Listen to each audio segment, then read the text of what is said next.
Chapter 1 of the Albert Gate Mystery. Recording by Carolyn. The Albert Gate Mystery by Louis Tracy. Chapter 1. A Mysterious Crime. Reginald Brett, barrister at law and amateur detective, had seldom been more at peace with the world and his own conscience than when he entered the dining-room of his cosy flat this bright October morning. Since the famous affair of Lady Delia Lyle's disappearance and death, he had not been busy, and the joy of healthy idleness is only known to the hard worker. Again, while dressing, he had received a letter inviting him to a quiet shoot at a delightful place in the country. All these things blended with happy inconsequence to render Brett contented in mind and affable in manner. "It's a fine morning, Smith," he said cheerily, as he settled himself at the table where his man was already pouring out the coffee. "Beautiful, sir," said Smith. "Smith?" "Yes, sir." "Not even the best English autumn weather can stand being called beautiful. Don't do it. You'll open the floodgates of heaven." Smith laughed decorously. He had not the slightest idea what his master meant, but if it pleased Mr. Brett to be jocose, it was the duty of a servant who knew his place to be responsive. The barrister fully understood Smith's delicate appreciation and its limits. He instantly noticed that the morning's paper, instead of reposing next to his folded napkin, was placed out of reach on a sideboard, and that the eggs and bacon made their appearance half a minute too soon. As an expert swordsman delights to execute a pass en tierce with an umbrella, so did the cleverest analytical detective of the age resolve to amaze his servitor. "Smith," he said suddenly, composing his features to their most severe cross-examination aspect, "I think the arrangement is an excellent one." "What arrangement, sir?" "That Mrs. Smith and yourself should have a few days' holiday, while Mrs. Smith's brother takes your place during my forthcoming visit to Lord Northallerton's. Why, man, what is the matter? Is it too hot?"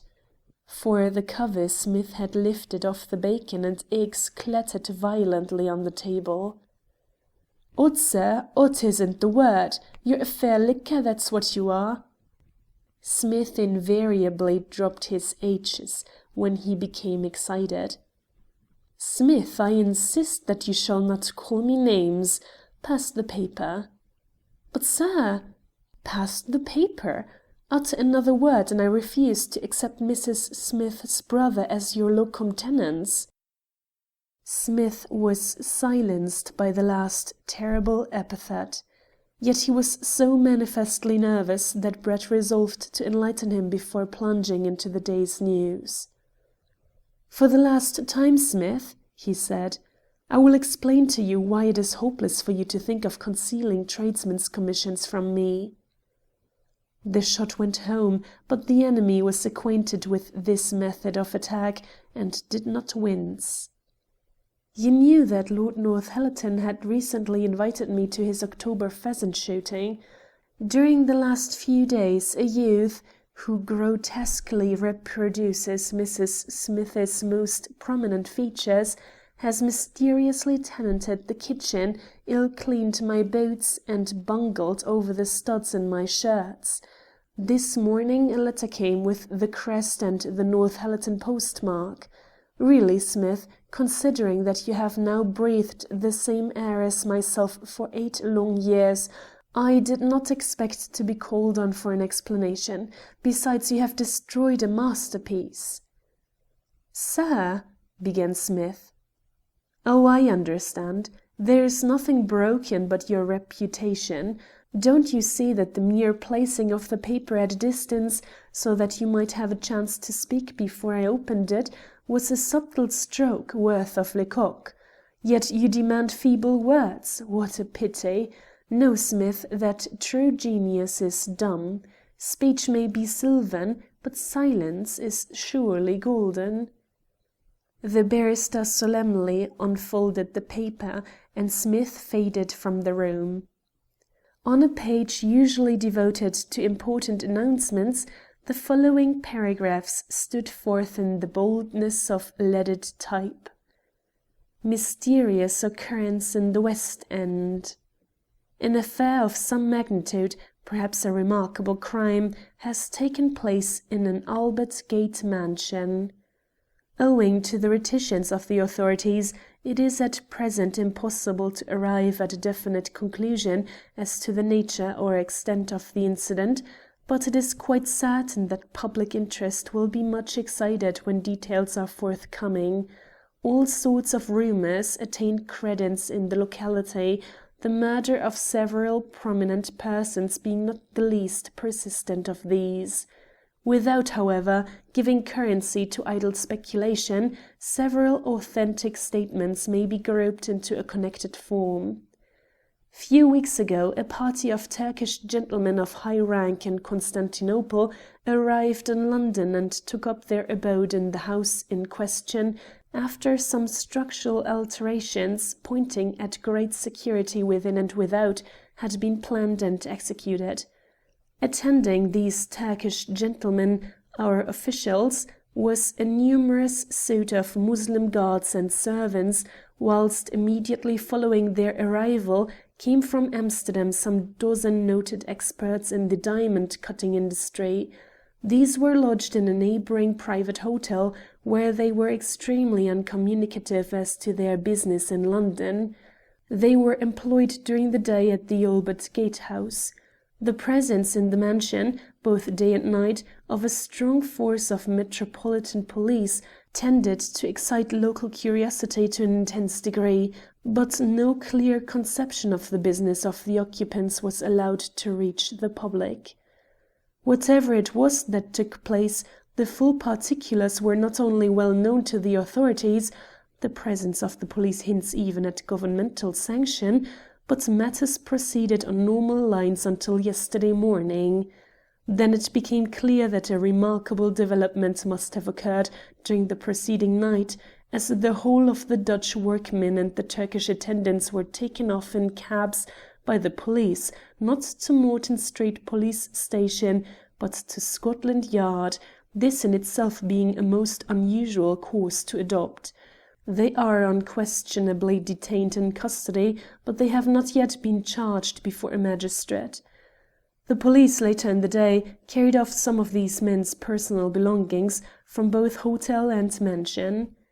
A sinister aspect was given to the foregoing mysterious proceedings by the presence at Albert Gate, early in the day, of two police sergeants, who were followed, about 12 o'clock, by Dr. Tennyson Coke, the greatest living authority on toxicology. Dr. Coke and the other medical gentlemen subsequently refused to impart the slightest information as to the reasons that led the police to seek their services, and the Scotland Yard authorities are adamant in the matter. The representative of a news agency was threatened with arrest for trespass when he endeavoured to gain admission to the Albert Gate house, and it is quite evident that the police are determined to prevent the facts from leaking out at present, if they can by any means accomplish their wishes. Brett read this interesting statement twice slowly. It fascinated him. Its very vagueness, its admissions of inability to tell what had really happened, its adroit use of such phrases as Turkish gentlemen of high rank, noted experts in the diamond-cutting industry, the greatest living authority on toxicology, betrayed the hand of the disappointed journalistic artist. "Excellent," he murmured aloud. "It is the breath of battle to my nostrils. I ought to tip Smith for my breakfast. Had I read this earlier I would not have eaten a morsel." He carefully examined the page at the back. It contained matter of no consequence, a London County Council debate, so he took a pair of scissors from his pocket and cut out the complete item, placing the slip as a votive offering in front of a finely executed bust of Edgar Allan Poe that stood on a bookcase behind him. Within 3 minutes the scissors were again employed. The new cutting ran: "There is trouble at Yildiz Kiosk. A Reuters telegram from Constantinople states that a near relative of the Sultan has fled to France. The Porte have asked the French government to apprehend him, but the French ambassador has informed Riaz Pasha that this course is impracticable in the absence of any criminal charge." "These two are one," said the barrister, as he turned towards Poe's bust and laid the slip by the side of its predecessor. This time he had mutilated a critique of an Ibsenite drama. The rest of the newspaper's contents had no special interest for him, and he soon threw aside the journal in order to rise, light a cigarette, and muster sufficient energy to write a telegram accepting Lord Northallerton's invitation for the following day. He was on the point of reaching for a telegraph form when Smith entered with a card. It bore the name and address: "The Earl of Fairholme, Stanhope Gate." "Curious," thought Brett. "Where is his lordship?" he said aloud. "At the door or in the street?" His flat was on the second floor. "In a cab, sir?" "Bring his lordship up." A rapid glance at Debrett revealed that the Earl of Fairholme was 30, unmarried, the 14th of his line, and the possessor of country seats in Fairholme, Warwickshire, and Glenspey, Inverness. The Earl entered, an athletic, well-groomed man, one whose lines were usually cast in pleasant places, but who was now in an unwonted state of flurry and annoyance. Each man was favourably impressed by the other. His lordship produced an introductory card, and Brett was astonished to find that it bore the name of the Under Secretary of State for Foreign Affairs. "I have come," commenced his lordship hesitatingly. But the barrister broke in. "You have had a bad night, Lord Fairholme. You wish for a long and comfortable chat. Now won't you start with a whisky and soda?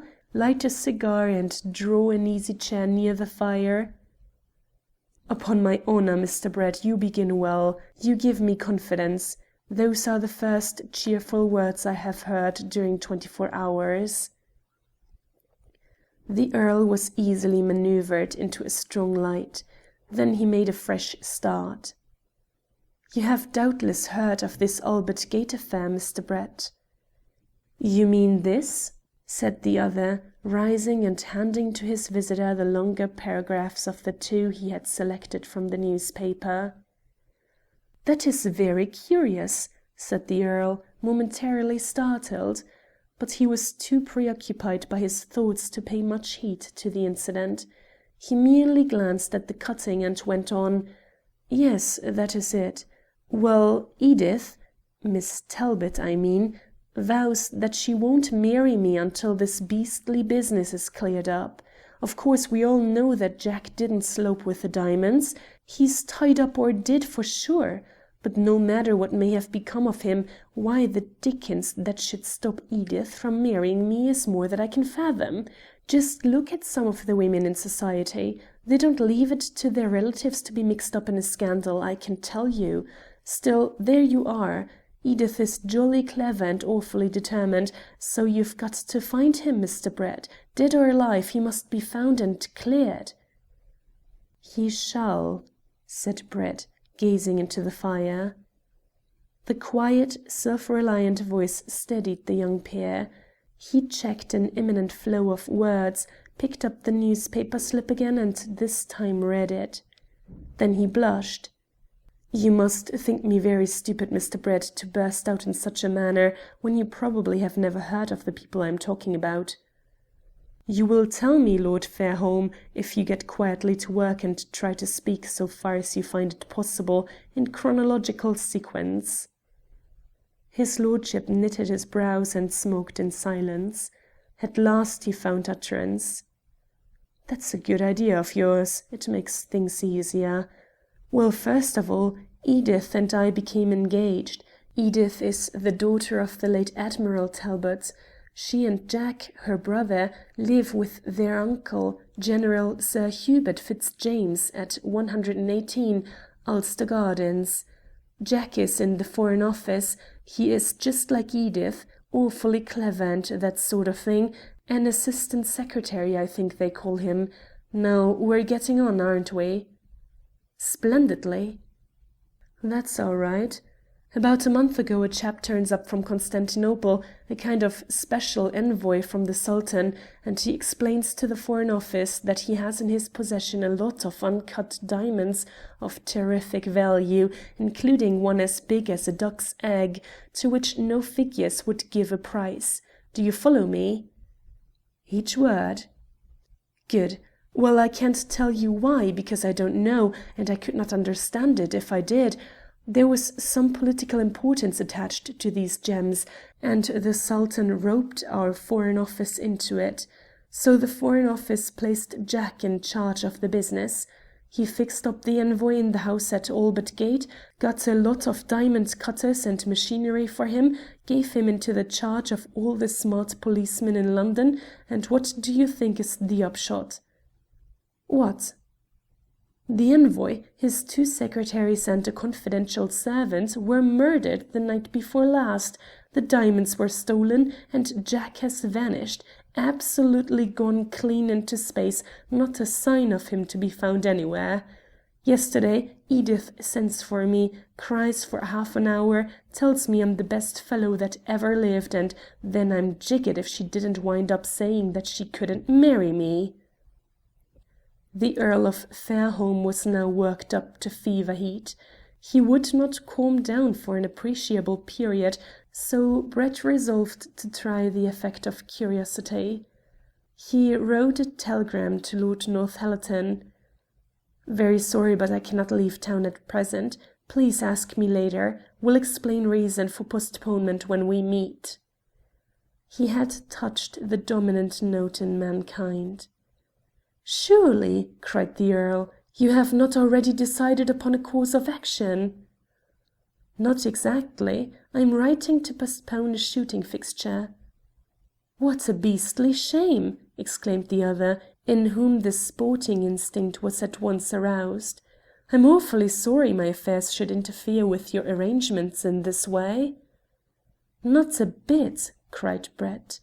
I make it a sacred rule of life to put pleasure before business. I mean, he explained, as a look of bewilderment crossed his hearer's face, that this quest of ours promises to be the most remarkable affair I have ever been engaged in.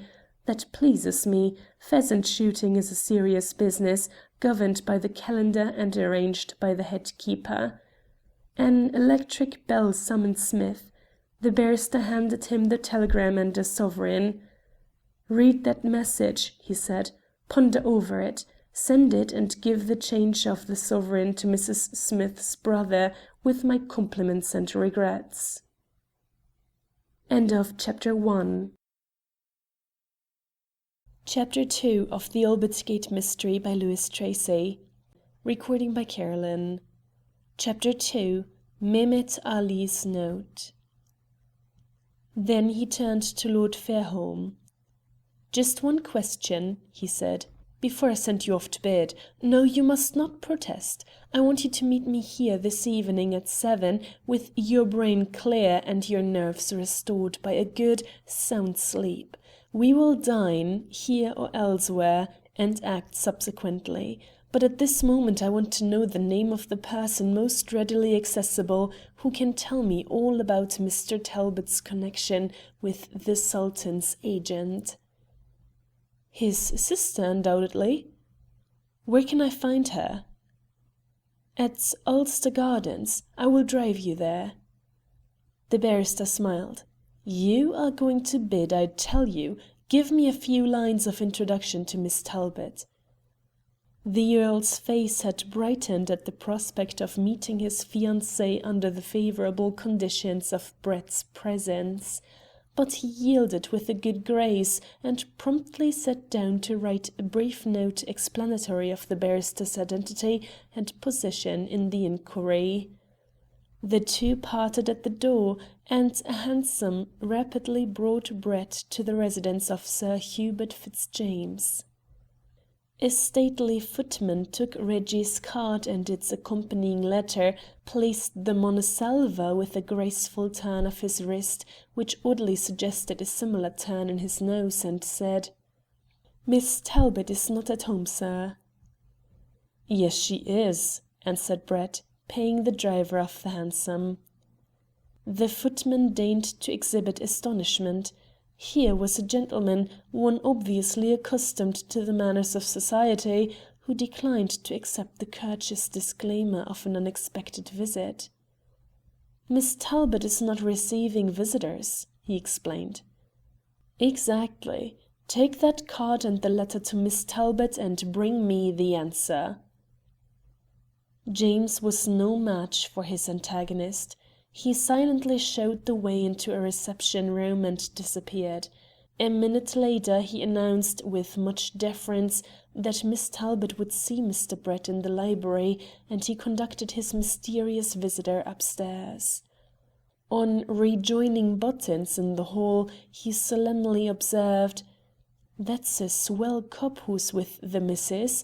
Shining topper, buttonhole, buckskin gloves, patent leathers, all complete. Footmen ain't in it with the force nowadays." James expanded his magnificent waistcoat with a heavy sigh over this philosophical dictum, the poignancy of which was enhanced by his knowledge that the upper housemaid had taken to conversing with a mounted policeman in the park during her afternoons off. The apartment in which Brett found himself gave ready indications of the character of its tenants. Todd's Rajasthan jostled a volume of the Badminton Library on the bookshelves, a copy of the Allahabad Pioneer lay beside the Field and the Times on the table, and many varieties of horns made trophies, with quaint weapons on the walls. A complete edition of Ruskin and some exquisite prints of Rossetti's best-known works supplied a different set of emblems, whilst the room generally showed signs of daily occupation. "Anglo-Indian uncle, artistic niece," was the barrister's rapid comment, but further analysis was prevented by the entrance of Miss Edith Talbot. The surprise of the pair was mutual. Brett expected to see a young, pretty and clever girl, vain enough to believe she had brains, and sufficiently well endowed with that rare commodity to be able to twist the good-natured Earl of Fairholme around her little finger. Young, not more than 20, unquestionably beautiful, with the graceful contour and delicately balanced features of a portrait by Romney, Edith Talbot bore few of the marks that pass current as the outward and visible signs of a modern woman of society.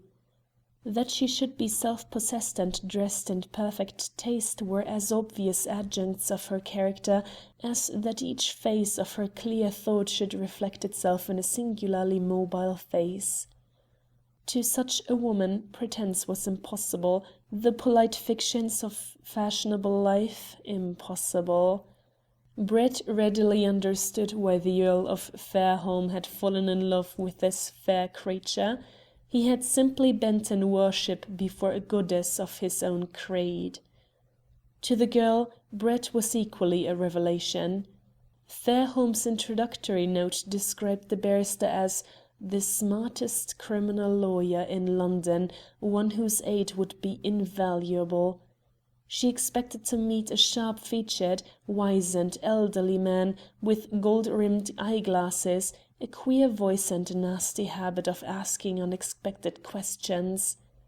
In place of this commonplace personality, she encountered a handsome, well-groomed gentleman, one who won confidence by his intellectual face, and retained it by invisibly establishing a social equality. Fortunately, there is yet in Britain an aristocracy wherein good birth is synonymous with good breeding, a Freemasonry whose passwords cannot be simulated, nor its membership bought. Brett read the wonder in the girl's eyes and hastened to explain. "The Earl of Fairholme," said Brett, "thought I might be of some service in the matter of your brother's strange disappearance, Miss Talbot. I am not a professional detective, but my friends are good enough to believe that I am very successful in unravelling mysteries that are beyond the ken of Scotland Yard. I have heard something of the facts in this present affair. Will you trust me so far as to tell me all that is known to you personally?" "My uncle, General Fitzjames, has just gone to Scotland Yard," she began, timidly. "Quite so. Perhaps you prefer to await his return?" "Oh, no, I do not mean that, but it is so hard to know how best to act. Uncle expects the police to accomplish impossibilities. He says that they should long since have found out what has become of Jack. Perhaps they may resent my interference." "My interference, to be exact," said Reggie, with the pleasant smile that had fascinated so many women. Even Edith Talbot was not wholly proof against its magic. "I, personally, have little faith in them," she confessed. "I have none." "Well, I will do as you advise." "Then I recommend you to take me into your confidence. I know Scotland Yard and its methods. We do not follow the same path." "I believe in you and trust you," said the girl. So ingenuous was the look from the large, deep eyes which accompanied this declaration of confidence that many men would have pronounced Miss Talbot to be an experienced flirt. Brett knew better. He simply bowed his acknowledgments. "What is it that you want to know?" she continued. "We ourselves are no better informed than the newspaper as to what has actually happened, save that 4 men have been killed as the result of a carefully planned robbery. As for my brother—" She paused and strove hard to force back her tears. "Your brother has simply vanished, Miss Talbot. If the criminals did not scruple to leave 4 dead men behind, they would not draw the line at a 5th. The clear inference is that your brother is alive, but under restraint." "I can see that it is possible that he was alive until some time after the tragedy at Albert Gate, but what connection can Jack have with the theft of diamonds worth millions? These people used him as their tool in some manner. Why should they spare him when success had crowned their efforts?" "We are conversing in riddles. Will you explain?" "You know that my brother is an assistant under-secretary in the Foreign Office?" "Yes." "Well, early in September his chief placed him in charge of a special undertaking. The Sultan had decided to have a large number of rough diamonds cut and polished by the best European experts. They were all magnificent gems, exceedingly valuable, it seems, being rare both in size and purity, but one of them was larger than any known diamond. Jack told me it was quite as big as a good-sized hen's egg. Both it and the others, he said, had the appearance of lumps of alum, but the experts said that the smaller stones were worth more than £1,000,000 sterling, while the price of the large one could not be fixed. No one but an emperor or sultan would buy it. His Excellency Mehmet Ali Pasha was the especial envoy charged with this mission, and he brought credentials to the Foreign Office, asking for facilities to be given for its execution. He and the 2 secretaries who accompanied him have been killed." "Yes," said Brett, whose eyes were fixed intently on the hearthrug. "Jack was given the special duty of looking after Mehemet Ali and his companions during their residence in London. It was his business to afford them every assistance in his power, to procure them police protection, obtain for them the best advice attainable in the diamond trade, and generally place at their disposal all the resources which the British government itself could command if it undertook such a curious task. He had been with them about a month, not hourly engaged, you understand, as once the preliminary arrangements were made, he had little further trouble, but he used to call there every morning and afternoon to see if he could render any assistance. Matters had progressed so favourably until the day before yesterday that in another month he hoped to see the last of them. He was always saying that he would be glad when the business was ended, as he did not like to be officially connected with the fate of a few little bits of stone that happened to be so immensely valuable. "Did your brother call there as usual on Monday afternoon?" said Brett. "Yes, he came straight here from Albert Gate and had tea with uncle and myself. He sat in the very chair and in the very position you now occupy. I can remember him saying, 'By Jove, the hen's egg!' That is what he used to call the big diamond. 'Is turning out in fine style.' He even discussed the possibility of bringing us to see the collection when it was finished and before it left this country." "Did your brother say why the diamonds were brought to this country in the first instance?" "Yes. The Sultan and his advisers seemed to think the work of cutting them could be performed more safely and expeditiously here than anywhere else. Even the Turk has a high regard for the manner in which law and order are maintained in Britain. Yet the sequel has shown that the diamond and their guardians were perhaps in greater danger here than they would have been in Constantinople."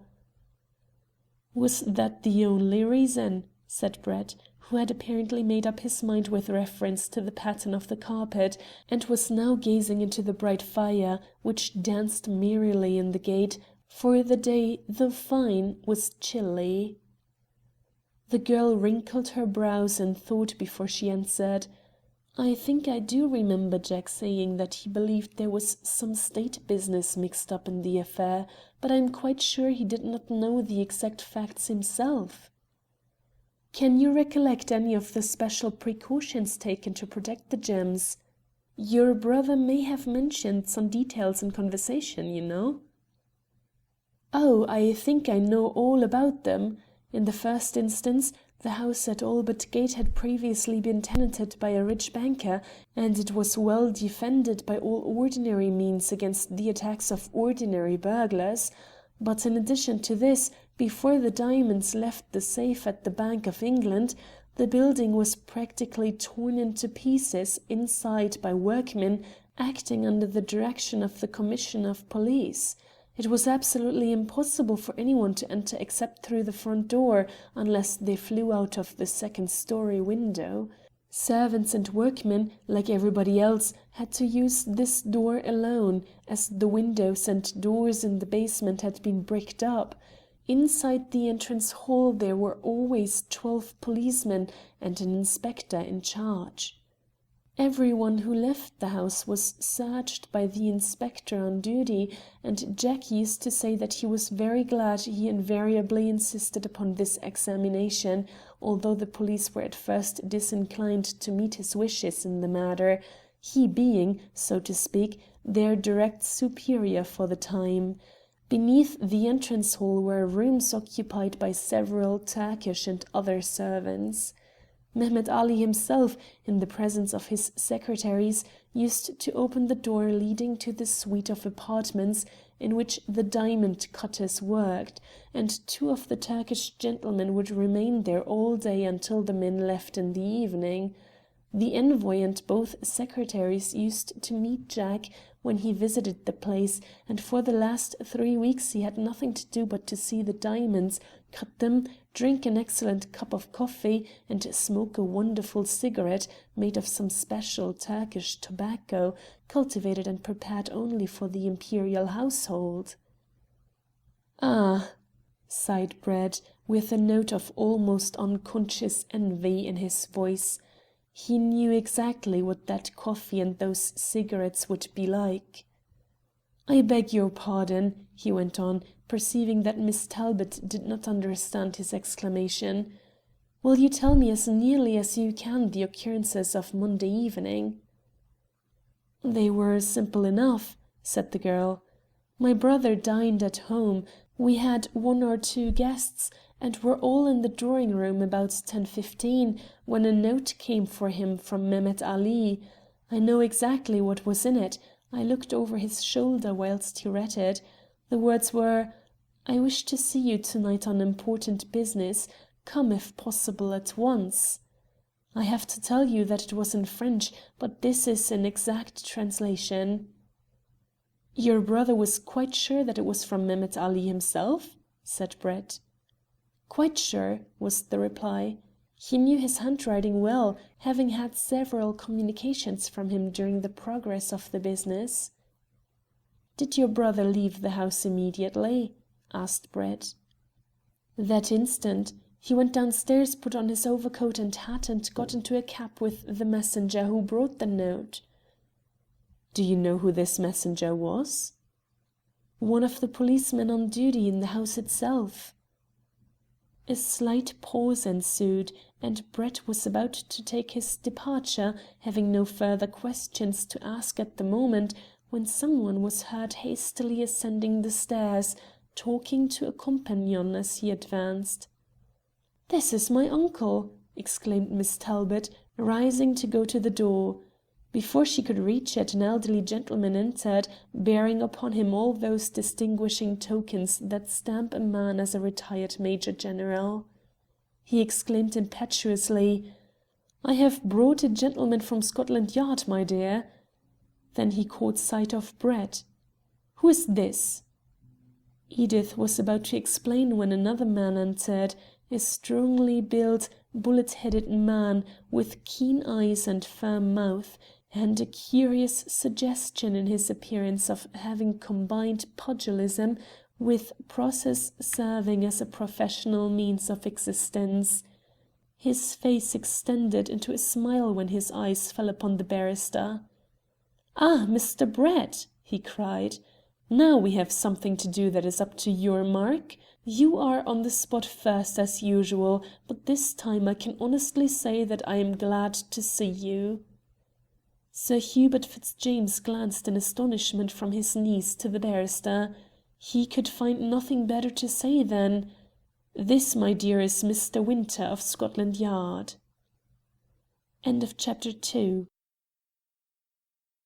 Chapter 3 of The Albert Gate Mystery by Louis Tracy.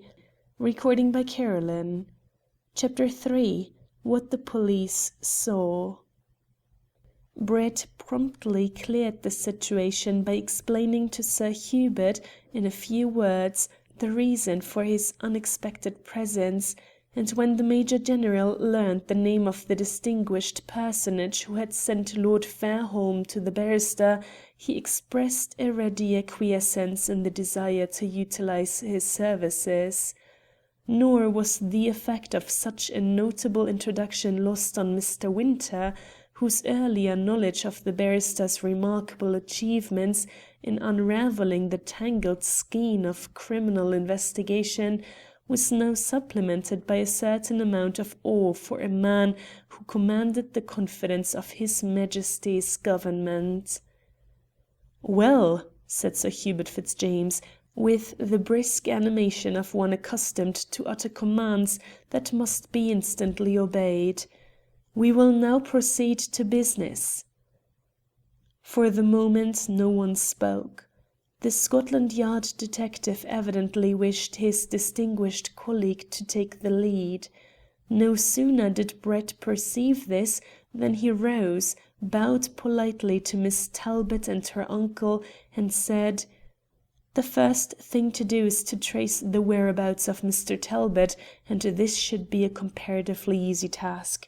The other features of this strange occurrence impress me as highly complex, but it is far too early a stage in the investigation to permit any definite opinion being expressed at this moment." Everyone seemed to be surprised by Brett's attitude. "Where are you going to, sir?" asked Mr. Winter. "That depends largely upon you," was the smiling reply. "If you come along with me we will go direct to Albert Gate, but if you decide to prosecute further inquiries here I will await your arrival at my flat." "That is as much as saying that there are no facts worth inquiring into to be learned here?" "Exactly so. Miss Talbot has told me all that is material to our purpose. Her brother was unexpectedly sent for after dinner on Monday night, and left the house hurriedly, without affording any clue to his subsequent proceedings beyond that contained in a brief note sent to him by Mehmet Ali Pasha. Indeed, it was impossible for him to afford any explanation, as he himself was quite unprepared for the summons. Meanwhile, every moment lost in the endeavour to follow up his movements is precious time wasted."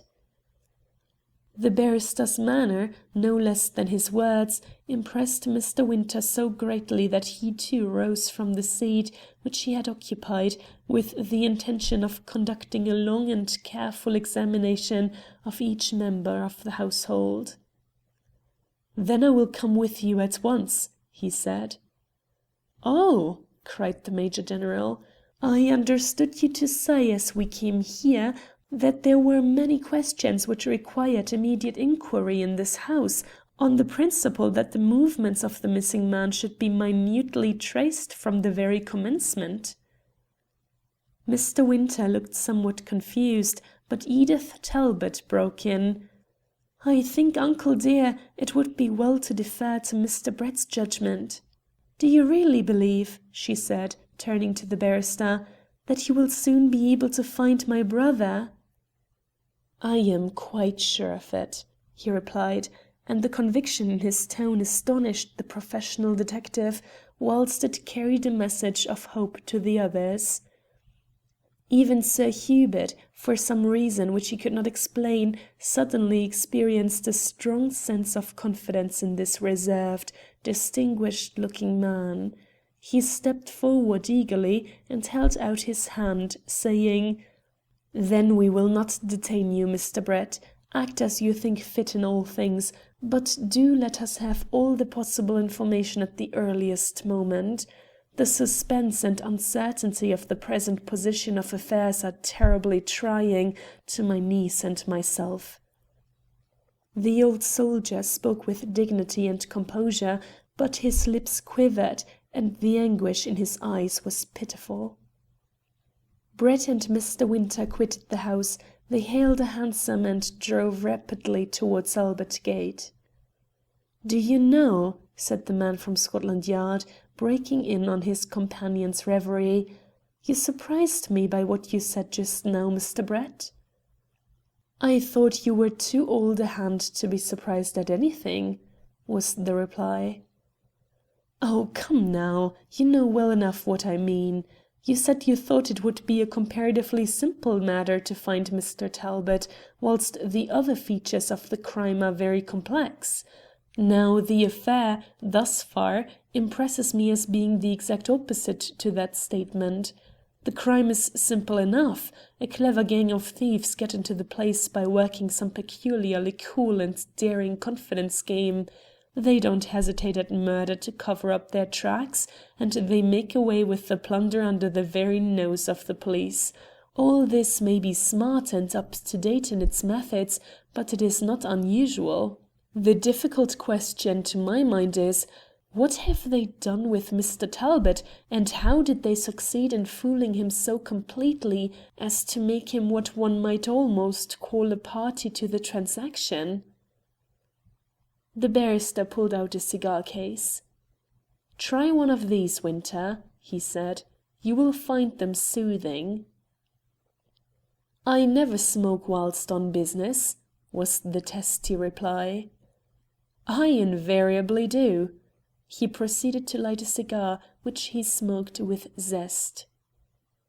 "I do not know how it is," went on Mr. Winter, "but whenever I happen to meet you, Mr. Brett, in the course of an inquiry, I always start by being very angry with you." Why?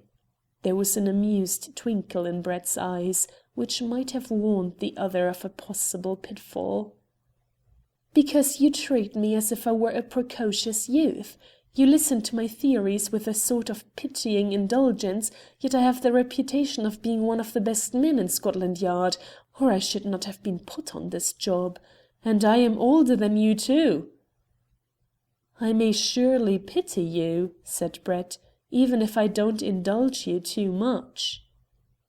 There you go again, snapped the detective. Now what is there silly about my theory of the crime, I should like to know? You shall know, and before you are much older. Bear with me for a little while, I beg of you.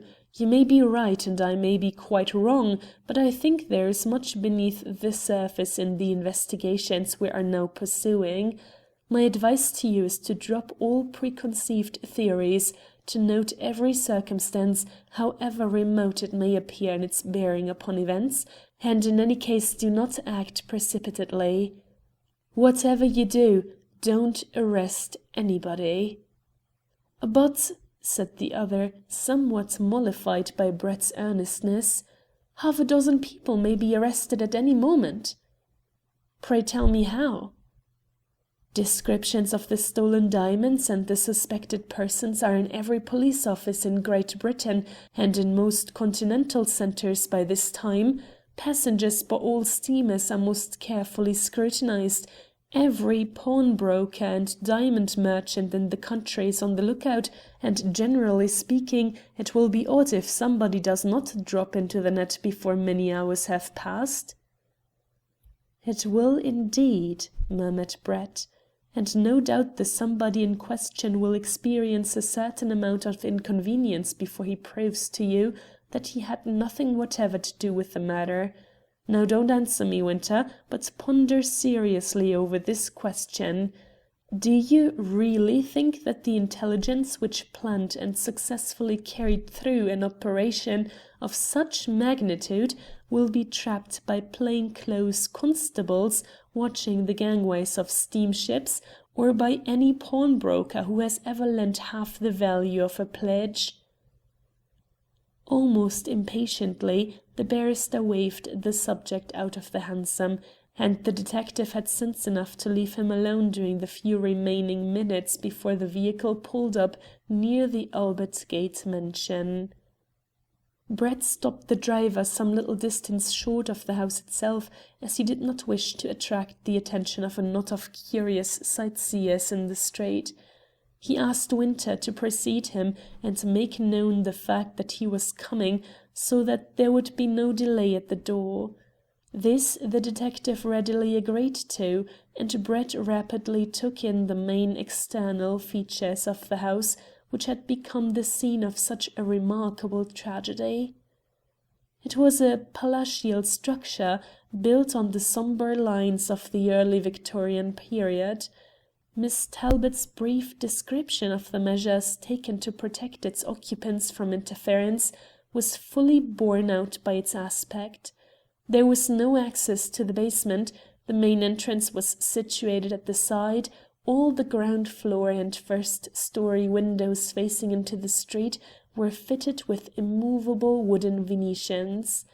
Presumably those on the park side were similarly secured, whilst the back wall abutted on to that of another mansion, equally large and strongly built, tenanted by a well-known peer.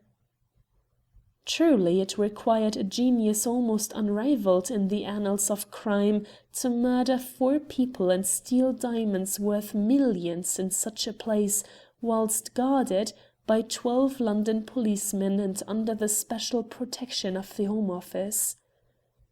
The appearance of Winter at the door caused the gaping idlers in the street to endeavour to draw nearer to the mysterious portals. Thereupon 3 policemen on duty outside hustled the mob back, and Brett took advantage of the confusion thus created to slip to the doorway almost unperceived. One of the police constables turned around to make a grab at him, but a signal from a confrère inside prevented this, and Brett quickly found himself within a spacious entrance hall, with the door closed and bolted behind him. Winter was talking to two uniformed inspectors, to whom he had explained the barrister's mission and credentials. "We have here Mr. Brett," he said, "Inspector Walters, who was on duty until 10 o'clock on Monday night, and Inspector Sharp, who relieved him. They will both tell you exactly what took place." "Thank you," said the barrister, "but it will expedite matters if you gentlemen will first accompany me over to the scene of the crime. I will then be able to understand more accurately what happened. Suppose we start here. I presume that this is where the police guard was stationed." Inspector Walters assumed the role of guide. "I was in charge of the first guard established a month ago," he said, "and the arrangements I then made have been adhered to without deviation night and day ever since." From the outer door a short passage of a few feet led up a half a dozen steps into a large reception room, the entrance to which was closed by a light double door, half glass. On both sides of the first short passage were two small apartments, such as are often used in London mansions for the purposes of cloak-rooms. The doors from these rooms opened into the inner hall. A large dining-room was situated on the left or park side, and on the right was a breakfast or morning-room. At the back of the reception hall a handsome staircase led from left to right to the upper floors, whilst a doorway beneath this staircase gave access to the kitchens and basement offices. "Here," said the inspector, pointing to the foot of the staircase, "two police constables were constantly stationed. Another stood there," indicating the passage to the kitchen, "and a fourth at the glass door." As the outer basement entrance was not only securely fastened by bolts and bars, but actually bricked up inside, it was absolutely impossible for any person to enter or leave the house save by the front door, nor could anyone go from the kitchen to the upper part of the house without passing under the observation of all four constables. I arranged my guards in military fashion, having 3 men for each post, with 1 hour on duty and 2 hours off, but the same men were never on guard together at definite hours, as they were relieved at varying times. You will understand that I consider it a very responsible task to safeguard these premises, and thought it best to render it impossible for any section of the force under my command to take part in a conspiracy, although such a thing was in itself most improbable. They then ascended the staircase and found themselves on the first floor. There were 6 spacious apartments on this story, and all of them had originally opened onto the landing. The special precautions taken to guard the diamonds of the Turkish mansion had altered all that. 5 doorways had been bricked up, the result being that admission to the whole set of rooms could only be obtained through the first door that faced the top of the staircase. This apartment was luxuriously furnished, and Inspector Walters explained that the Turkish envoy and his suite passed the working hours of each day there, after they had personally thrown open the other apartments to the diamond polishers and unlocked the safes in which the gems were stored, when work ceased on the previous day. "His Excellency," said the inspector, "kept the keys of this room and the others, together with those of the safes, in his own possession night and day. He slept upstairs, and so did the other 2 gentlemen. No one was allowed to come to this floor except the confidential servant, named Hussein, who used to bring coffee, cigars and newspapers or other things the gentlemen might require, together with their lunch in the middle of the day. The workmen brought their lunch with them, so that they came in and out once a day only." "Where did this confidential servant sleep?" said Brett. "I believe he used to lie curled up on the rug outside his Excellency's door." "And the other servants?" "They all slept in the basement." "What were they, Turks or Christians?" "Well, sir," said the inspector with a smile, "two of them were Turks in costume, whilst three were Christians in appearance. That is the best I can say for the Christians, as they were Frenchmen, though certainly the cook was a first-rate chef. Of course we all got our meals here whilst on duty." "Did His Excellency and the other members of his mission eat food prepared in the ordinary way?" "Oh yes, they appreciated French dishes as keenly as anybody might do." "It was in this room, then," continued Brett, "that the murders took place?" "Yes, I suppose that must be so," said the inspector. "But my friend here," pointing to Inspector Sharpe, "can tell that part of the story better than I can." They passed into the inner rooms, which were quite silent and deserted, and presented a strange appearance considering the character of the house and its locality. Although the ceilings were decorated with beautiful paintings and fringed with superbly emblazoned mouldings, although the walls were papered with material that cost as much per yard as good silk, each apartment was occupied with workmen's benches and curious devices for cutting and polishing diamonds. In the first room were two small safes, one of which was intended to receive the gems under treatment at the close of each day's work, the other held certain valuable materials required in the diamond cutter's operations. 3 of the rooms were on the park side, and it was here that the small colony of skilled artisans had been installed. The other 2 rooms were not tenanted, nor had any communicating doors been broken through the walls in order to gain access to them. The windows of the 3 apartments occupied by the workmen were not only guarded by strong iron bars, but possessed the additional security of external wire blinds of exceedingly small mesh. Each window admitted plenty of light, and could be raised to allow a free circulation of air, but it was seemingly quite impossible for any active communication to take place with the outside. The 3 rooms looked out over a small enclosed lawn, which was separated from the park by a brick wall surmounted by iron railings. All the fireplaces had been closed with bricks and mortar. "You will see, sir," said the inspector when he had called Brett's attention to these details, "that mysterious though the murders were, they were as nothing compared with the disappearance of these diamonds.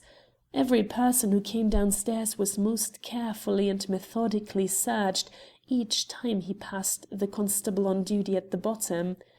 It may be admitted that a few small stones could be so secreted as to escape observation, but some of these stones were so large that such a notion is not to be thought of, whilst the size of the great diamond which Mr. Talbot christened the hen's egg rendered its transference past the searchers beneath absolutely impossible. There was no humbug about the search, you will understand, Mr. Brett. People had to take their boots off, open their mouths, and hand over their hats, coats, sticks or umbrellas for inspection. Every part of their clothing was scrutinized, and the contents of their pockets, money, watches, keys, and the rest, thoroughly examined. These were our orders, and they were strictly obeyed, Mr. Talbot himself being the first to insist that the regulation should be carried out rigidly, so far as he was concerned. Why, one day a cabinet minister came here to see the diamonds. He was elderly and stout, and did not at all like having to take off his boots, I can assure you, as he nearly got apoplexy whilst lacing them up again." During the inspector's running comments, Brett had carefully scrutinized each of the windows. He at once came to the conclusion, by a simple analysis of the possibilities, that by no other means than through the barrier of iron wire had the diamonds passed out of the house, but the most thorough examination failed to reveal any loophole by which this achievement had been accomplished. He opened each of the windows, tested every iron bar, and saw that the fastenings of the external blinds were undisturbed, whilst the fine wire mesh showed no irregularities in its hexagonal pattern, wherein any defect would at once be visible. "We have done all that long since, sir," said the second police officer, smiling at the obviousness of an amateur's method of inspection, for it happened that he had never met the barrister before, though he had often heard of him.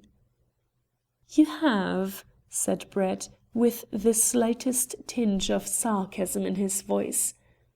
"Did you do this?"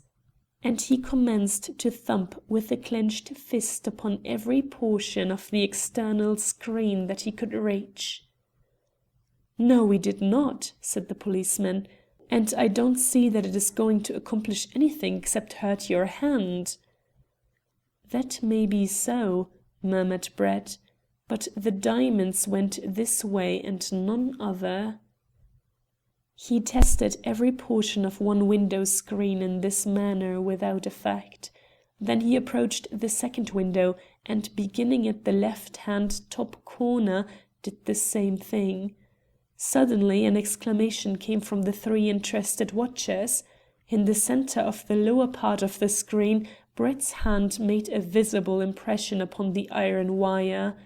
Using no more force than had been applied to other portions, the blow served to tear a section of the blind about 8 inches across. Instantly the barrister ceased operations, and, producing a pocket microscope, minutely examined the rent. "I expected as much," he said, taking hold of the torn part of the screen and giving it a vigorous pull, with the result that a small piece, measuring about 8 inches by 6, came bodily out. "This has been cut away, as you will see, by some instrument which did not even bend the wire. It was subsequently replaced, whilst the fractured parts were sufficiently cemented by some composition to retain this section in its place and practically defy observation. There was nothing for it but force to reveal it thus early. No doubt in time the composition would have dried or been washed away, and then this bit of the screen would have fallen out by the action of wind and weather. Here, at any rate, is a hole in your defensive armour." He held out the pièce de conviction to the discomfited Sharp, who surveyed it in silence. It was no part of Brett's business in life, however, to snatch plaudits from astounded policemen. "This is a mere nothing," he continued. "Of course there must have been some such means of getting the diamonds off the premises. Let us return to the ante-room, and there you can tell me the exact history of events on Monday evening."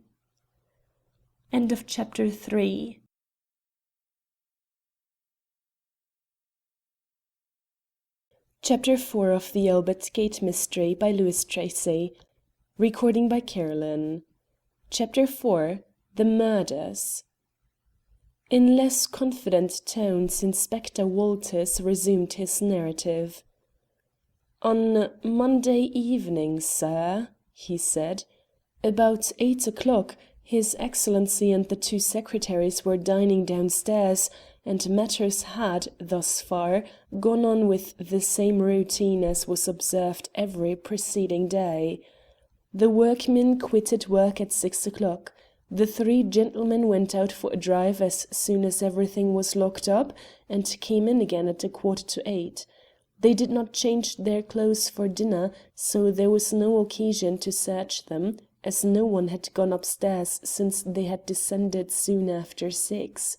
They had barely started dinner when someone called at the front door, and I was sent for.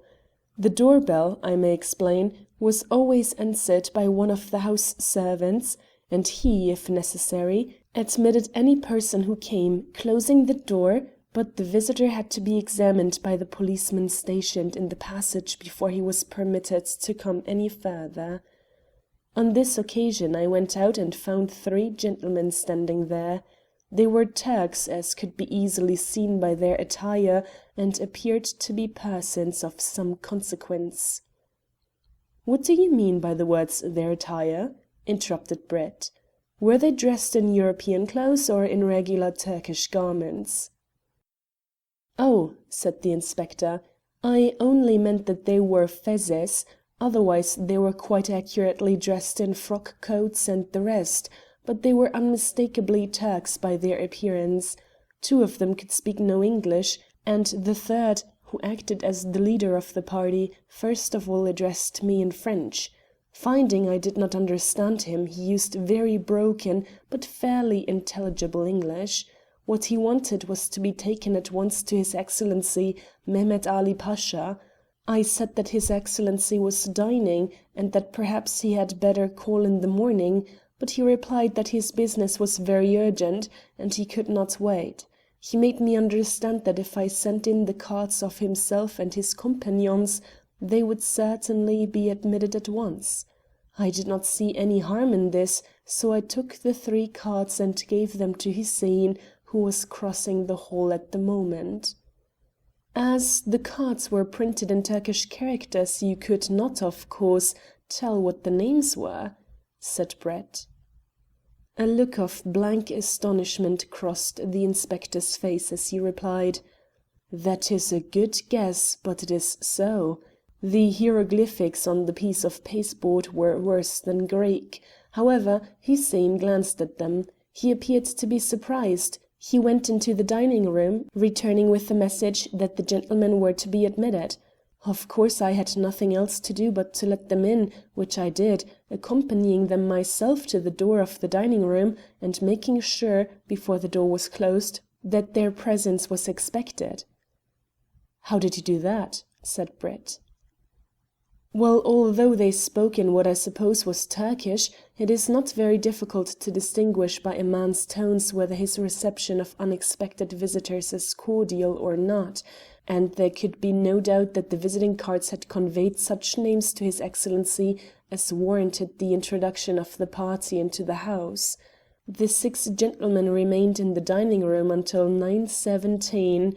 I have the time noted here in my pocket-book. They then came out and went upstairs in a body to the ante-room, where they all sat down, as I could tell by the movement of chairs overhead, and in a few minutes Hussein was rung for to bring cigarettes and coffee. This was at 9:21. Hussein was searched as he came downstairs after receiving the order, and again at 9:30 when he returned after executing it. I was relieved at 10 o'clock, and beyond describing the 3 gentlemen I know nothing more about the business." "They were well dressed?" inquired Brett. "They impressed you as Turkish gentlemen by their features, and they wore fezes?" "Yes," said the policeman, with a smile. "But there was a little more than that." "It is of no importance," said Brett. "But really it must be," urged the inspector. "One of them, the man who spoke to me, had a bad sword cut across his right cheek, whilst another squinted horribly. Besides, they were all elderly men." "Pardon me, Inspector," said Brett, "but you admit no doubt that this is a very remarkable crime I am investigating?" "I should just think it is, sir," was the answer.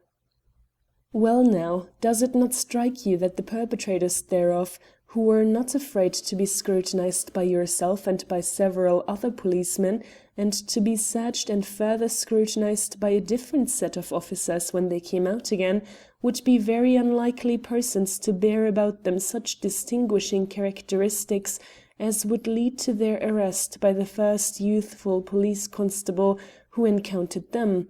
I do not want to be rude or to indicate any lack of discretion on your part, But from my point of view, I would vastly prefer not to be furnished with any description of these three persons, nor would I care to have seen them as they entered or left the house." "Well, that is very curious," said Inspector Walters, dropping his hands on his knees in sheer amazement at such an extraordinary statement from a man whose clearness and accuracy of perception had been so fully justified by the incident of the window blind. "And now, Mr. Sharp," said Brett, turning to the other officer, "what did you observe?" "I came on duty at 10 o'clock, sir, posted my guards, and received from Inspector Walters an exact account of what had taken place before my arrival. Inspector Walters had hardly quitted the house when one of the junior members of the mission came downstairs with a note which he asked me to send at once by a constable to Mr. Talbot." "You are quite sure he was one of the members of the mission?" said Brett. "Perfectly certain. I have seen him every previous night for nearly a month, as the gentleman often went out late to the Turkish embassy and elsewhere. I sent the note as requested, and Mr. Talbot came back with the constable in about 20 minutes. Mr. Talbot went upstairs accompanied by Hussein. Hussein came down, was searched, went down to the kitchen, brought up more coffee, and never appeared again. The next time I saw him was about noon yesterday, when we broke open the door and found his dead body. At 11:25 Mr. Talbot, accompanied by the one whom Inspector Walters has described as the spokesman of the strangers, came down the stairs. Mr. Talbot looked somewhat puzzled, but not specially worried, and submitted himself to the searching operation as usual. The other man seemed to be surprised by this proceeding, but offered no objection when his turn came, and said something laughingly in French to Mr. Talbot when he had to take his boots off. The two gentlemen went outside and called a cab. Mr. Talbot got in, and the constable at the door heard the foreigner tell the driver to go to the Carlton Hotel. He repeated the address twice so as to make sure the man would make no mistake. Then they drove off, and there was no further incident to report until 5 minutes past 12, when the other two foreigners came downstairs. Then we had a bit of a job. They knew no English, and one of our men, who could speak French, found that they did not understand that language. However, at last in dumb show we got them to perceive that everybody who came downstairs had to be searched. They submitted at once, and I took special care that the investigation was complete. There was nothing upon them to arouse the slightest suspicion, no weapons of any sort beyond a small pocket-knife carried by one man, and not much in the way of either papers or money. Before going out, one of them produced a small card on which was written Carlton Hotel. I took it that this was their residence, so I instructed a constable to see them into a cab and tell the driver where to take them. I also showed them how much money to give the cabman. None of the gentlemen upstairs put in an appearance, nor did I hear them retire to rest. To make quite sure that all was right, I and a sergeant, who looked in a little later, went upstairs and tried the door of the ante-room. This was locked and everything was quiet within, so we returned to the hall, and the night was passed in the usual manner. Hussein always made his appearance about 8 o'clock in the morning, when he came down to procure coffee for His Excellency and the others. As he did not show up, I wondered what had become of him. When 9 o'clock came, I determined to investigate matters. By that time the diamond cutters had put in an appearance and were gathered in the hall, undergoing a slight search preparatory of their day's work. "How many of these men were there?" broke in Brett. 14 exactly. They were mostly Dutchmen, with, I think, 3 Belgians. Taking a constable with me, I went upstairs and ascended to the second story, where I knew His Excellency's suite was situated, and where I expected to find Hussein asleep on a mat in front of the bedroom door. The mat was there, but no Hussein. Then I went up higher to the rooms occupied by the two assistants. I knocked but received no answer. The door was locked, the other was open, so I went in, but the room was empty, and the bed had not been slept upon. This seemed so strange that I knocked loudly at the other door, with no result. I returned to His Excellency's floor and hammered at the door, which was locked, sufficiently to wake the soundest sleeper that ever lived. This again was useless, so I returned downstairs and sent off 2 messengers post-haste, one to Mr. Talbot and the other to the Commissioner of Police at Scotland Yard. The man who went to Mr. Talbot's house returned first, bringing the startling information that Mr. Talbot had not been home all night, and that his uncle and sister were anxious to know where he was, as they had received no message from him since he quitted the house the previous night at 10:15. The Commissioner of Police came himself a little later. By that time Inspector Walters had reached here for his turn of day duty, and after a hasty consultation we decided to break in all the doors that were locked, commencing with that of the second assistant. His room was empty, and so was His Excellency's, neither apartment having been occupied during the night. We then returned to the first floor and forced the door of the ante-room, which we discovered was only secured by a spring latch, the lower lock not having been used. As soon as we entered the room, we found the 4 dead men. Hussein, the servant, was nearest the door and was lying in a crumpled-up position. He had been stabbed twice through the back and once through the spinal column at the base of the neck. His Excellency and the 2 assistants were seated in chairs, but had been stabbed through the heart. The instrument used must have been a long, thin dagger or stiletto. There was no sign of it anywhere in the room, and most certainly none of the men who came out the previous night had such a weapon concealed upon him. Doctors were at once sent for, and the first medical gentleman to arrive said that each of the 4 had been dead for many hours, but they also imagined that the coffee, the remains of which we found in some cups on the table, had been drugged. So, before disturbing the room and its contents in any way, the Commissioner sent for Dr. Tennyson Coke. After a careful investigation, Dr. Coke came to the same conclusion as the other gentlemen. He believes that His Excellency and his 2 assistants were first stupefied by the drug and then murdered as they sat in their chairs, whilst the appearance of Hussein and the nature of his wounds seemed to indicate that he had been unexpectedly attacked and killed before he could struggle effectually or even call for assistance. Of course, the diamonds had vanished, whilst in the safes or on the tables we found the keys which had evidently been taken from His Excellency's pockets. We were all puzzled to account for the disappearance of the diamonds and the dagger, but you have clearly shown the means whereby they were conveyed off the premises. Dr. Coke took away the coffee for analysis. The 4 bodies were carried to the mortuary in Chapel Place, and the 14 workmen were conveyed to Scotland Yard, not because we have any charge against them, but the Commissioner thought it best to keep them under surveillance until the Turkish embassy had settled what was to be done with them, in the matter of paying such wages as were due and sending them back to Amsterdam. The men themselves, I may add, were quite satisfied with our action in the matter. That is really all I have to tell you." "It is quite clear, then," said Brett, "that 2 men succeeded in murdering 4 and in getting away with their plunder and arms without creating the slightest noise or exciting any suspicion in your mind?" "That is so," admitted Inspector Sharpe ruefully.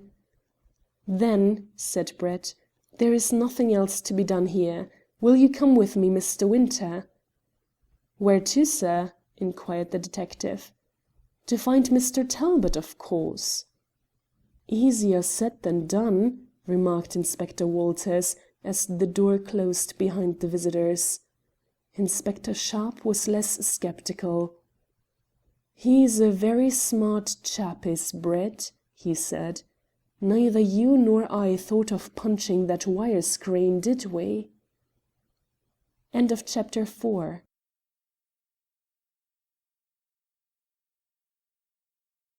Chapter 5 of The Albert Gate Mystery by Louis Tracy. Recording by Carolyn. Chapter 5. A Startling Clue. Once clear of the Albert Gate mansion, the barrister was bound to confess to a sense of indefiniteness, a feeling of uncertainty which seldom characterized either his thoughts or his actions. He admitted as much to his companion, for Brett was a man who would not consent to pose under any circumstances. "It is quite true," he explained, "that our first duty must be to find Mr. Talbot, and it is still more certain that we will be able to accomplish that part of our task, but there are elements in this inquiry which baffle me at present." "And what are they, sir?" said the detective. "I fail to see why Mr. Talbot was dragged into the matter at all. On the straightforward assumption that Turks were engaged in the pleasant occupation of taking other Turks' lives, an assumption to which, by the way, I attach no great amount of credence, why did they not allow Mr. Talbot to go quietly to his own home? It was not that they feared more speedy discovery of their crime. The hour was then late. It was tolerably certain that he would make no move which might prove injurious to them until the next morning, and then the whole affair was bound to be discovered by the police in the ordinary course of events." "I don't quite follow you, sir," said Winter, with a puzzled tone in his voice. They had, for the sake of quietude, turned into the park and were now walking towards Hyde Park Corner. "What do you mean by saying Mr. Talbot would make no move in the matter until next morning?" "Oh, I forgot," said Brett. "Of course you don't know why the diamonds were stolen?" "For the same reason that all other diamonds are stolen, I suppose." "Oh dear no," laughed the barrister. "This is a political crime." "Political?" said the amazed policeman. "Well, we won't quarrel about words, and as there are perhaps no politics in Turkey, we will call it dynastic, or any other loud-voiced adjective which serves to take it out of the category of simple felony. Why, I cannot at this moment tell you, but you may be perfectly certain that the disappearance of those diamonds from the custody of Mehmet Ali Pasha will not cause the Sultan to sleep any more soundly." "What beats me, Mr. Brett," said the detective, viciously prodding the gravel path with his stick, "is how you ferret out these queer facts. Fancies, some people would call them, as I used to do until I knew you better." "In this case it is simple enough. By mere chance I happened to read this morning that there had been some little domestic squabble in the royal circles at Constantinople. I don't know whether you are acquainted with Turkish history, Mr. Winter, but it is a well-recognized principle that any sultan is liable to die of diseases which are weird and painfully sudden. For instance, the last one is popularly supposed to have plunged a long sharp scissors into his jugular vein. Others drank coffee that disagreed with them, or smoked cigarettes too highly perfumed. In any case, the invariable result of these eccentricities has been that a fresh sultan occupied the throne. Now, don't forget that I'm simply theorizing, for I know no more of this business than you do at this moment, but I still think that you will find some connection between my theory and that which has actually occurred. At any rate, I have said sufficient to prove to you the importance of not being too ready to make arrests." "I quite see that," was the thoughtful rejoinder. "But you must not forget, sir, that we in Scotland Yard are bound by rules of procedure. Perhaps you will not mind my suggesting that a word from you to the Foreign Office might induce the authorities to communicate officially with the Home Department, and then instructions could be issued to the police which would leave the matter a little more open than we are able to regard it under the existing conditions." "I will see to that," said the barrister. "When does the inquest take place?" "This evening at 6. "It will be adjourned, of course." "Oh yes, no evidence will be given beyond that necessary for purposes of identification, and this can be supplied by the police themselves and an official from the Turkish embassy." "Very well. You will mention to no one the theory I have just explained to you?" "Not if you wish it, sir." "I do wish it at present. Which way are you going?" "Straight to the yard." "In that case I will accompany you a portion of the distance." They had now reached Hyde Park Corner, and, hailing a hansom, Brett told the driver to stop outside the Carlton Hotel. The man whipped up his horse and drove in the direction of Constitution Hill, evidently intending to avoid the congested traffic of Piccadilly and take the longer but more pleasant route through the Green Park and the Mall. "By the way," said Brett, "did the driver of the hansom which conveyed Mr. Talbot and his companion from Albert Gate on Monday night tell you which road he followed?" "Yes," said the detective. "He went this way." Brett rubbed his hands with a queer expression of thoughtful pleasure on his keen face. "Ah," he said, "I like that.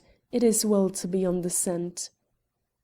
He did not explain to his professional confrère that it was a positive stimulant to his abounding energy and highly strung nerves to find that he was actually following the path taken by the criminal whom he was pursuing.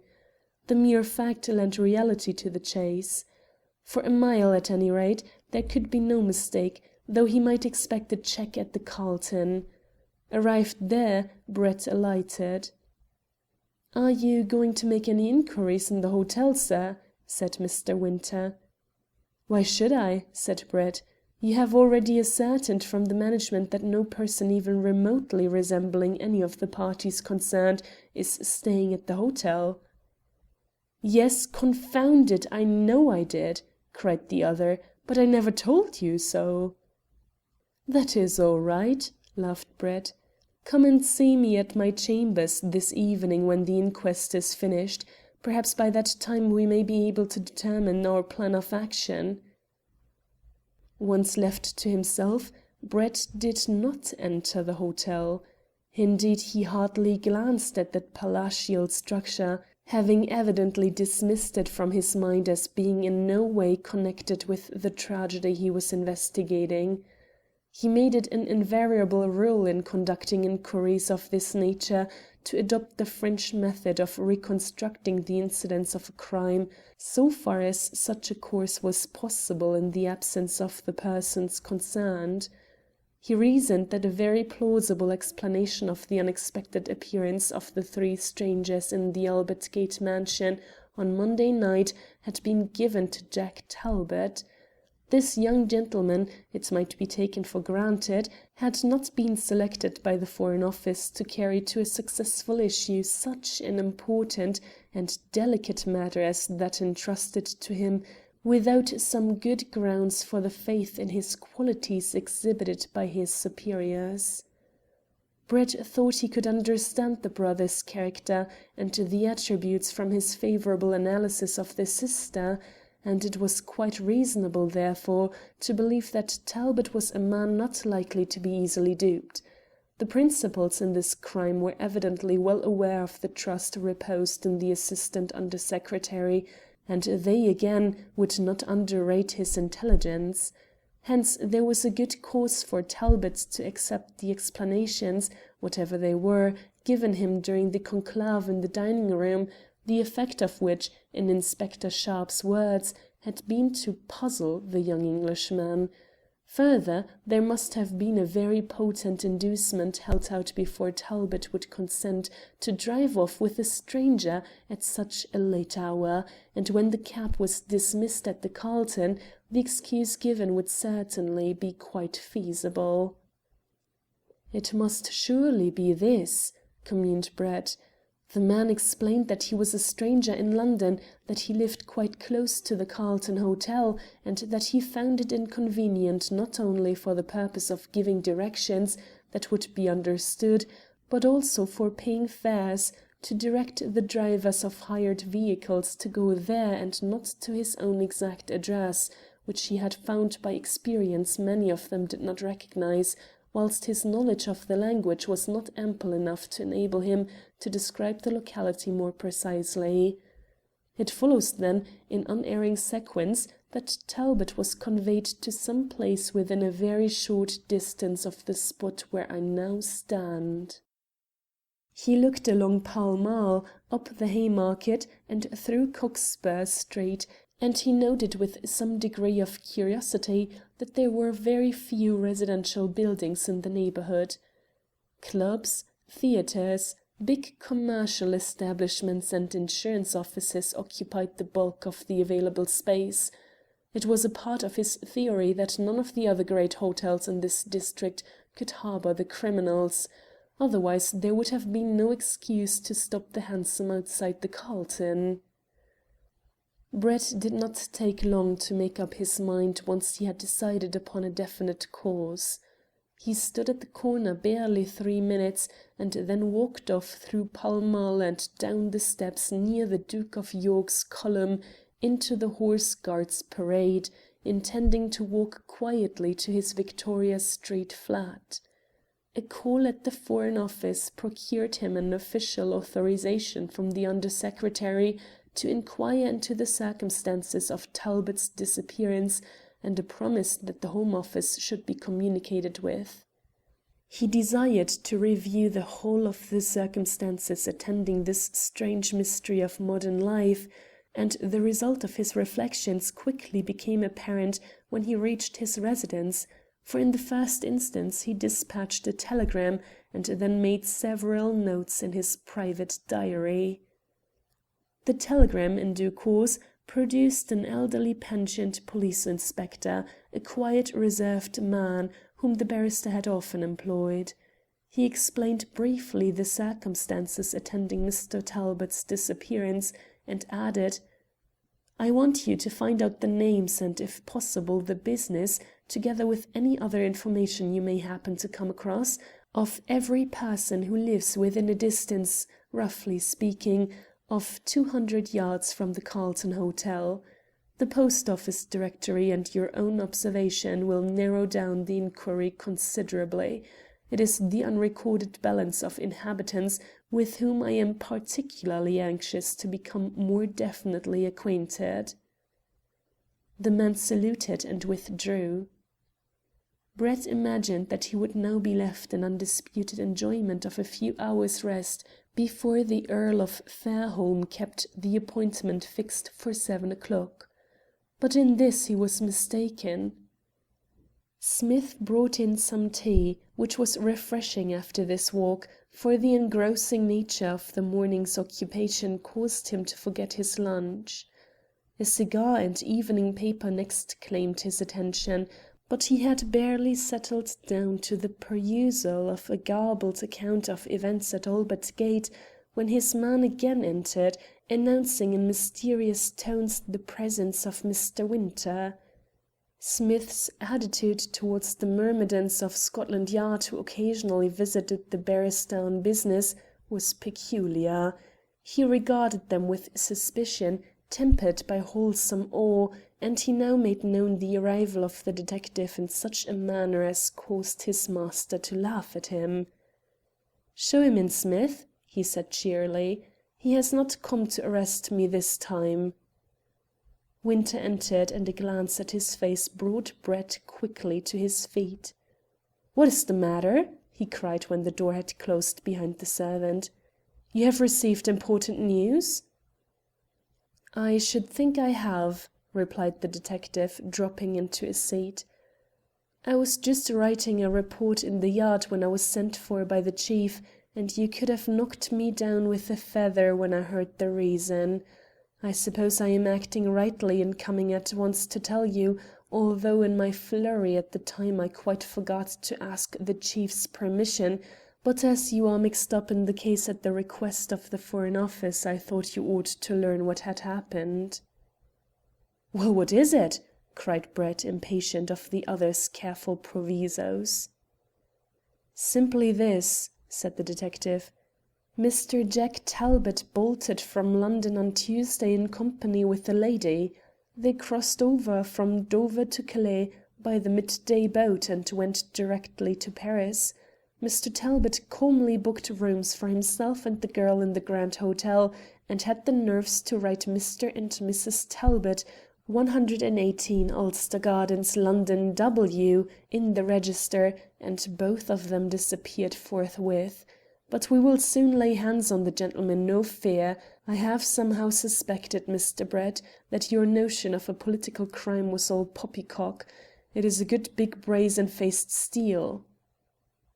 "Is it?" said Brett, his face glistening with excitement at the intelligence so suddenly conveyed to him.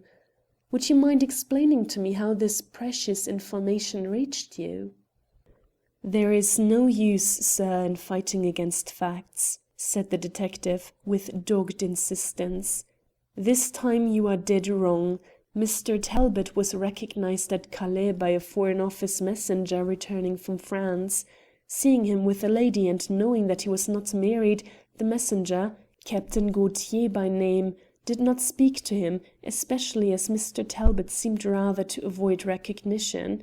Captain Gaultier thought nothing of the matter until this morning, when he visited the Foreign Office on duty and heard something of the affair. He then saw the Under Secretary, the same gentleman who sent the Earl of Fairholme to you, and told him what had happened. The Under Secretary could hardly refuse to believe such a credible witness, so telegrams were dispatched to the embassy in Paris and the police at Dover. From Dover came the information that exactly such a couple as described by Captain Gaultier had crossed to France on Tuesday morning, and a few hours later a wire from Paris announced the discovery of the registered names at the Grand Hotel. The Paris telegram went on to say that the gentleman had told the manager his luggage was following on the Gare du Nord, and that his wife and himself were going out for half an hour, but would return in time to dress for dinner. When his traps arrived, they were to be taken to his room. No luggage ever came, nor was either of the pair seen again, but we will lay hands on them, never fear." Brett took a hasty stride or two up and down the room. "So you think," he burst forth at last, "that Mr. Talbot has not only taken part in some vulgar intrigue with a woman, but that he has also bolted with the Sultan's diamonds, sacrificing his whole career to a momentary impulse, and imperilling his neck for the sake of a few gems which he cannot even convert into money?" "Why not? It is not the first time in the history of the world that a man has made a fool of himself over a woman, or even committed a murder in order to steal diamonds." "My dear Winter, do be reasonable. Where is the market for diamonds such as these are supposed to be? You know even better than I do that the slightest attempt to dispose of them at any figure remotely approaching their value will lead to the immediate detection and arrest of the person rash enough to make the experiment. Don't you see, man, that the Foreign Officer and its messenger, its Under Secretary, your Commissioner, and the embassy officials in Paris have been completely and abjectly fooled? Fooled, too, in a particularly silly fashion by the needless registration of names at the hotel?" "No, I do not see it. One cannot go against facts, but this time the evidence looks so strong that I shall be mightily mistaken if Mr. Talbot does not swing for his share in the matter. Anyhow, I have done my duty in letting you know what has happened, so I must be off." "To arrest somebody, of course," cried Brett, with an irritating laugh, but Mr. Winter was already hurrying down the stairs. The momentary feeling of annoyance soon passed, to be succeeded by profound pity for the household at 118 Ulster Gardens. He well knew that once the police became convinced that a particular individual was responsible for the commission of a crime, it required the eloquence of several counsel and the combined intelligence of a judge and jury at the Old Bailey to force them to change their opinion. Brett had never to his knowledge seen Talbot, yet he felt that this bright, alert and trustworthy young official was innocent of the slightest voluntary complicity in a crime which must shock London when its extent became known. The testimony of the Foreign Office messenger was of course staggering at first sight, especially when backed up by the hurried investigations made at Dover and Paris. But there must be an explanation of Talbot's supposed journey, and even assuming the most unfavourable view of his actions, why on earth should he so ostentatiously parade himself and his companion at the bureau of the Grand Hotel? There could be but one answer to this question. He acted in this manner in order to make certain that his presence in Paris should be known to the police at the first instant they endeavoured to trace him. Then who could the woman be? The last thing that a clever criminal flying from outraged law would dream of doing would be to encumber himself with a young and probably good-looking companion of the opposite sex. The more Brett thought out the complexities of the affair, the more excited he became, and the longer and more rapid were his strides up and down the length of his spacious sitting-room. This was his only outward sign of agitation. When thinking deeply on an all-absorbing topic, he could not remain still. He felt obliged to cast away physical as well as mental restriction on the play of his imagination, and he would at times pace back and forth during unrecorded hours in the solitude of his apartments, finally awakening to a sense of his surroundings by reason of sheer exhaustion. He was not destined to reach this ultimate stage on the present occasion. With a preliminary cough, for the discreet Smith was well versed in his master's peculiarities, his servant announced the appearance of the Earl of Fairholme. Brett looked at his watch and was caught in the act by his visitor. "Yes, I know we fixed on 7 o'clock," cried the impetuous young peer, "but I was simply dying to hear the result of your inquiries thus far, and I ventured to call an hour earlier." The barrister explained that he sought to learn the time as a matter of mere curiosity. "Indeed," he added, "your appearance at this juncture is particularly welcome. I want to ask you many things concerning Mr. Talbot." "Fire away," said Fairholme. "I'm no good at spinning a yarn, but I can answer questions like a prize boy in a Sunday school." "Well, in the first instance, have you known him many years?" "We were at school together at Harrow. Then I entered the army whilst he had a university career. My trustees made me give up the service when I succeeded to the estate, and about the same time Jack entered the Foreign Office. That is 3 years ago.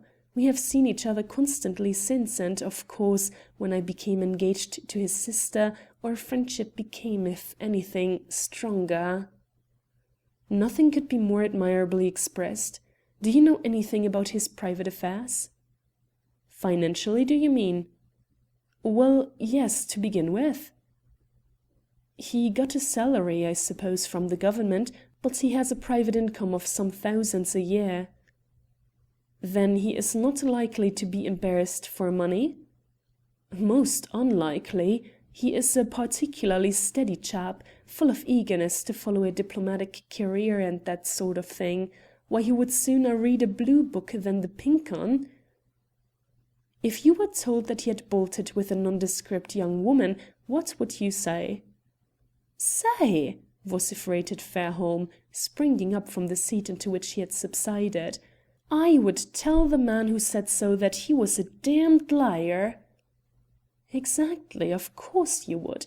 Yet here are all kinds of people, Foreign Office officials, policemen and hangers-on of the British Embassy in Paris, ready to swear, perhaps to prove, if necessary, that Talbot and some smartly dressed female went to Paris quite openly by the day service yesterday, and even took care to announce ostentatiously their arrival in the French capital. For a moment the two men faced each other silently, the one amused by the news he was imparting, the other staggered by its seeming absurdity. Then Fairholme flung himself back into his chair. "Look here, Mr. Brett," he went on, "if Jack himself stood there and told me that what you have said is true, I would hardly believe it." A note of agony came into his voice as he added, "Do you know what this means to his sister? My God, man, it will kill her." "It will do nothing of the sort," cried Brett. "Surely you understand Miss Talbot better. She will be the first to proclaim to the world what you and I believe, namely, that her brother is innocent, no matter how black appearances may be. I have no knowledge of him save what I have learned within the last few hours, yet I stake my reputation on the certainty that he is in no way connected with this terrible occurrence save by compulsion." "It gives one renewed courage to hear you speak so confidently," said the Earl, his face lighting with enthusiasm as he looked eagerly at the other, whose earnestness had, for an instant, lifted the veil from features usually calm and impassive, betraying the strength of character and masterful purpose that lay beneath the outward mask. "Is there anything else I can tell you?" asked Fairholme. "You are quite sure that his was a nature that could not stoop to a vulgar intrigue?" said Brett. "Remember that in this relation the finest natures are prone to err. From long experience I have learned to place such slips in quite another category than mere lapses of criminality." "Of course any man who knows the world must appreciate your reasons fully, but from what I know of Jack I am persuaded the thing is quite impossible. Even if it were otherwise, he would never be so mad as to go off when he knew that something very unusual and important was about to occur with reference to a special mission for the successful conclusion of which he had been specially selected by the Foreign Office." "Ah, there you touch on the strange happenings of coincidence. Circumstantial evidence convicts many offenders, but it has hanged many an innocent man before to-day. I could tell you a very remarkable case in point. Once—" But Smith appeared to announce dinner, and Brett not only insisted that his new acquaintance should dine heartily, but also contrived to divert him from present anxieties by drawing upon the rich storehouse of his varied experiences. The meal therefore passed pleasantly enough. Both men arranged to visit Sir Hubert Fitzjames during the evening and decide on a definite course of action which would receive the approval of the authorities. Armed with a mandate from the Foreign Office, Brett could enter upon this task without fear of interference from officialdom. Nothing further could be done that night, as the private inquiry agent could not possibly complete any portion of his house-to-house scrutiny in the vicinity of the Carlton until the following morning at the earliest. They smoked and chatted quietly until 7:30 p.m., when Inspector Winter again put in an appearance to announce that the coroner's jury had brought in a verdict of wilful murder by some 2 or more persons unknown. The detective was somewhat quieter in manner now that the sensational turn of events in Paris had assimilated with the other remarkable features of the crime.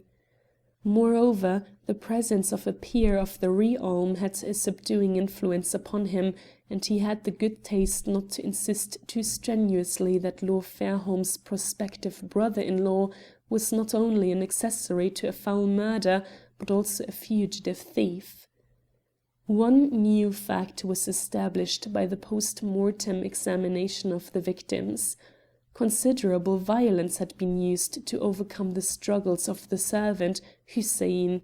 His neck was almost dislocated, and there was a large bruise on his back, which might have been caused by a knee of an assailant endeavouring to garrote him. They were discussing this discovery and its possible significance when Smith entered, bearing a lady's visiting card, which he silently handed to his master. Brett read the name inscribed thereon. He merely said, "Show the lady in." Then he returned to the Earl of Fairholme, electrifying the letter by the words, "Miss Edith Talbot is here." An instant later Miss Talbot came into the room. The three men knew that she brought momentous, perchance direful intelligence. She was deathly pale. Her eyes were unnaturally brilliant, her mouth set in tense resolution. "Mr. Brett," she said, after a single glance at her lover, "we have received a letter from my brother." "A letter from Jack!" cried Fairholme. "Well, I never did!" ejaculated Mr. Winter. But Brett only said, "Have you brought it with you, Miss Talbot?" "Yes, it is here. My uncle, who was too ill to accompany me, thought you ought to see it at once." And she handed a torn envelope to him. He glanced at the postmark. "It was posted in Paris last evening," he said, his cool utterance sending a thrill through the listeners. "Is the address written by him?" he added. "Oh yes, it is undoubtedly from Jack." Here was a woman moulded on the same inscrutable lines as the man whom she faced. Seldom, indeed, would either of these betray the feelings which agitated them. Then he took out the folded letter. It contained but 3 lines, and was undated. "My dear uncle and sister," it ran, "I am in a position of some difficulty, but am quite safe personally. Ever yours, Jack." Mr. Winter was the first to recover his equanimity. He could not control the note of triumph in his voice. "What do you think of it now, Mr. Brett?" The barrister ignored him, save for a glance which seemed to express philosophical doubt as to whether Mr. Winter's head contained brains or sawdust.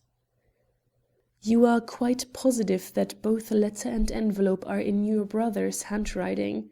he said. "Absolutely positive." "There can be no doubt about it," chimed in Fairholme, to whom, in response to a gesture, Brett had passed the damning document. "Then this letter simplifies matters considerably," said Brett. Miss Talbot looked at him unflinchingly as she uttered the next question. "Do you mean that it serves to clear my brother from any suspicion?" "Most certainly." "I thank you for your words from the bottom of my heart. Somehow I knew you would say that. Will you please come and help to explain matters to my uncle? Harry, you will come too, will you not?" The sweet, gentle voice, with its sad mingling of hope and despair, sounded so pathetic that the impetuous peer had some difficulty in restraining a wild impulse to clasp her to his heart then and there. Even Mr. Winter was moved not to proclaim his disbelief.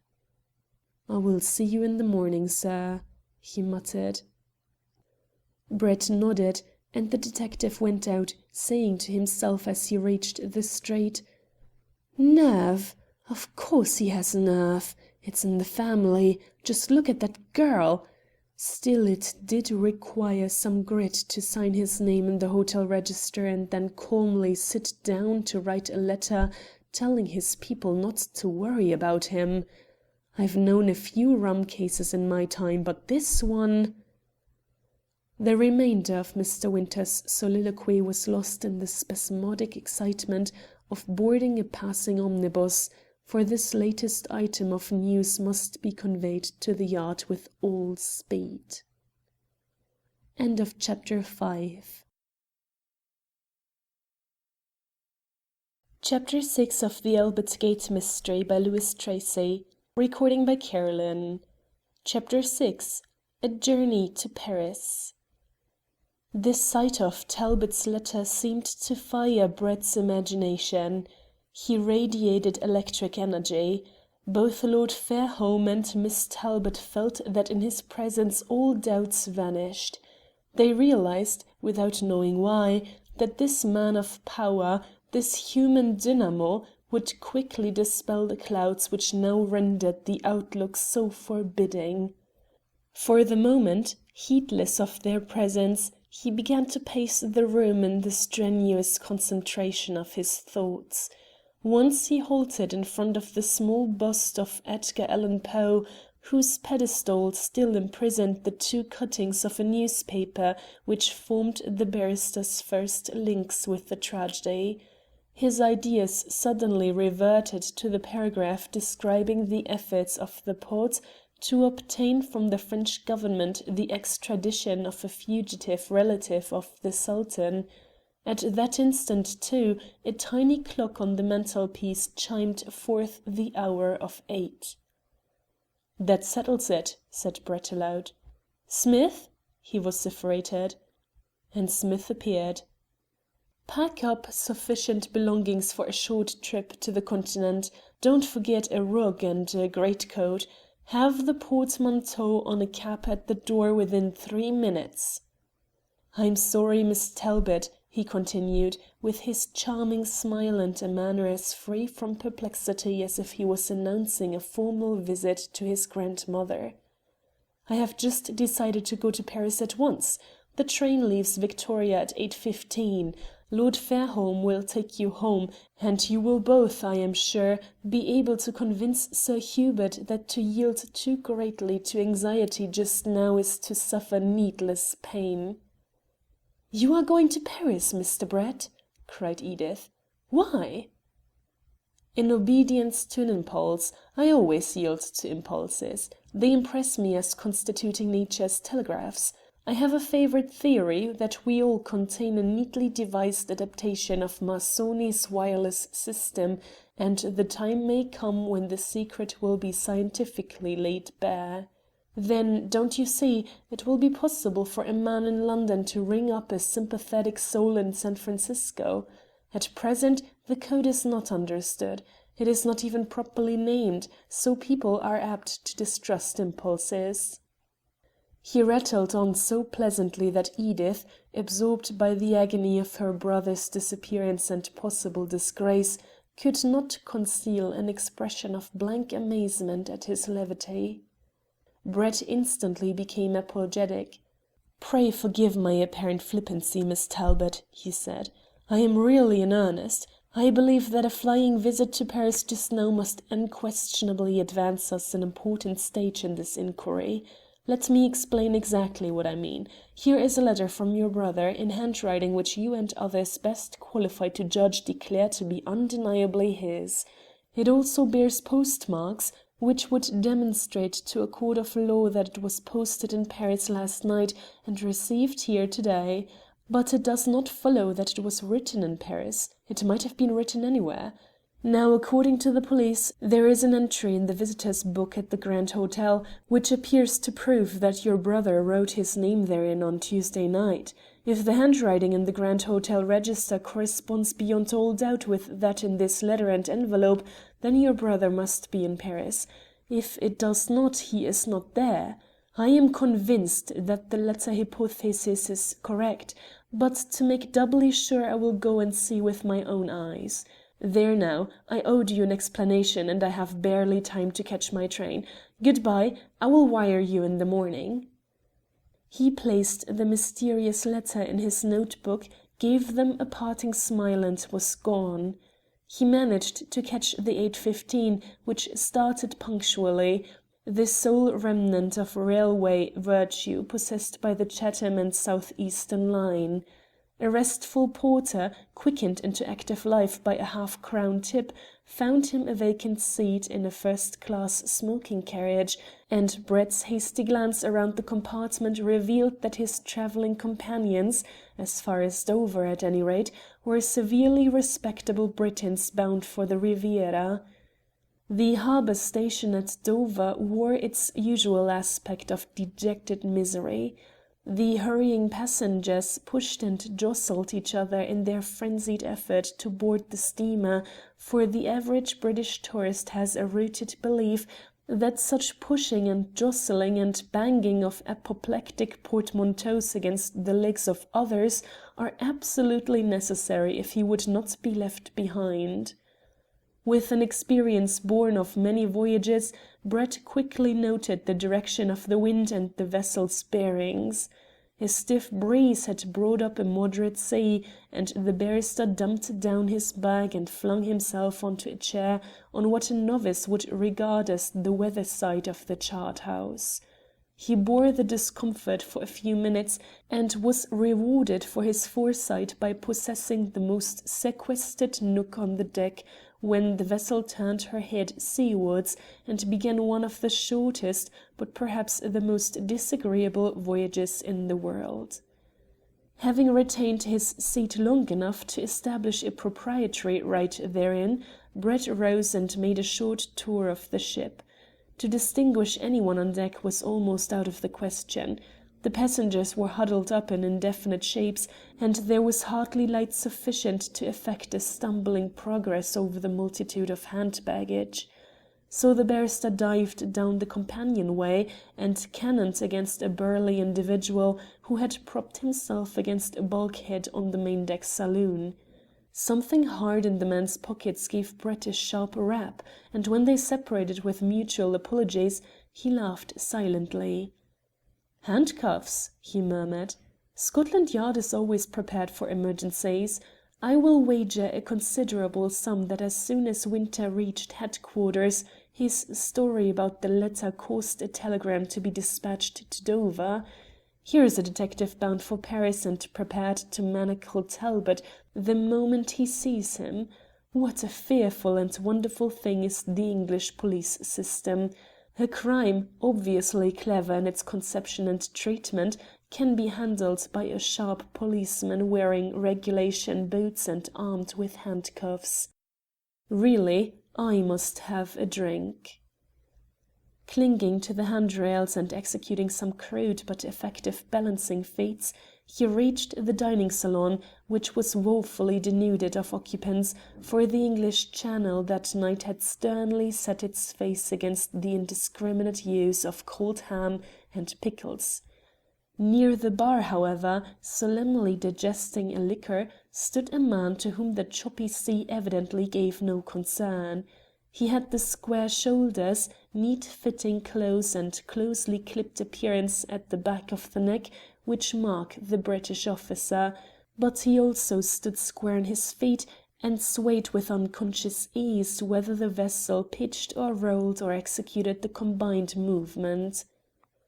"Now I wonder," said Brett, "if that is Captain Gaultier.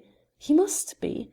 Gaultier, from his name, should be a Jersey man, hence his facility in foreign languages and his employment as a Foreign Office messenger. It's worth trying.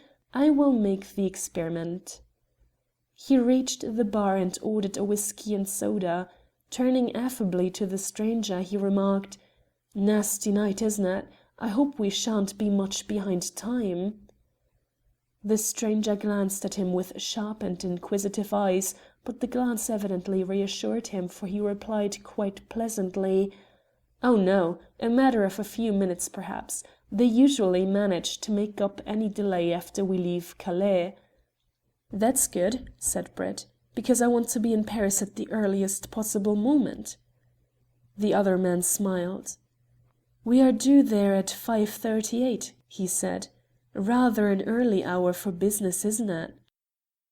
"Well, yes," assented the barrister, "under ordinary circumstances. But as my only business in Paris is to examine a hotel register and then get something to eat before I return, I do not wish to waste time unnecessarily on the road." The other man noted affably, but gave no sign of further interest. "So," communed Brett, "if it be Gaultier, he has not heard the latest development. I must try a frontal attack." "Does your name happen to be Gaultier?" he went on. The stranger arrested his liqueur glass in the final tilt.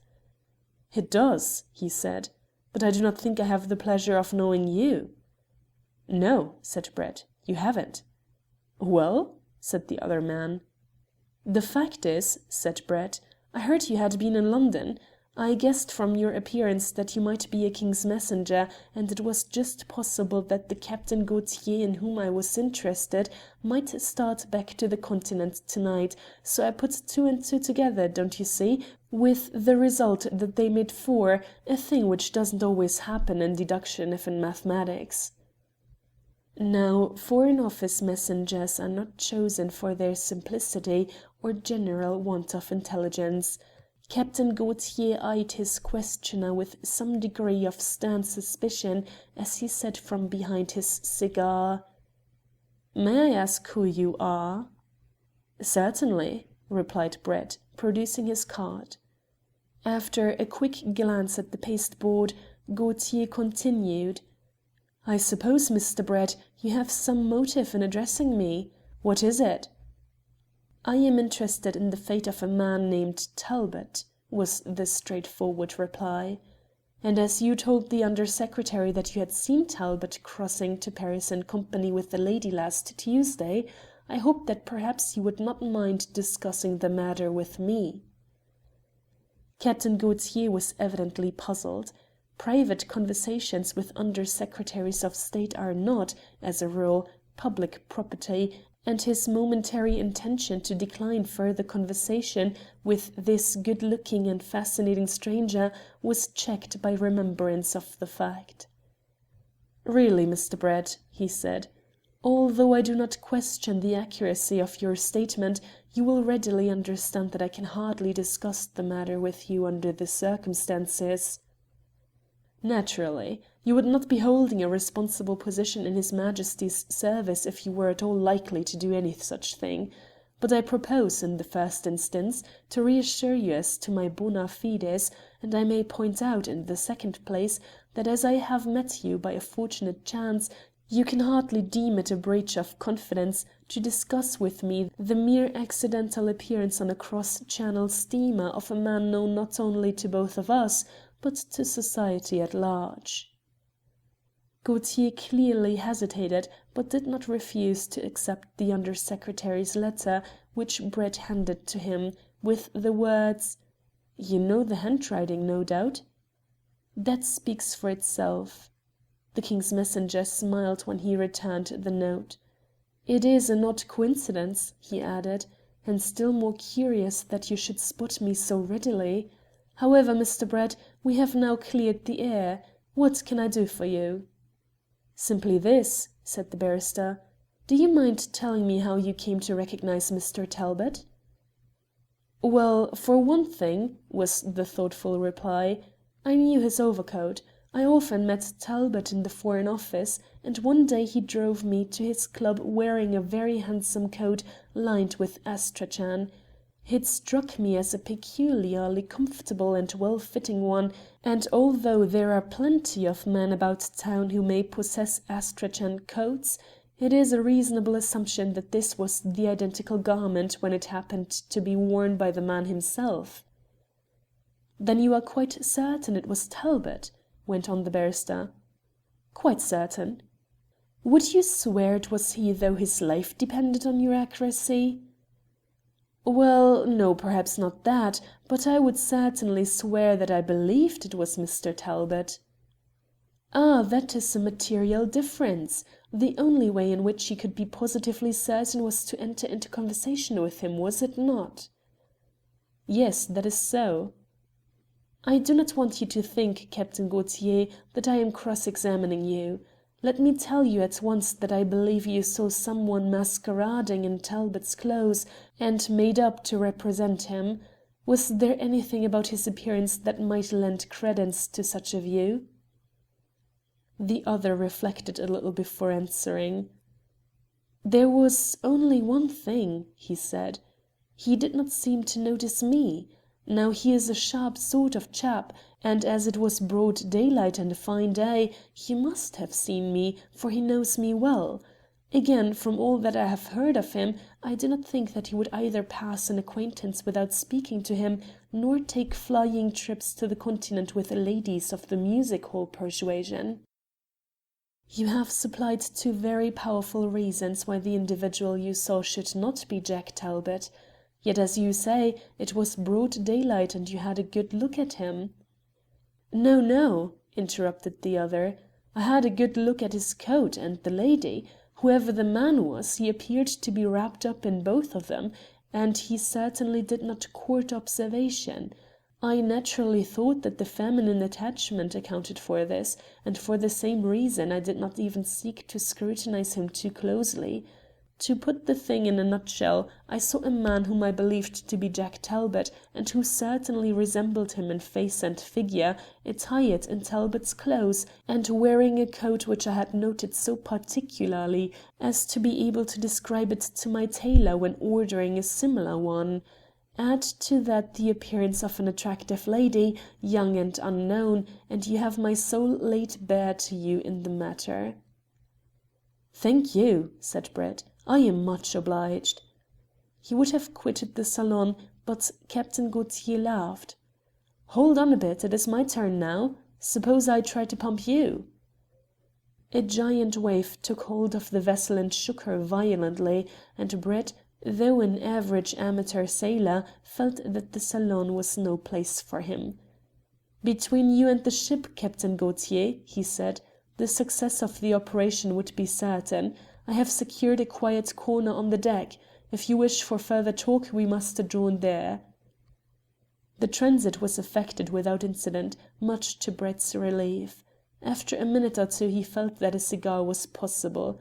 He turned to his companion with the quiet observation: "The vessel has failed. You can start now." "Well," said Gaultier, "tell me what is the mystery attaching to Talbot's movements? I only heard the vaguest of rumours in the department, but something very terrible appears to have happened, and indeed I heartily wished I had kept my mouth shut concerning my supposed meeting with him last Tuesday, as the affair was no business of mine. Moreover, you have now somewhat shaken my belief in his identity, although I can hardly tell you why that should be so." Brett paused to make sure that no one would overhear him, but the fierce wind whistling around the chart house and bridge, the seas that smote the ship's quarter with a thunderous noise, the all-pervading sense of riotous fury in the elements, rendered the precaution almost unnecessary. In any case, there was no one near enough to act the part of eavesdropper, and Brett, exercising the rapid decision which frequently impressed others as a gift of divination, determined that to let such a man as the King's messenger into the secret could not possibly be harmful to the interests of his client, whilst his help might be beneficial. In the fewest possible words, therefore, he poured the tale into the other's wondering ear. When he had finished, Gaultier remained silent for a few minutes. Already the clear radiance of the magnificent light at Calais was sending intermittent flashes of brightness over the deck, and the long shoulder of Cape Grisnez was thrusting the force of the gale back into mid-channel. "I think," said Gaultier, speaking slowly and thoughtfully, "that your view is the right one, Mr. Brett. There is much more in this business than meets the eye, and any man who believes that Jack Talbot would mix himself up in it must be a most determined ass. Of course, such people do exist, but they shouldn't be in the police force. You are going on to Paris, you said?" "Yes." "Then we can travel together. All that you have said is quite new to me. Curiously enough, I have just returned from Constantinople, and I may be able to assist you." Brett silently thanked his stars for the gratuitous circumstance which threw him into the company of Captain Gaultier. He recognized that the King's messenger, with the precaution that might be expected from one whose daily life demanded extreme prudence, desired to mentally review the strange facts made known to him before he committed himself further. With ready tact the barrister changed the conversation to matters of the moment until they reached the pier at Calais, when both men, not encumbered with much luggage, were among the first flight of passengers to reach the station buffet. On their way they captured a railway official and told him to reserve a coupé lit compartment. In the midst of their hasty meal the Frenchman arrived, voluble, apologetic. The train was crowded. Never had there been such a rush to the south. By the exercise of most profound care he had secured them 2 seats in a compartment, but the third had already taken itself. He was sorry for it, he had done his best. When they entered their carriage the third occupant was in position. He was French, aggressively so. Phil may have used him for a model. The poor man had been wretchedly ill from the moment he left Dover until the vessel was tied for her berth in the harbour at Calais. He paid not the least attention to the newcomers, being apparently absorbed in contemplation of his own misery. The 2 Englishmen, though experienced travellers, were sufficiently insular to resent the presence of the stranger, whom Brett resolved to put to the language test forthwith. "It is very cold in here," he said. "Shall I turn on the hot air?" The Frenchman seemed to understand that he was addressed. He looked up with a shivering smile and explained that he had only booked 1 seat. The remainder of the compartment was at their disposal. He was evidently guiltless of acquaintance with the English tongue, but Brett did not like his appearance. Though well dressed and well spoken, he was a nondescript individual, and the flash of his dark eyes was not reassuring. Yet the man was so ill that Brett forthwith dismissed him from his thoughts, though he took care to occupy the centre seat himself, thus placing Captain Gaultier on the other side of the carriage. After a visit from the ticket examiner, the Frenchman disposed himself for a nap, and the train started. Captain Gaultier by this time had made up his mind as to the information he felt he could give his new acquaintance. "It is very odd," he said, "that those diamonds should disappear just at the moment when there is every sign of unrest in Turkey. You know, of course, the manner of the last Sultan's death?" Brett nodded. "And you have heard, no doubt, something of the precautions taken by the present Sultan to safeguard his life against the attacks of possible assassins?" "Yes," said Brett. "Well, these have been redoubled of late, and the man never goes out that he is not in the most abject state of fear. He is a pitiful sight, I assure you. I saw him less than a fortnight ago, driving to the mosque on Friday, and his coachman evidently had orders to go at a gallop through the streets, while not only was the entire road protected by soldiers, but every house was examined previously by police agents. There is something in the wind of more than usual importance in the neighbourhood of Yildiz Kiosk just now, I am certain. I suppose you did not chance to see any mention of the fact that Hussein ul Mulk, the Sultan's nephew, has recently fled from Turkey and is now under the protection of the French government?" "Yes, I noticed that." "You don't seem to miss much," was Gaultier's sharp remark, pausing in his narrative to light a cigar. "One of my few virtues is that I read the newspapers." The train was slowing down as it neared the town station in Calais, and Gaultier's voice could be momentarily heard above the diminishing rattle. "Well," he said, "I happen to know Hussein ul Mulk, and if we find out where he lives in Paris I will introduce you to him." Brett looked at the slumbering Frenchman out of the corner of his eye.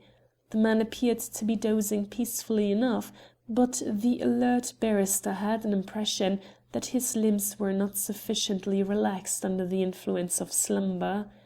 Indeed, he felt sure that the Frenchman was wide awake and endeavouring to catch the drift of their conversation.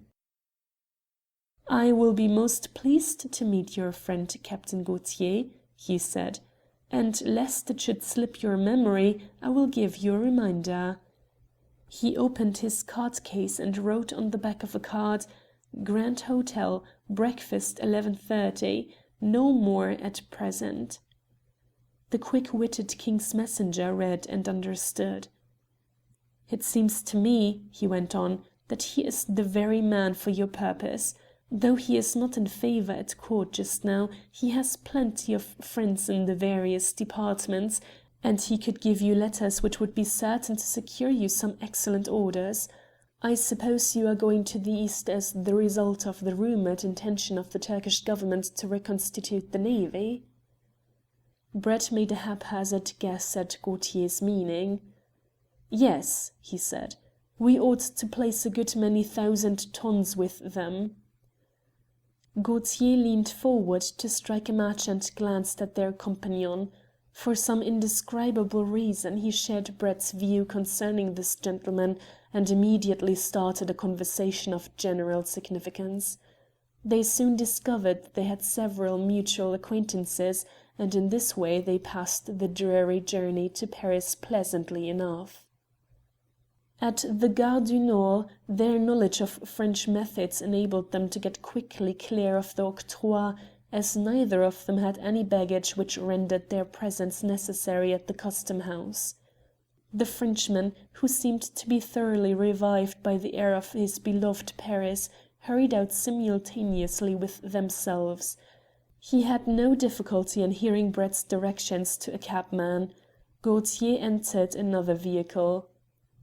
Brett was the first away from the station. He fancied he saw his French travelling companion hastily whisper something to a lounger near the exit, so he suddenly pulled up his voiture, gave the driver a 2-franc piece, and told him to go to the Grand Hotel and there wait his arrival. The cab had halted for the moment in the Rue Lafayette, at the corner of the Place Valenciennes, and the cabman, recognizing that this fare was an Englishman and consequently mad, drove off immediately in obedience to orders. Though nearly 6 o'clock in the morning, it was quite dark, but as Brett walked rapidly back towards the station, he had no difficulty in picking out Gaultier, who occupied an open vehicle. Some little distance behind came another, and herein the barrister thought he recognized the man to whom the Frenchman in the train had spoken. By this time many other cabs were dashing out of the station yard, so Brett took the chance that he might be hopelessly wrong. He hailed a third vehicle and told the driver to follow the other two, which were now some distance down the Rue Lafayette. Not until the 3 cabs had crossed the Place de l'Opéra and passed the Madeleine could Brett be certain that the occupant of the second was following his friend Gaultier. Then he chuckled to himself, for this was surely a rare stroke of luck. Quickly reviewing the possibilities of the affair, he came to the conclusion that the travelling Frenchman really understood little, if any, English, but that he had caught the name of the fugitive from the Sultan's wrath, and had forthwith betrayed an interest in their conversation, which was, to say the least, remarkable. At the exit from the Gare du Nord, the stranger had readily enough ascertained Brett's destination, but he clearly regarded it as important that Gaultier, the man who claimed Hussein al-Mulk as a friend, should be tracked, and had given the necessary instructions to the confederate who awaited his arrival. Although Gaultier had not said as much, Brett guessed that his destination was the British Embassy in the Rue du Faubourg Saint-Honoré. The route followed by the cabman led straight to that well-known locality. The Frenchman in the second cab evidently thought likewise, for at the corner of the Rue Boissy he pulled up, and Brett was just in time to give his driver instructions to go ahead and thus avoid attracting undue notice to himself. Gaultier turned into the Embassy, and Brett himself halted a little further on. Dismissing his cocher with a liberal fare, he walked rapidly back, and saw the spy enter into conversation with the night porter on duty. The latter personage, however, was clearly a trustworthy official, for he loudly told the other to be off and attend to his own affairs. Then followed a most exciting and perplexing chase through many streets, and it was only by the exercise of the utmost discretion that Brett finally located his man at a definite number in the Rue Barbette, a tiny thoroughfare in the Temple district. By this time dawn was advancing over Paris, and the streets were beginning to fill with early workers. He inquired from a passer-by the most likely locality in which he could find a cab, and the man civilly conducted him to the Rue de Rivoli. Thence he was not long in reaching the Grand Hotel, where he found the astonished cocher of his first vehicle still safeguarding his bag and arguing fiercely with a porter that he had unquestionably obeyed the Englishman's instructions. Tired though he was, Brett did not fail to scrutinize the list of arrivals at the hotel on the preceding Tuesday. He instantly found the entry he sought. The arrival of Mr. and Mrs. John Talbot, London, was chronicled in the register with uncompromising boldness. Hastily comparing the writing in Talbot's letter with that of the visitor's book, Brett was at first staggered by their similarity, but he quickly recognized the well-known signs which indicate that a man who himself writes bold and confident hand has been copying the signature of another with the object of reproducing it freely and with reasonable accuracy. There are always perceptible differences in the varying pressure of the pen and the distribution of the ink. Allowance had evidently not been made for the fact that Englishmen almost invariably write their names very badly in continental hotel registers owing to their inability to use foreign pens. The man who not only forged Mr. Talbot's name but also supplied him with a wife laboured under no such disadvantage. Indeed, Talbot himself would probably not have written his own name so legibly. "That is all right," said Brett wearily, traversing a corridor to gain his room. "Now I wonder if there is any connection between Hussein-ul-Mulk and the Rue Barbette."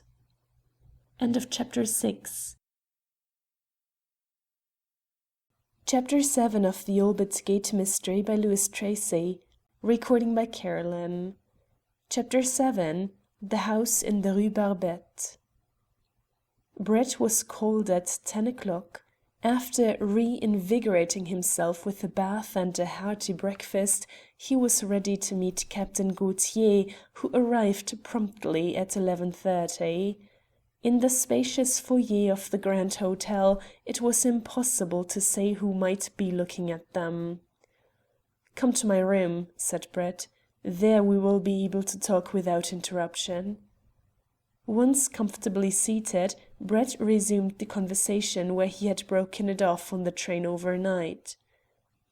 "You say you know Hussein-ul-Mulk," he commenced. "Yes," replied the King's messenger. "And what is more, I have discovered his residence since we parted. It seems that one of the attachés at the embassy met him recently and thought it advisable to keep in touch with the young Turkish party, of which Hussein-ul-Mulk is a shining light. So he asked him where he lived, and as the result I have jotted down the address in my notebook." Gaultier searched through his memoranda and speedily found what he wanted. "Wait a minute," interrupted Brett. "Does it happen to be number 11 Rue Barbette?" The barrister had more than once surprised his companion during the previous night, but this time Gaultier seemed to be more annoyed than startled. "If you know all these things," he said stiffly, "I don't see why you should bother me to get the information. I certainly gathered from your remarks that the only acquaintance you had with Hussein-ul-Mulk was obtained from the newspapers, and that individual himself has the best of reasons for not publishing his address broadcast." Brett smiled. "You mean," he said, "that Hussein-ul-Mulk does live at number 11 Rue Barbette?" "Why, of course he does," was the irritable answer. "That is very odd," said the barrister. "It was a mere guess on my part, I assure you." His assurance evidently did not weigh much with Captain Gaultier, who replaced the notebook in his pocket and obviously cast about in his mind for a convenient excuse to take his departure. Brett knew exactly what was troubling him. "I am quite in earnest," he said, "in telling you that I simply hazarded a guess at the address. To prove that this is so, I must place you in possession of certain incidents which took place after we parted at the Gare du Nord." Rapidly but succinctly he told the amazed King's messenger of the chase in the cab across Paris, and how he, Brett, had followed the Frenchman who was tracking Gaultier's movements so closely. "You will understand," he concluded, "that in view of my preconceived theory, it was not a very far-fetched assumption to connect Hussein ul Mulk with the house in the Rue Barbette into which your spy vanished." "Well," gasped his astonished hearer, "I must say, Mr. Brett, that I owe you an apology. I really thought at first you were fooling me, whereas I now learn that you simply kept your eyes open much wider than other people, perhaps. Nevertheless, you have given me a genuine explanation of circumstances that were otherwise puzzling. For, do you know, I heard about that chap calling at the embassy last night. The incident was unusual, to say the least, but I paid little attention to it, and certainly failed altogether to connect it with your visit to Paris. Even yet I do not see what reason anyone can have for shadowing my movements." "I regard it as a mere chance. I imagine that our fellow passenger in the train caught the name of Hussein ul Mulk in our conversation, and this decided him to shadow your movements, by means of the confederate who awaited his arrival at the station. As it happened, they simply hit upon the wrong person. It might have paid them much better to follow me. The outcome of the blunder is that I am in a fair way towards ascertaining all I want to know about them, whereas up to the present they do not even suspect my existence as an active agent in the affair." "Well now, in what way can I help you regarding Hussein ul Mulk?" "Can you introduce me to him?" "In what capacity?" Brett reflected for a moment before replying. "It would best suit my purpose if I met him as a political sympathizer." Gaultier evidently did not like the idea. Foreign Office messengers do not care to be associated with politics in any shape or form. "Is there no other way?" he asked dubiously. "Plenty," said Brett. "I might pose as a friend of yours interested in Turkish carpets, or coffee, or cigarettes, but for the purpose of my inquiry it would be well to jump preliminaries at once and make this chance acquaintance under the guise of a wire puller." "All right," said Gaultier. "I don't see that it matters much to me, and the letter you have in your possession from the Under Secretary is sufficient warrant for me to give you any assistance that lies in my power." He glanced at his watch. "It is just about time for déjeuner," he continued. "What do you say if we drive to the Rue Barbette at once?" The barrister assented, and they were soon crossing Paris with the superb disregard for other people's feelings that characterizes the local cab driver. "By the way," inquired Gaultier, "have you learned anything else since your arrival?" "Only this. It was not our friend Talbot who came here on Tuesday with a lady." "You're sure?" "Positive. I have compared the handwriting in the hotel register with a letter undoubtedly written by Mr. Talbot, and the two do not agree. The entry Mr. and Mrs. Talbot, London, in the visitors' book of the Grand Hotel, was a mere trick intended to amuse the police for a few hours, until the conspirators had perfected their scheme for final and complete disappearance." "It was a bold move." "Very. Quite in keeping with the rest of the details of an uncommon crime." At last the fiacre stopped in front of the house in the Rue Barbette which Brett had already scrutinized during the early hours of the morning. "Here we are," said Gaultier with a laugh. If we find Hussein-ul-Mulk at home, I don't know what the deuce we're going to say to him. Remember that I depend on you to carry out a difficult situation, because my Turkish friend will become suspicious the minute he finds me dabbling in intrigue. He knows full well that such matters are quite outside my usual business." "I think I will be able to interest him," said Brett calmly, and without further preliminary, Gaultier ascertained from the concierge that the Turkish gentleman was within.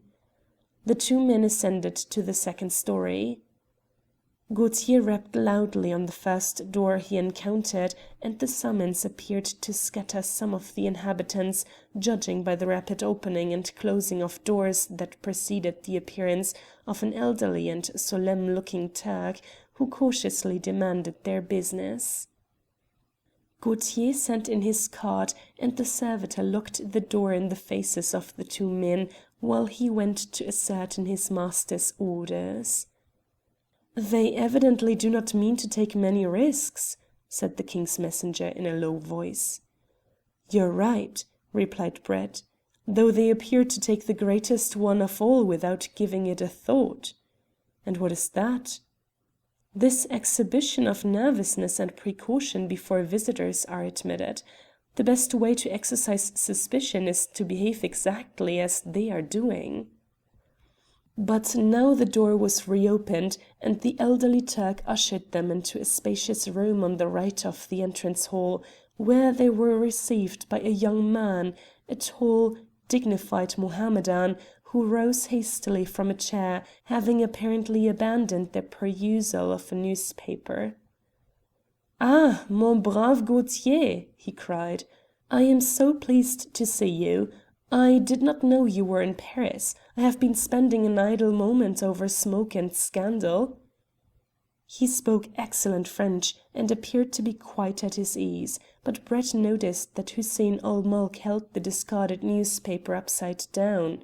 He was smoking a cigarette, lighted the instant before their appearance, and notwithstanding his oriental phlegm, he seemed to be labouring under intense excitement. Nevertheless, Hussein-ul-Mulk could control his nerves. "Have you had déjeuner, or have you time to join me in a cigarette?" he went on. "We will be delighted," said Gaultier, taking the proffered case. "The fact is, I only heard of your presence in Paris by accident, and I mentioned the fact to my friend here, who has interested himself in the Armenian cause in London. He at once expressed a keen desire to make your acquaintance, so I ventured to bring him here and introduce him to you. This is Mr. Reginald Brett, an English barrister, and one who keenly sympathizes with the reform movement in Turkey." "I am delighted to know you, Mr. Brett," said the suave Oriental. "It is naturally a great pleasure to me to make the acquaintance of any influential Englishman who has given sufficient thought to Eastern affairs to understand the way in which my country suffers under a barbarous and unenlightened rule." He spoke with the glibness of a born agitator, yet all the while he was inwardly wondering what could be the true motive of the visit paid him by this distinguished-looking stranger, and Brett was silently resolving to startle Hussein-ul-Mulk out of his complacency at the earliest possible moment.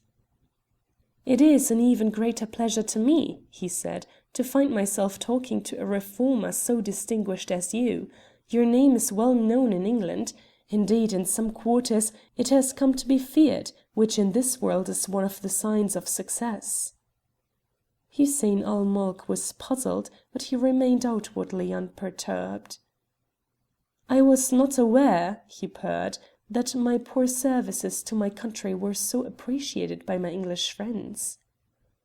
"Ah," said Brett, with a smile that conveyed much, "a man like you cannot long remain hidden. I have good reason to know that at the present moment your achievements are earnestly attracting the attention of the Foreign Office." Hussein-ul-Mulk became even more puzzled. Indeed, he exhibited some slight tokens of alarm lest Brett's vehement admiration should reach the ears of others in the adjoining room.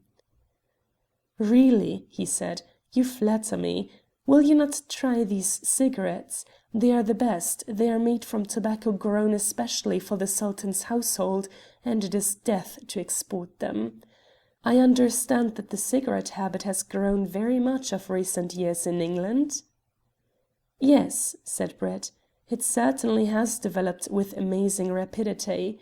In trade as in politics, this is an astounding age." Gaultier knew that there was more behind the apparent exchange of compliments than appeared on the surface. Having fulfilled his pledge to Brett, he said hurriedly, "Both of you gentlemen will understand that I cannot very well take part in a political discussion. With your permission, Hussein, I will now leave my friend with you for half an hour's chat, as I have an appointment at the Café Riche." Although Hussein was profoundly disconcerted by Brett's manner no less than his utterances, he could not well refuse to accord him a further audience, so Gaultier quitted the apartment, and the Englishman and the Mussulman were left face to face. Brett felt that the situation demanded a bold game. Under some circumstances he knew that to throw away the scabbard and dash with naked sword into the fray was the right policy. "I came to see you, Hussein-ul-Mulk," he said, speaking deliberately, "not only because I have an interest in the progressive policy voiced by the young Turkish party, but on account of matters of personal interest to you and to friends of mine in England." The Turk bowed silent recognition of the barrister's motives. "You are aware," said Brett, "that a large number of valuable diamonds were stolen from the special envoy of His Majesty the Sultan in London last Tuesday night, and that the theft was accompanied by the murder of 4 of the Sultan's subjects and the abduction of a prominent official in the British Foreign Office?" It is difficult for an olive-skinned man to turn pale, but Hussein-ul-Mulk did the next most effective thing for one of his race. His face assumed a dirty green shade, and his full red lips whitened.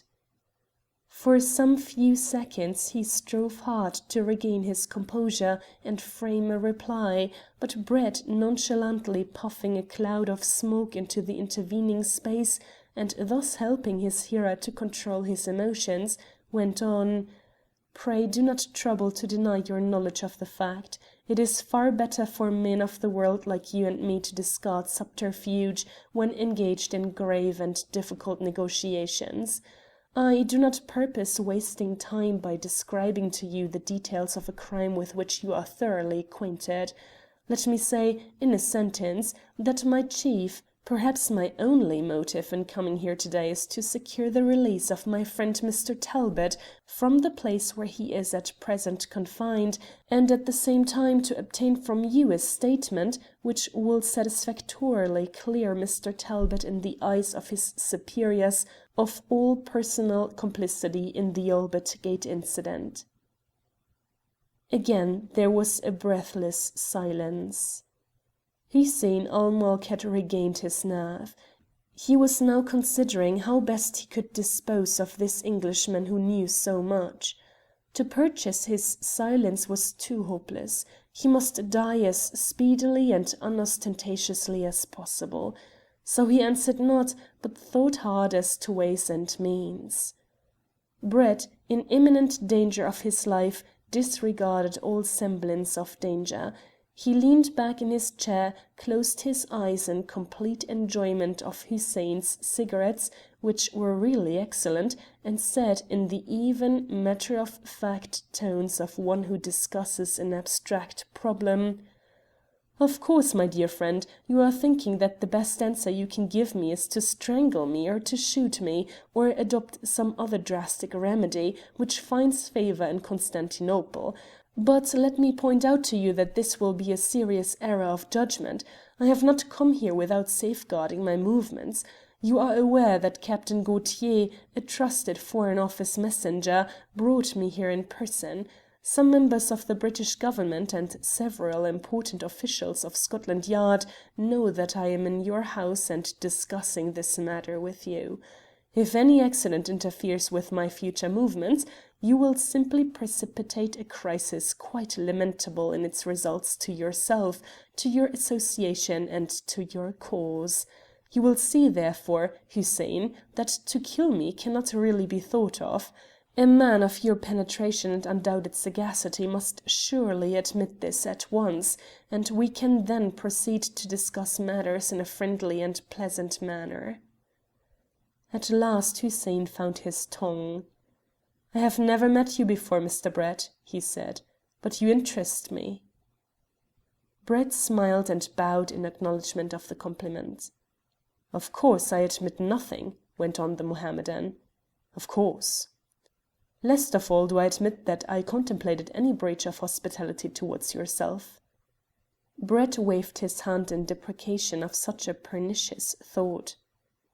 "But you will understand," went on Hussein-ul-Mulk, "that it is quite impossible for me to even attempt to discuss the very interesting facts you have brought to my notice without some inquiry on my part, and on yours some proof that the events concerning which you have informed me have really happened.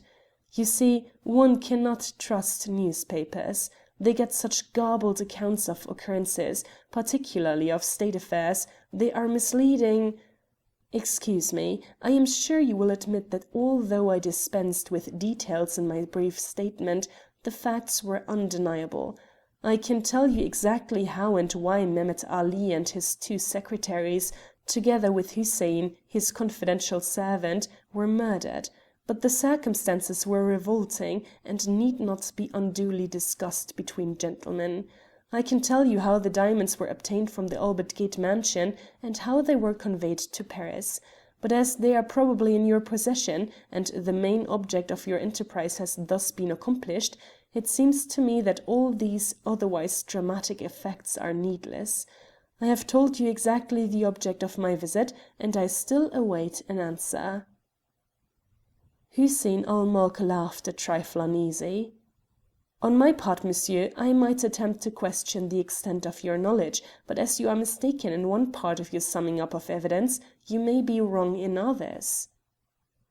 "To what do you allude?"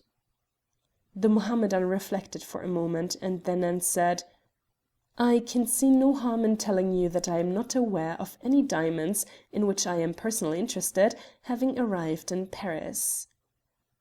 "Indeed," said Brett, leaning forward in his chair and instantly dropping the listless air which had hitherto characterized his utterances. "That is a very curious thing, because the diamonds have been in Paris at least 2 days, and if they are withheld from the possession of those who employed certain agents to secure them, there must be a powerful reason to account for the delay. Speaking quite disinterestedly, monsieur, I would advise you to inquire into the matter at once." His words evidently perturbed the Turk. "Will you object," he said, "if I leave you alone a few minutes? I wish to consult with a friend of mine who happens to be staying here." "Assuredly," said Brett, "but let me beg you to leave your cigarettes behind. They are exquisite." Hussein-ul-Mulk had never before encountered such a personality as Reginald Brett. His eyebrows became perfectly oval with surprise and admiration for the man who could thus juggle with a dangerous situation. "Here is my case," he said, "and when we have concluded this most interesting conversation, I hope you will leave me your address so that I may have the extreme pleasure of sending you a few hundreds." Then he quitted the room. He was absent fully 5 minutes. On his return he said: "In the opinion of my friend Mr. Brett, it is impossible for us to do anything at the present moment. We must inquire, we must verify, we must consult others. You will see that the negotiations you have undertaken require on our part some display of the extreme delicacy and tact in which you have given us so admirable a lesson. Suppose now we agree to meet here again to-morrow at the same hour. Am I to understand that what has transpired this morning remains, we will not say a secret, but a myth, a mere idle fantasy as between you and me?" "That is precisely my idea," said Brett. One hates to mention such a brutal word as police in an affair demanding finesse. Personally, I hate the blunderers. They rob life of its charm. They have absolutely no conception of art. Romance with them can end only in penal servitude or on the gallows. Believe me, Hussein, I am very discreet." In another minute he was standing in the street and inhaling generous draughts of the keen air of Paris.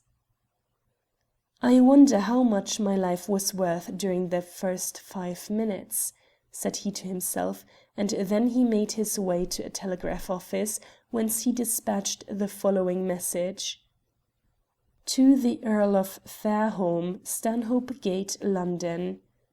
Have received definite intelligence which confirms my views. Expect our friend will be discovered within 48 hours.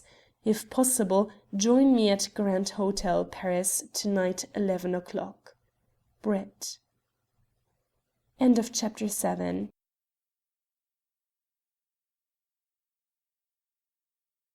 Chapter 8 of the Albert Gate Mystery by Louis Tracy. Recording by Carolyn. Chapter 8. What happened in the Rue Barbette. Pending Fairholme's arrival, Brett was not idle. He visited a prominent jeweller in the Rue de la Paix, and, after making some trivial purchases, led the conversation to the question of diamonds. By skilful inquiry he ascertained a good deal about precious stones, both in their crude and their finished states.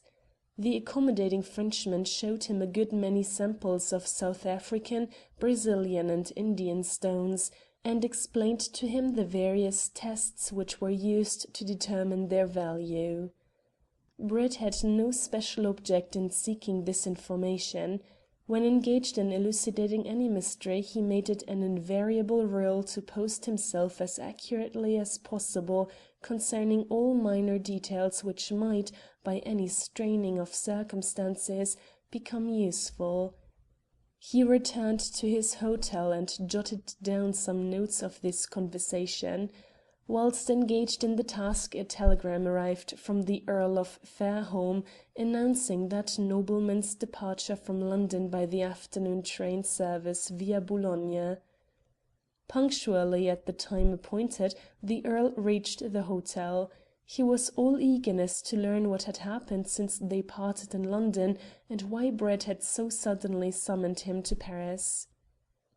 "I really have not much definite information," said the barrister. "Thus far I am building chiefly on surmise, but I have undoubtedly come into contact with the persons who organised and planned, if they did not actually carry out, the raid on the Albert Gate mansion." "Then you have news of Jack?" broke in Fairholme excitedly. "Not exactly. All I can do at present is to assure you that the scent is hot, and we may run our quarry to earth some few minutes after 11 o'clock tomorrow morning." "I am jolly glad that there is a chance of my being useful in this matter," said the Earl gleefully. "If only I am a little bit instrumental in recovering her brother, Edith hasn't got a leg to stand on in the matter of getting married. That's awkwardly put, isn't it? What I mean is that when Talbot is restored to his family and everything is satisfactorily cleared up, Edith and I can get spliced immediately, can't we?" "I regard it as the most assured fact we have yet encountered," said Brett pleasantly. "But you haven't told me yet the exact manner in which I can be useful." "No," said the barrister. "I have been revolving in my mind the possibilities of tomorrow morning, and you must play an important part in what, by chance, may turn out to be a melodrama. Now listen to me carefully. In the neighbourhood of the Porte Saint Martin there is a street known as the Rue Barbette. At 11 o'clock tomorrow morning I go to the house number 11 in that street, and you will accompany me as far as the door. It will be your duty to stand outside and take note of all persons who enter or leave the house once I have disappeared from view in the interior. You must exercise your powers of observation most minutely, paying heed to the height, build, complexion, and clothing of any individual, male or female, who enters or leaves number 11, Rue Barbette, after you have taken your stand in the street. It is more than probable that no person will demand scrutiny, unless it be some chance tradesman's assistant, visiting the building in pursuance of his ordinary work. However, do you feel capable of attending to this part of the programme? Perfectly. You will maintain watch until 11:30. If at that hour I have not rejoined you, make your way to the nearest policeman and tell him that you have good reason to believe that a friend of yours has either been murdered or suffered serious personal injury in a room on the second story of the house in question. You will then, in company with the policeman, come rapidly to the apartment I have indicated and demand an immediate entrance, if necessary bursting open the door." "And what then?" gasped the amazed Earl. "I really don't know," said Brett imperturbably. "It is possible you may find my gory corpse in one of the inner rooms. The best I can hope for is that I shall be simply a prisoner, but I fully expect to be seriously injured at the very least." "But look here, Brett. Are you doing the right thing in this matter? Why on earth should you run such an awful risk, and take it alone, too? Isn't it possible to obtain some trustworthy detective to keep watch in the street, and let me go into the place with you? Don't you see, old chap, that two of us might make a reasonable show if violence is attempted? One man hasn't much chance." The barrister cut short his friend's protestations. "I sent for you, Lord Fairholme," he said, "because I felt that I could trust you to obey my instructions implicitly. This is a matter in which I do not want the police to interfere. My visit to the Rue Barbette to-morrow morning may end quite satisfactorily. If it does, we shall be in possession of important information leading to the prompt release of Mr. Talbot. If it fails, there will certainly be some shooting or stabbing, or perhaps an attempt may be made to keep me a prisoner. This latter eventuality renders the presence of the police essential. No matter what has happened to me, they will, with your assistance, be able to take up the inquiry exactly where I leave it off.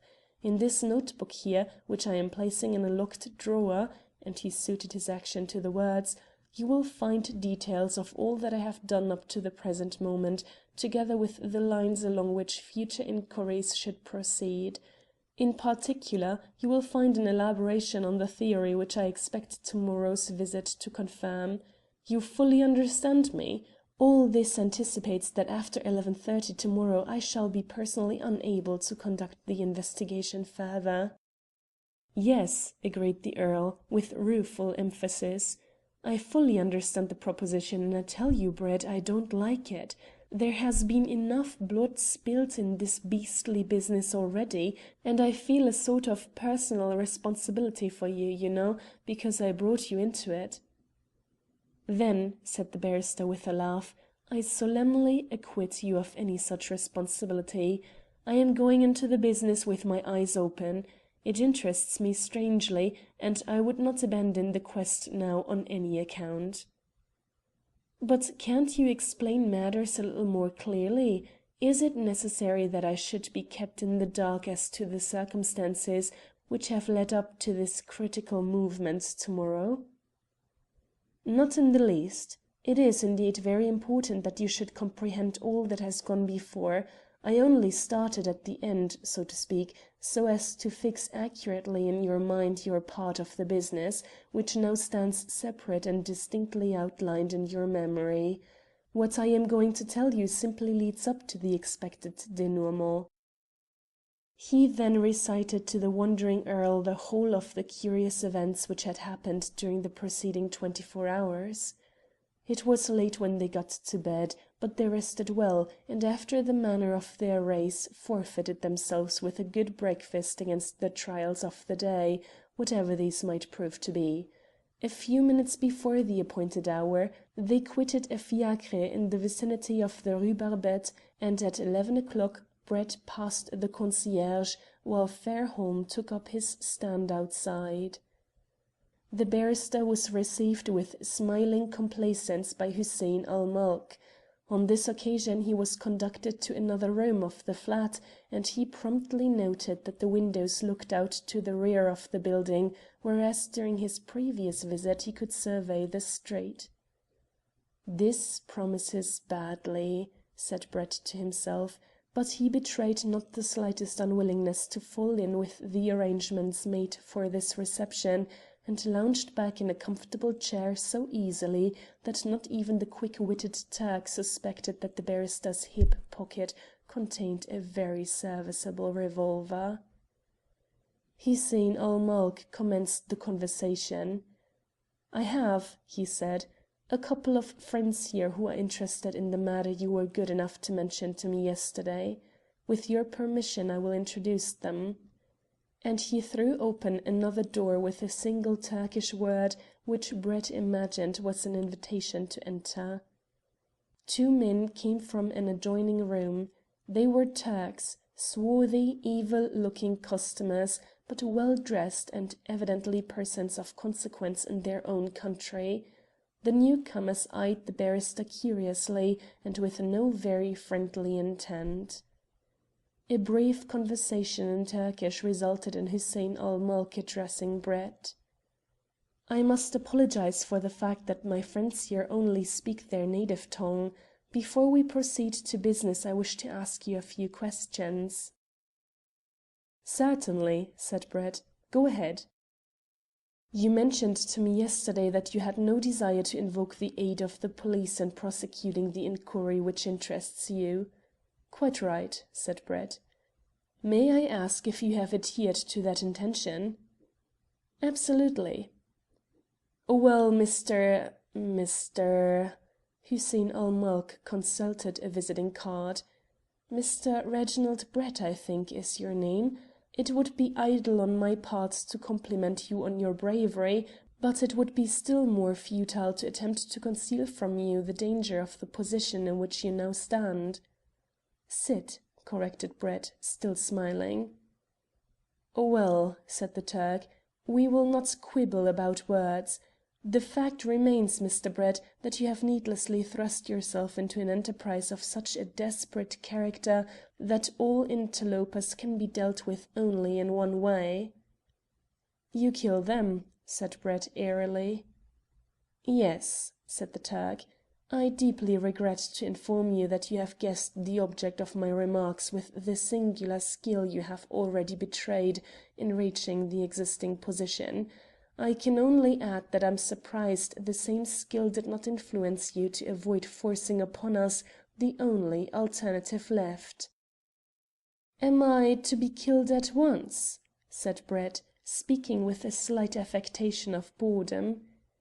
Even the self-possessed Turk could not conceal his amazement at the manner in which this strange visitor conducted himself. "That is a point we have not yet decided," he said. "We are strangely unwilling to take the life of such a brave man as yourself. If we were assured of your silence, we would even be disposed to permit you to escape this time, with a solemn warning not to cross our path again. But we feel that clemency is out of the question. There is one hope, a slight one it is true, which may permit us to gag you and tie you securely in this room, where you will be left in peace for at least 48 hours, after which a telegram can be dispatched to any address you choose to supply us with. But really, owing to unforeseen circumstances, this chance of a reprieve is remote. It wholly depends upon the arrival, or otherwise at this house, of a gentleman whom we expect at 11:15. Brett leaned forward in his chair and took out his watch. The other misunderstood his movement, and each of the three men promptly produced a revolver. Brett laughed quite heartily. "Really, gentlemen," he cried, "your nervousness is ludicrous." He saw that he had yet 5 minutes' grace before his self-instituted judges would proceed to execute their sentence. As for the Turks, they were manifestly ashamed of having betrayed such trepidation, and they replaced the weapons so readily staged. "That is a point in my favour," thought Brett. "Next time, If I do wish to reach my revolver, I may be able to get the draw on them first." "During the interval," said Hussein-ul-Mulk suavely, "is there anything you wish to do? Any letters to write or that sort of thing?" "No," said Brett, "I do not think so. It seems to me that you have thoroughly misunderstood the purpose of this meeting. I came here in order to obtain from you particulars which will lead to the release of Mr. Talbot and redeem his character in the eyes of his superiors. I did not come here to be killed, Hussein-ul-Mulk. I am not going to be killed. If you touch a hair on my head you will only leave this house for a prison, and subsequently for the gallows. And so, you see, you are talking childishly when you dangle these threats and preliminaries to immediate execution before my eyes.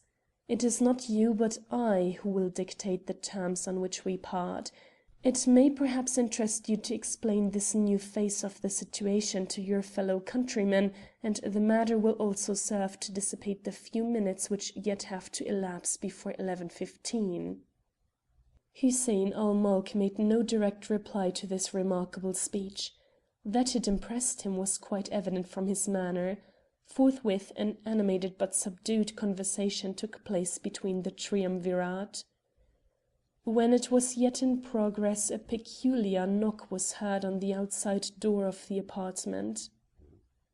"Ah, he comes," said Hussein-ul-Mulk in French. He left the room in order to meet the new arrival.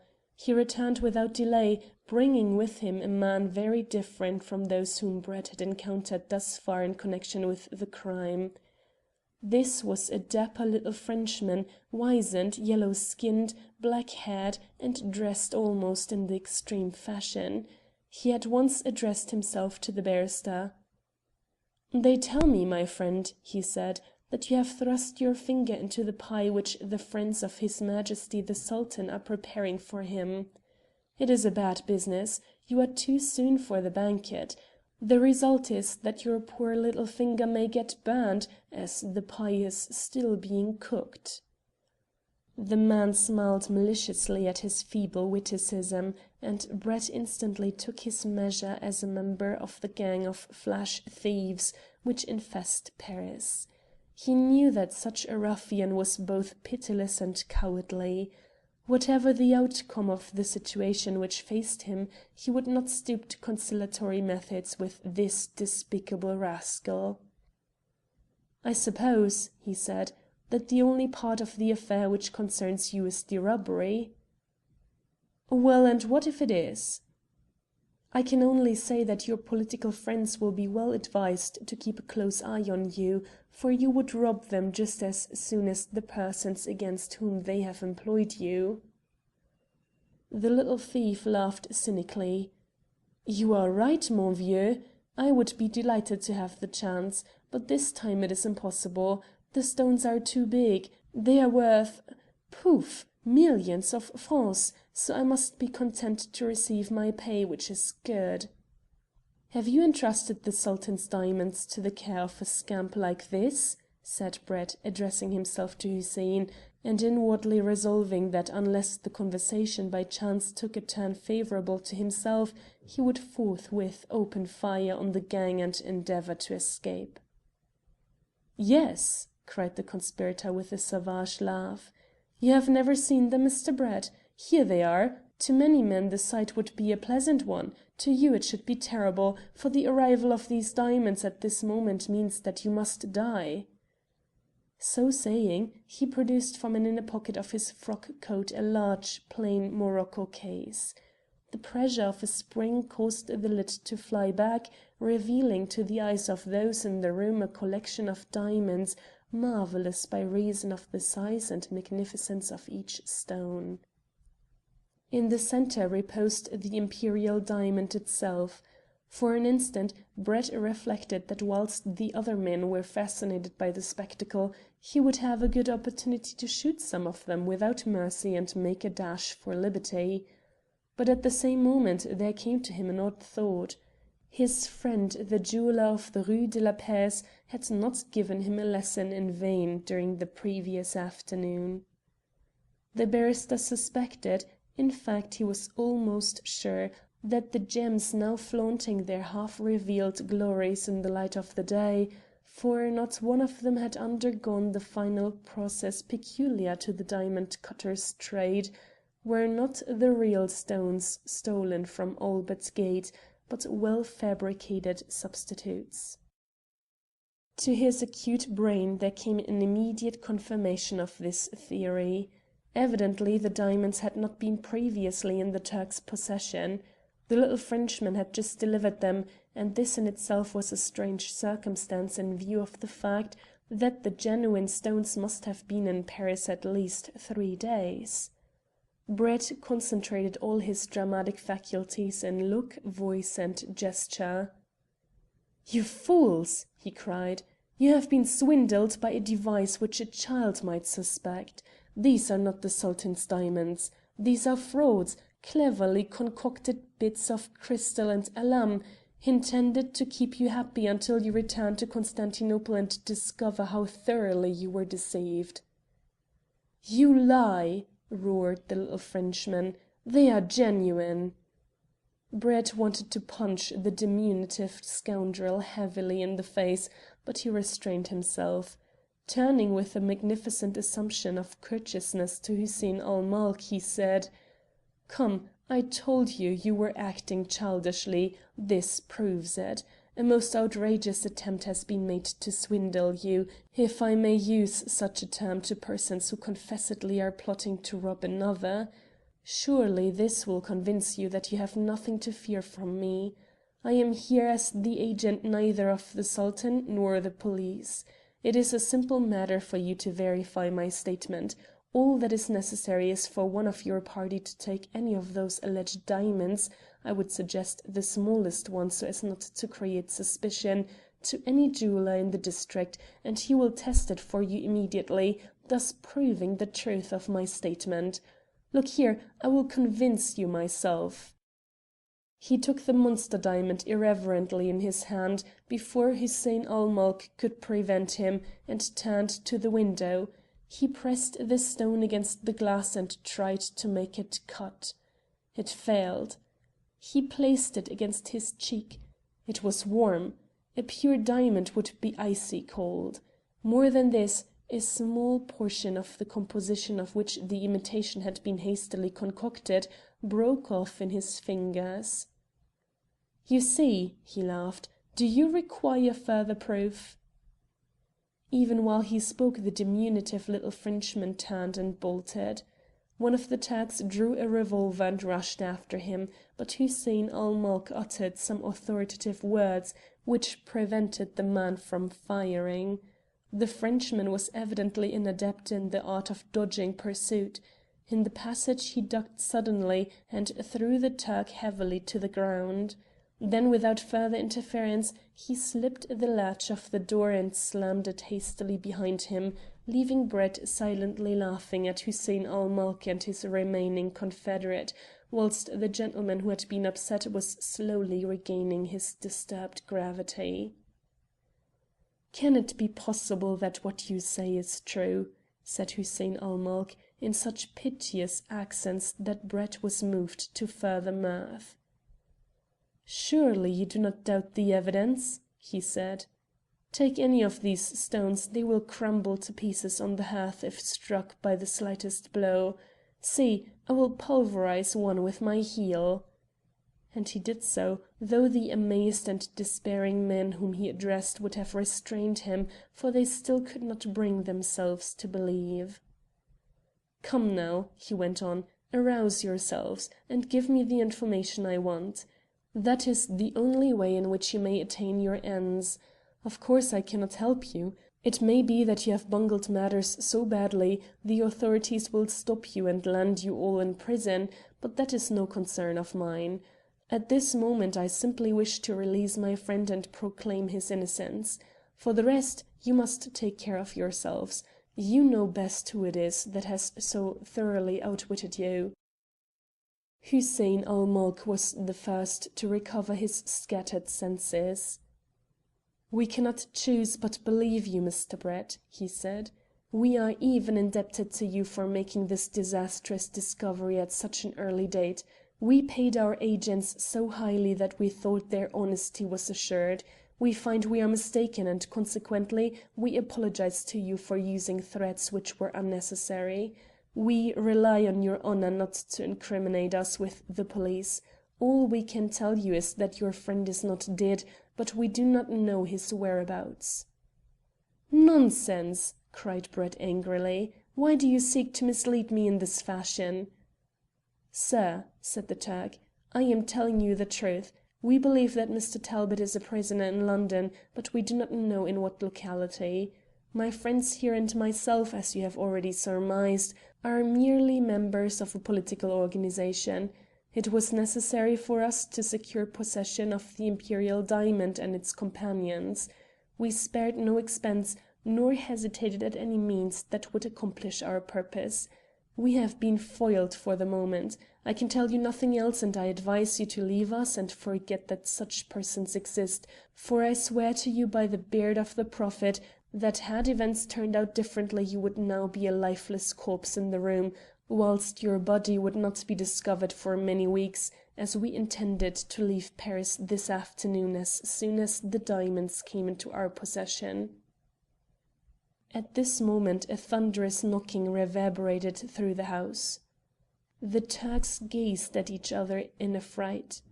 None of them moved to open the door, but the knock was not repeated, for the door itself was thrown bodily from its hinges, and the stalwart form of Lord Fairholme, accompanied by two policemen, appeared in the passage. "Ah!" cried Brett, intervening with ready tact, "I had forgotten you, Fairholme. I see you kept your appointment.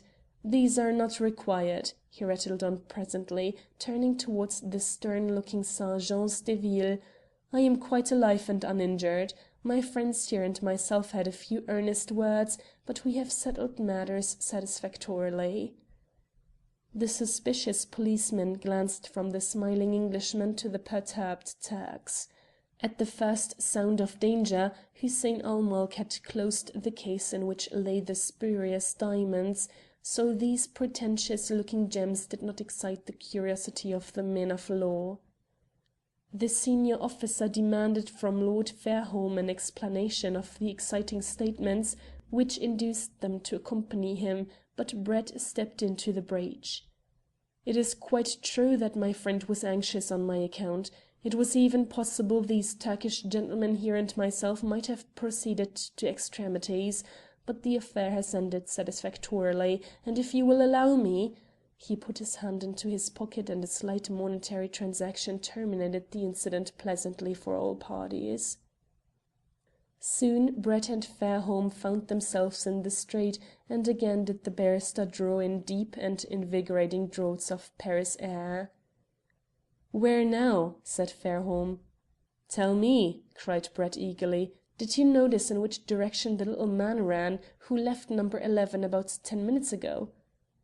"Better than that, I heard where he was going to. He was in such a fiendish funk that he paid heed to nobody, but flung himself into a passing cab and yelled, 'Take me to the Cabaret Noir, Boulevard Montmartre.'"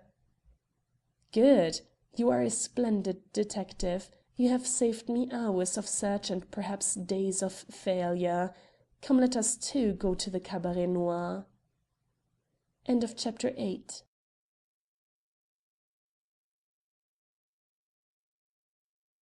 Chapter 9 of the Albert Gate Mystery by Louis Tracy. Recording by Carolyn. Chapter 9. A Montmartre Romance. The exterior of the Cabaret Noir belied its name. Originally, no doubt, it was one of the vilest dens in a vile locality, but the fairy hand of the brewer had touched the familiar wine shop, and it glistened to-day in much mahogany, more brass, and a dazzling collection of mirrors. Brett was surprised when the driver of their cab pulled up in front of such an ornate establishment. Somehow he expected the Cabaret Noir to be a different place. Not so Fairholme, accustomed only to the glaring exterior of London tied houses. "Here we are," said his lordship cheerfully. Let's take them by surprise and run over the whole show before anyone can stop us." "No," said Brett. "This is Paris, and the police here have ways even more mysterious than those of Scotland Yard. We will gain nothing by drastic measures. Indeed, had I known the sort of place we were coming to, I would have visited it tonight and in disguise. As it is, we have been seen already by anyone interested in our movements, and it would be useless to adopt any pretense, so follow me." He boldly entered through the main door and found himself in a light, airy room, filled, in 3/4 of its area, with little marble-topped tables surrounded by diminutive chairs, whilst a bar counter was partitioned off in a corner. The attendant in charge was a dreary-eyed waiter who seemed to think that the presence of a couple of sightseeing Englishmen at such an hour was another testimony to the lunatic propensities of the Anglo-Saxon race. He welcomed them volubly, assuring them that the establishment kept the best Scotch whisky in stock and guaranteed that roast beef would be ready in 10 minutes. "This is the Cabaret Noir?" questioned Brett. "But yes, monsieur." "There is no other of the same name in Montmartre?" "But no, monsieur." "A gentleman, a friend of mine, came here a few minutes ago in a fiacre. He was small, slight, so high," illustrating the stature by his hand. "He was dressed in dark blue clothes with shiny boots. He was—" Brett's eager description was cut short by the appearance of a new character. Through a narrow door leading into the bar came a handsome dark-eyed woman, aged perhaps 25, well dressed, shapely, and carrying herself with the easy grace of a born Parisienne.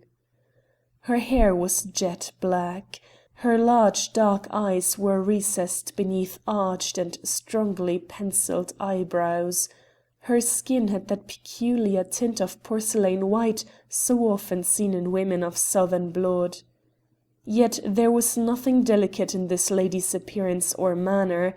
A rich colour suffused her cheeks, and her language was remarkably free both in volume and style. She addressed a few observations to the waiter in the common vernacular of Montmartre, the only translatable portion being the question why he was standing about the floor like the ears of a donkey, when there was work to be done. Her manner changed somewhat as she addressed herself to Brett and his companion. There was sufficient of the landlady in her demeanour when she said, "And what would messieurs be pleased to command?" Now, if there was one type of femininity more than another which Brett thoroughly understood, it was the saucy, quick-witted, handsome adventuress. He knew that the woman scrutinizing him so coolly came well within this category. He could not tell, of course, in what way she might be associated with the gang whose proceedings contained the explanation of Talbot's fate, but he instantly resolved to adopt a determined position with the lady, who half petulantly, half curiously was awaiting his reply. He came nearer to her. "I am glad," he said, "that I have met you." The woman looked him boldly in the eyes. "Was it for the happiness of seeing me that monsieur has visited the house?" "That might well serve as the reason, but the pleasure is all the greater since it was unexpected."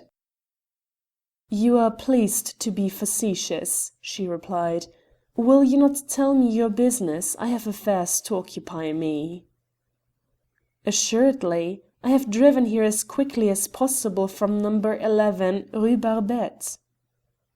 This attack, so direct and uncompromising, did not fail to have its effect. A ready mask of suspicion fell across the woman's impudent pretty face. There was just a tinge of stage laughter in her tone when she cried, Really, how interesting! And where is the Rue Barbette, monsieur? In what way am I concerned with number 11, did you say? Brett well knew how to conduct the attack upon this lady. His voice fell to a determined note, his eyes looked gravely into hers as he answered, "It is useless to pretend that you do not understand me. You are losing moments worth gold, perhaps diamonds. Within a few minutes the police will be here, and then it will be too late. Help me first, and I will let the police take care of themselves. Refuse me your assistance, and I will leave you and your friends to the mercy of the district commissaire." A dangerous light leaped into the woman's eyes at this direct challenge. "Monsieur is pleased to speak in riddles," she said. "This is a restaurant. We can execute your orders, but we are not skilled in acting charades. You will find better performance in the booths out there." And she swept her hands scornfully towards the boulevard, with its medley of tents, stalls, and merry-go-rounds. Brett smiled. "You are a stupid woman," he said. "You think you are serving your friends by adopting this tone. In effect, you are bringing them to the guillotine. Now listen. If I leave you without further words, you do not see me again. You will know nothing of what is going on until the police have lodged you in a cell. Neither you nor your associates can escape. I promise nothing, but perhaps if you tell me what I want to know, there may be a chance for you. Otherwise, there is none. Shall I go?" And he turned as if to approach the door. For an instant the woman hesitated, and Brett thought that he had scored. "Wait," she said, lowering her voice, though there was still the menace of subdued passion in her accents. "Who is your friend?" "A gentleman whose identity in no way concerns you. You must deal with me, and it will be better if you ask who I am." "I know," she said laconically. "Come this way, both of you." She raised a flap door located at one side of the counter. Brett followed her into a passage behind the doorway that led into the bar. Fairholme succeeded him. The trio passed rapidly through a door at the end of the passage, and quickly found themselves in a long, low room, usually devoted to billiards. The place was dark and smelt evilly of stale tobacco. Daylight penetrated but feebly through the red blinds that blocked up 3 windows on one side. The woman drew 2 of these blinds, and thus illuminated the interior. The windows opened onto a yard, and the place was thoroughly shut off from all observation from the street. "Now," she said, "I will show you something." She walked towards the fireplace at the end of the room. On the mantelpiece was a square of iron sheeting, painted white and studded with curious-looking spikes and circles, triangles and straight lines. From a box close at hand she took half a dozen small glass bulbs, red and blue. She placed them in a line on some of the spikes at intervals of 2 inches. Then she retired to that side of the room where they had entered. The distance was perhaps 30 feet. Before Brett or Fairholme could vaguely guess her intention, she whipped a revolver out of her pocket. It would be idle to deny that they were startled, but the woman paid not the least attention to them. She steadily levelled the weapon and fired twice, smashing the 2 outer balls of the 6. Then she transferred the pistol to her left hand and smashed another pair. Then she turned her back to the target, adjusted a small mirror attached to the butt of the revolver, and smashed both of the remaining bulbs by firing over her left shoulder. Sweeping around with a triumphant smile towards the barrister, she said, "I can do that in 50 other ways, but 6 will suffice." "It is very clever, madame," he said. "May I ask why I am indebted to you for this display?" She replaced the revolver in her pocket. "It is my answer to your question, monsieur," she said. That is the way I and my friends often talk to people who annoy us, and now I shall wish you a good day. You will find other sights in Montmartre to interest you." Brett laughed easily and bowed low. "Believe me," he said, "I will find few performers so expert and, may I add, so discreet. We will meet again and perhaps test your skill." Without another word the party returned to the front room of the restaurant, and Brett and Fairholme passed into the street where their cab was waiting. "I suppose she meant," said Fairholme, "that if we were not jolly careful she would put a bullet through our hearts as easily as through those glass bulbs." "Such was her intention," said Brett dryly. "But women never have true dramatic genius. That was a piece of melodrama which might suffice with many of her class. It amused me, but it was a waste of time on her part." "Anyhow, we shall not get much out of her in the way of information." "Oh yes, we will. She will tell us everything. She has told me a great deal already." "What?" cried his lordship. "Did that shooting affair convey anything more to you than what I have said?" "Of course.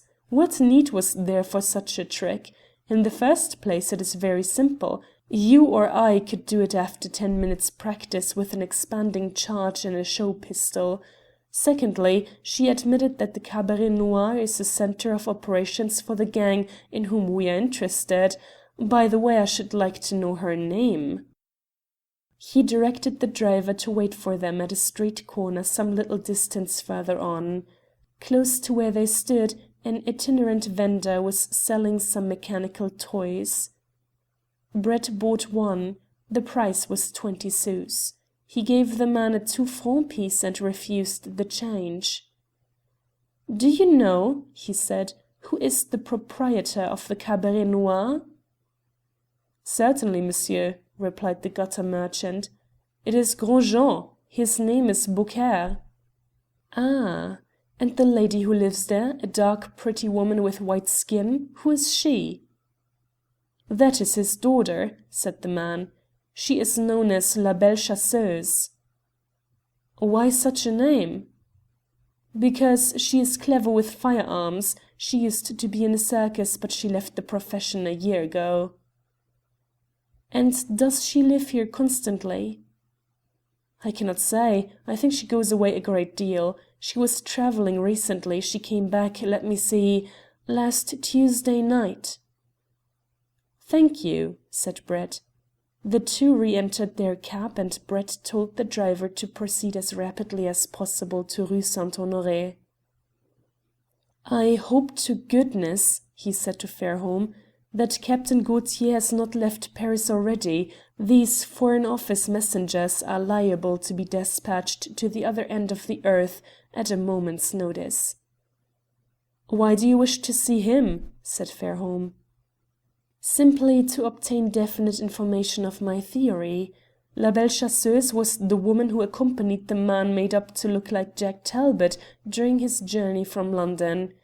If Gaultier can see her and assure me that I am right, I will be convinced concerning that which I already know to be true." "By Jove!" cried Fairholme, "that never occurred to me. I wonder if it is so?" "Mademoiselle Beaucaire is quite an adept in two things. She can break tiny glass bulbs and she can flirt. She chose to exhibit the first of these accomplishments to us and convey what was intended to be a warning. In reality, she gave us some valuable information." "I suppose," said Fairholme, "that this crowd will watch us pretty closely, won't they?"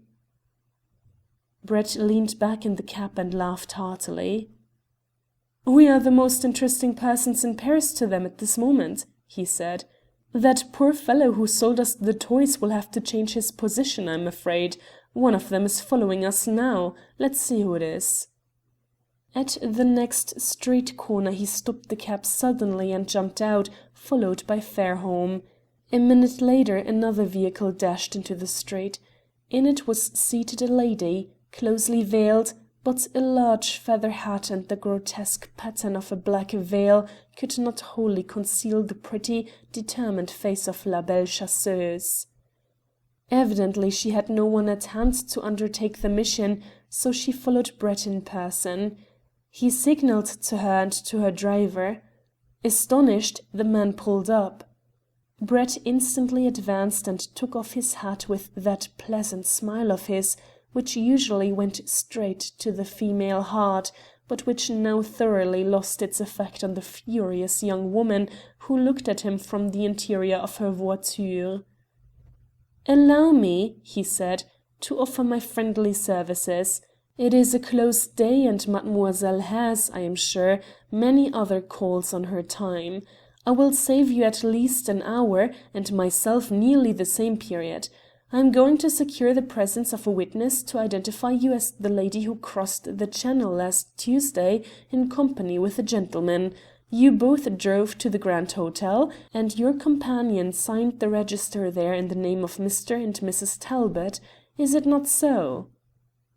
She bent forward and looked at him viciously. Her eyes sparkled with annoyance at being caught so easily in her self-imposed piece of espionage. "Monsieur is clever," she snapped. "Thank you," he replied, still smiling. "I can occasionally hit the mark with a guess as well as mademoiselle can with her pistol. But believe me, I only intend at this moment to be polite. Of course, the presence of a witness to identify you is unnecessary. Mademoiselle can now return to the Cabaret Noir, whilst my friend and I will proceed directly to the Grand Hotel. It saves so much trouble, does it not?" For a moment the woman looked as though she would have liked to produce that infallible revolver and shoot him on the spot.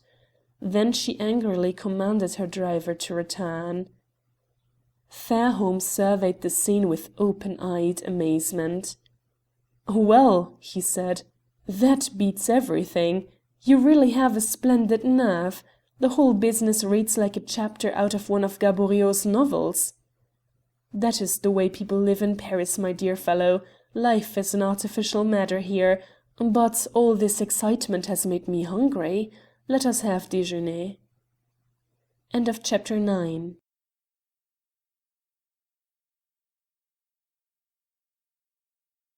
Chapter 10 of The Albert Gate Mystery by Louis Tracy. Recording by Carolyn. Chapter 10 On Guard. On their way to the hotel, Brett, yielding apparently to a momentary impulse, stopped the cab at a house in the Rue du Chaussée d'Antin. Without any explanation to Lord Fairholme, he disappeared into the interior, and did not rejoin his companion for nearly 10 minutes. "It is perhaps not of much use," he explained on his return, "but I do not like to leave any stone unturned. The man I have just called on is a well-known private detective, and I can trust him to look after my business without taking the police into his confidence. 2 of his smartest agents will maintain a close watch on both the Cabaret Noir and number 11 Rue Barbette during the afternoon." "You do not seem to expect much result." "No, we are tracking some of the most expert and daring criminals in France. It is hopeless to expect them to provide us with clues. They simply won't do it.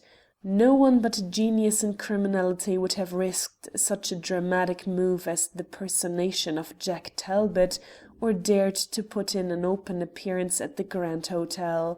So my agents here can only hope, at the best, to get sight of any messenger or assistant scoundrel who may turn up at either of the places indicated." "May we expect to be busy tonight?" Brett did not answer at once. It was evident that whilst he rattled on in a careless strain, his active brain was busily employed in discounting the future. "I hope so," he said at last. "Of course I cannot tell. Our only chance is that we may be able to guess the course of the hidden trail. If tonight does not yield us some information, our chances of solving the mystery will be remote, in which case we may as well abandon the quest." This faint-hearted reply naturally surprised Lord Fairholme considerably. To his mind, a considerable measure of success had already been achieved, and he utterly failed to understand why his friend should take such a pessimistic view of affairs at the very moment when they appeared to be opening up somewhat. Brett noted the Earl's perplexity and smiled with genial deprecation. "Do not be afraid, Fairholme.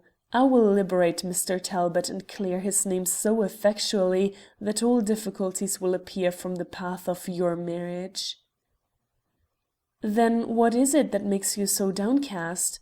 cried Fairholme. "I hate to be beaten at the final stage, and I have a premonition that were I in England, had I but the power to proceed unchecked and unhindered by officialdom, I would soon lay my hands on the man who originated the Albert Gate mystery. But we are in France, in a country of queer legal forms and unusual methods.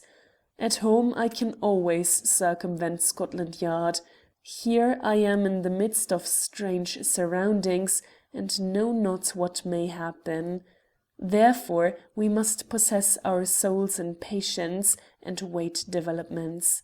The agent I have just employed has promised me to report every 2 hours at the hotel until 8 o'clock. Then I will take personal charge of the Cabaret Noir and—" "What about me?" cried Fairholme. "You, my dear fellow, will remain at the hotel and await orders." This arrangement did not seem to suit the active young Englishman, who had so suddenly plunged into the excitement of a criminal chase in Paris. "Really, Brett," he said, "I hate to grumble at anything you propose, because you are always right, but you must pardon me for saying that I do not see what particular value my presence here has been to you." "What?" laughed Brett. "Not after your dramatic appearance in the Rue Barbette this morning?" "Oh, anyone could have done that. All I had to do was to break in a door at a given hour." "Exactly," said Brett gravely. "I wanted a friend whom I could trust to implicitly obey my orders, and you did it. I am sure you will fall in with my wishes now." So Fairholme was silenced on this point, but he ventured to put another question. "How long am I to sit chewing cigars in our rooms, then?" "All night if necessary. If I do not appear by 7 o'clock tomorrow morning, you had better go to the embassy and tell one of the secretaries everything connected with our visit to Paris. He will then take action through the police in proper form, and after that you must simply await developments." "Do you mean to say," said Fairholme anxiously, "that you are contemplating another risky bit of business tonight?" "Once I take my stand outside the Cabaret Noir about 8:30, I cannot tell where fate may lead me. If I am lucky I will certainly return, whatever be the personal outcome. If, on the other hand, I learn nothing, you may certainly expect to see me about 2 in the morning." At the hotel Brett found awaiting him a letter delivered by the midday post. It was from his elderly assistant in London, whom he had told to make a close scrutiny of all inhabited houses within a certain radius of the Carlton Hotel. The man had done his work systematically, and in only 3 instances was he called on to report doubtful cases. 2 foreign restaurants in side streets contained a number of residents concerning whom it was difficult to obtain specific information. One of these establishments he believed to be the resort of continental gamblers, driven from Soho by the too marked attentions of the police. The other was a place of even more questionable repute, and in both instances he had utterly failed to obtain the slightest information from the servants, who apparently stood in with the management. The third dwelling which courted observation was a flat situated above some business premises in another quiet street. So far as he could learn, it was tenanted by an elderly lady who was a helpless invalid, waited on by a somewhat curious couple. "They are Italians, I think," wrote the ex-policeman, "and very uncommunicative people. I have twice called, on one pretext or another, but when the door is opened it is always kept on the chain, and I cannot see more than the face of a man or woman and a few inches of wall behind. Still, I have no reason to doubt that the view taken by the milkman and baker is correct, namely, that the owner of the flat is confined to her bed and is suffering from a nervous disease, which renders it imperative she should be shut off from all noise. The landlord informs me that these people have occupied the place for nearly 2 months. Their rent is paid in advance, and they have not given the slightest cause for complaint. There are, of course, in this district a large number of private hotels and lodging-houses, but they seem to be run on regular lines, and although some of their patrons might well demand closer observation, I have come across nothing suggestive of any suspicious circumstance whatever with reference to them. I have detained my report until I was able to give details concerning the other houses in the district, and I will now fall back on the second part of your instructions, it is to maintain a close watch on the 3 establishments which I have picked out as being more unusual in their habits than the others." This was all. Brett read the concluding portion of the report to Fairholme. "He is a level-headed, shrewd observer," he said. "One of the few men whom I can trust to do exactly what I want, neither more nor less. I think when we return to London we must endeavour to get that chain taken off the invalid lady's door, or at any rate obtain some specific facts concerning her disease from her medical adviser." Fairholme smiled. "I am glad to hear," he cried, "that you do anticipate our return." "Oh," said Brett airily, "I never count on failure." Soon after 3 o'clock a report arrived from the agent in the Rue du Chaussée d'Antin. It read: "Nothing unusual has occurred in the vicinity of the Cabaret Noir. The customers frequenting the place are all of the ordinary type and do not call for special comment. A Turkish gentleman quitted the house number 11 Rue Barbette at 1:15 p.m., but returned shortly before 2 o'clock. Half an hour later a man, whom my assistant recognized as a member of a well-known gang of flash thieves, entered the place. His name is Charles Petit, but he is generally known to his associates as Le Ver. He is small, well-dressed, and of youthful appearance, but really older than he looks. He is still in the house inhabited by the Turks." "What is the meaning of Le Ver?" said Fairholme. "It means the worm," answered Brett. "I must say these chaps do find suitable nicknames for one another. I wonder if he is the fellow we followed to Montmartre this morning?" "Possibly, though I am puzzled to understand why he should trust himself in that hornet's nest again. Most certainly the description covers him, but we shall probably hear more details later. I wonder where the Turkish gentleman went whom Le Ver seems to have followed. He could not have gone to the Cabaret Noir in the time." Brett's curiosity was answered to some extent by the next report, delivered about 5 o'clock. It read as follows: "Le Ver is still in the house number 11 Rue Barbette. My agent explains that he did not follow the Turk, who left and returned to the place earlier, because his definite instructions were not to leave the locality, but to report on all persons who entered or left. Absolutely nothing has transpired in this neighbourhood since my first report. Gros Jean, the father of La Belle Chasseuse, arrived at the Cabaret Noir soon after 4 o'clock.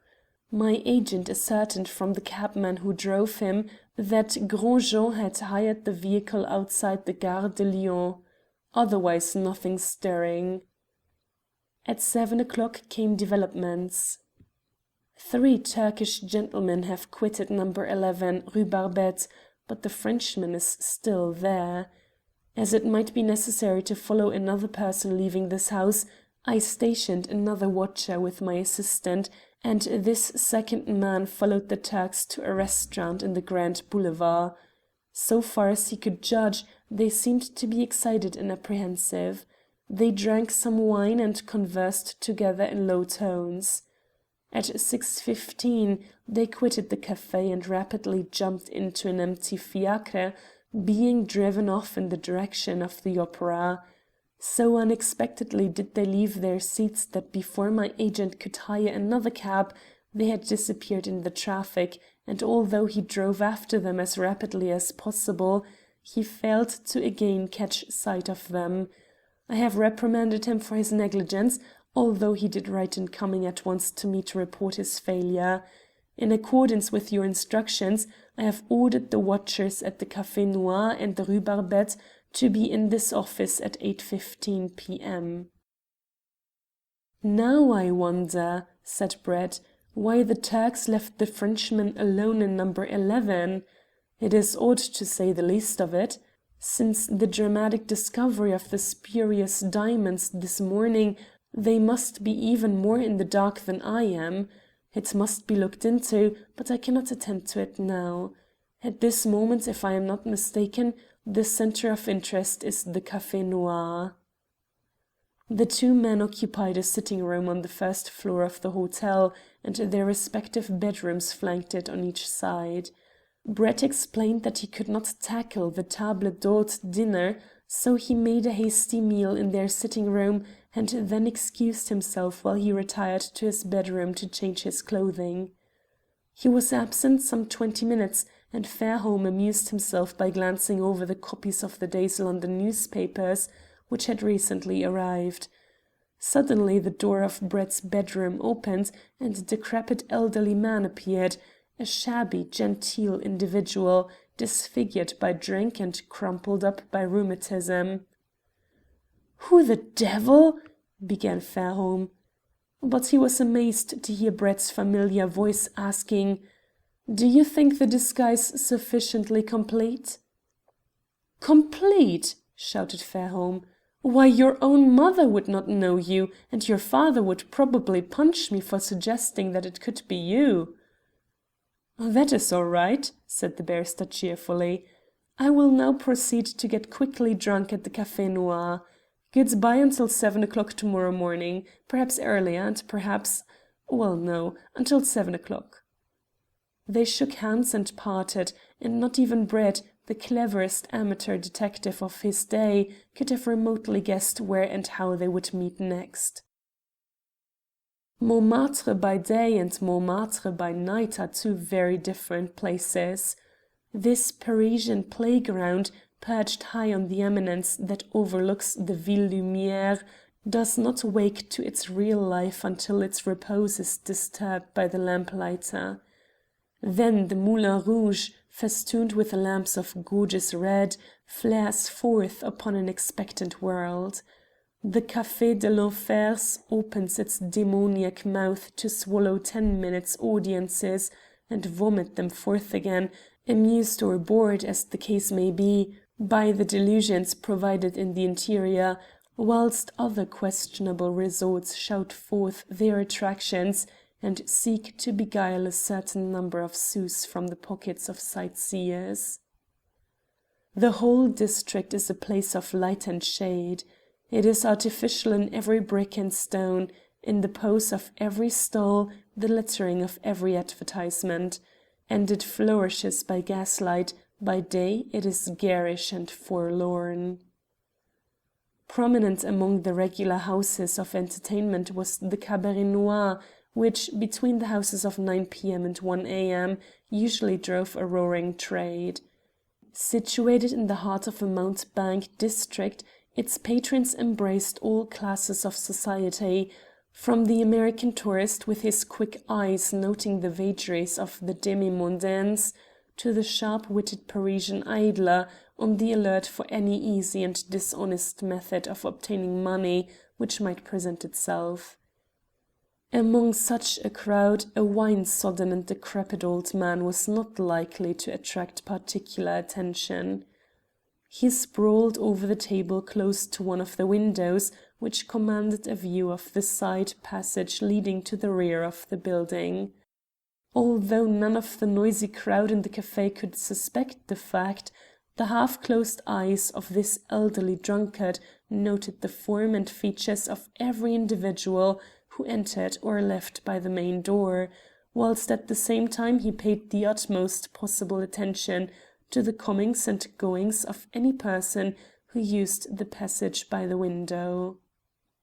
To facilitate his observations in this direction, he querulously complained to the waiter that the atmosphere was stuffy, and prevailed on the man to raise the window a few inches, thus admitting a breath of clear, cold air. Brett had previously ascertained from his agent that Gros Jean and his daughter were still in the private part of the building. No other visitor had put in an appearance, and so the time passed, until the clock in the café marked 11, without any incident occurring which could be construed as having even a remote bearing upon his quest. Brett began to feel that his diligence that night would not be rewarded. At 5 minutes past 11, however, a pink and white Frenchman, neatly attired, unobtrusive both in manner and deportment, entered the café and seated himself quietly near the door. He ordered some coffee and cognac and lighted a cigarette. The barrister, of course, took heed of him as of all others, and he would soon have placed him in the general category that merited no special attention, had he not noticed that the newcomer more than once glanced at the clock and then towards the corner bar, where, it will be remembered, a small door leads towards the billiards salon in which La Belle Chasseuse had displayed her prowess with the pistol. In such a community, the stranger's self-possession and reticence were distinguishable characteristics. So Brett watched him, largely for want of a better occupation. "That is a man of unusual power," was his summing up. "He is elegant, fascinating, unscrupulous. Although apparently out of his natural element in this neighbourhood, he has some purpose in putting in an appearance in such a place as this at a late hour. Perhaps he is one of Mademoiselle's lovers, though he looks the sort of person who would be singularly cool in conducting affairs of the heart, and most unlikely to wait many minutes beyond the time fixed for an appointment. His hands are large and sinewy, his wrists square, and although slight in physique, I should credit him with possessing considerable strength.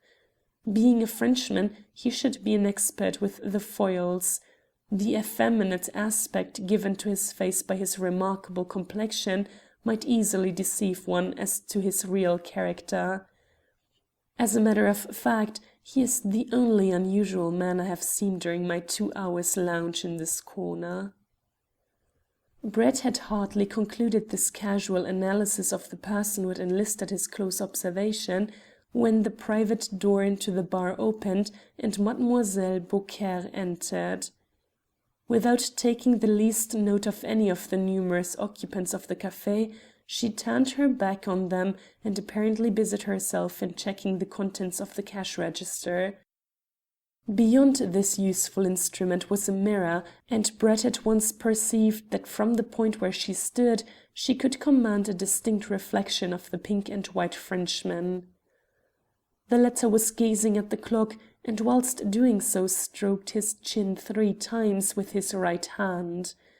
Immediately afterwards La Belle Chasseuse 3 times rang the bell of the register, and then, having apparently concluded her inspection, quitted the bar as unceremoniously as she had entered. Half a minute later the Frenchman finished the remains of his cognac, lit another cigarette, and passed into the street. It was with difficulty that Brett restrained himself from following him, but he was certain that no one could leave the residential portion of the building without using the passage, a view of which he commanded from his window, and he resolutely resolved to devote himself for that night to shadowing the movements of the ex-circus lady. His patience and self-denial were soon rewarded. A light, quick step sounded in the passage, and a shrouded female form shot past the open window. Then the inebriated individual, now hopelessly muddled by drink, staggered towards the door and lurched wildly round the corner, just in time to see Mademoiselle cross the boulevard and daintily make her way between the rows of stalls. The air seemed, however, to have a surprising effect on the old reprobate, for the simple reason that to simulate drunkenness and at the same time keep pace with the lady's rapid strides was out of the question. La Belle Chasseuse was evidently in a hurry. She sped along at a surprising pace until she reached a crossing where the rows of stalls and booths were temporarily suspended. At one corner stood a cab, and towards this vehicle she directed her steps. Before Brett quite realized what was happening, the door of the cab opened, Mademoiselle jumped inside, and, as if he were waiting for her appearance, the driver whipped up his horse and drove off at a furious pace. At that instant a small victoria with a sturdy pony in the shafts, which had just deposited a lively fare in the vicinity of the Moulin Rouge, drove along the street. Brett sprang into it and said eagerly to the driver, "Keep that cab in sight, I will pay you double fare." The man tightened his reins and raised his whip in prompt obedience to the order, when suddenly two men jumped into the vehicle from opposite sides, seized Brett and forced him down on the seat, whilst one of them said in stern tones to the astonished cabby, "Take us at once to the Central Prefecture of Police." The man recognized that these newcomers were not to be trifled with. Without a word or a question, he rattled his horse across the stone pavement, and Brett, choking with rage at this interference at a supreme moment, realized that for some extraordinary reason he was a prisoner and in the hands of a couple of detectives. By this time the cab containing the lady had vanished, but the barrister made one despairing effort. "For heaven's sake," he said to his captors, "take me where you will, but first follow that cab and ascertain its destination." "What cab?" demanded one of his guards sarcastically. "The cab which I wished our driver to overtake at the moment when you pounced on me." "This is a mere trick," broke in the other. "Don't bother about his cab. We've got him safe enough, and let the commissaire deal with him now." "Listen to me," cried Brett. "You are making a frightful mistake. Your action at this moment may cause irretrievable delay and loss. If you will not do as I tell you—" "Shut up," growled the first man, "or it will be worse for you. Your best plan, my good fellow, is to keep a quiet tongue in your head." It was not often that Brett lost his temper, but most certainly he lost it on this occasion. He was endowed with no small share of physical strength, and for an instant the wild notion came into his head that he might perhaps succeed in throwing the two detectives into the roadway, and then overpower the driver, taking charge of the vehicle himself, and trusting to luck to again catch sight of the vanished lady and her companion, who, he doubted not, had awaited her arrival at the quiet corner where she joined him. Unconsciously he must have given some premonition of his desperate scheme, for the two policemen tightened their grasp, forced his hands tighter up his back, and bent his head forward until he was in danger of having either his neck or his shoulder dislocated. "Will you keep quiet?" murmured the chief detective. "You cannot escape, and you are only making the affair more disastrous to yourself." Then Brett realized that further resistance was hopeless. He managed to gurgle out that if they would allow him to assume a more comfortable attitude, he would not trouble them any further. Gingerly and cautiously the two men somewhat relaxed the strain, and he was able to breathe freely once more. He then laughed, almost hysterically, but he could not help saying in English, "The shadow of Scotland Yard falls on me even here. Poor old Winter, how I will roast him over this adventure." "What are you talking about?" demanded one of the men. "I was only thinking aloud," replied Brett. "And what were your thoughts?" "Simply this, that the sooner I meet your remarkably astute commissary, the better I shall be pleased." End of chapter 10.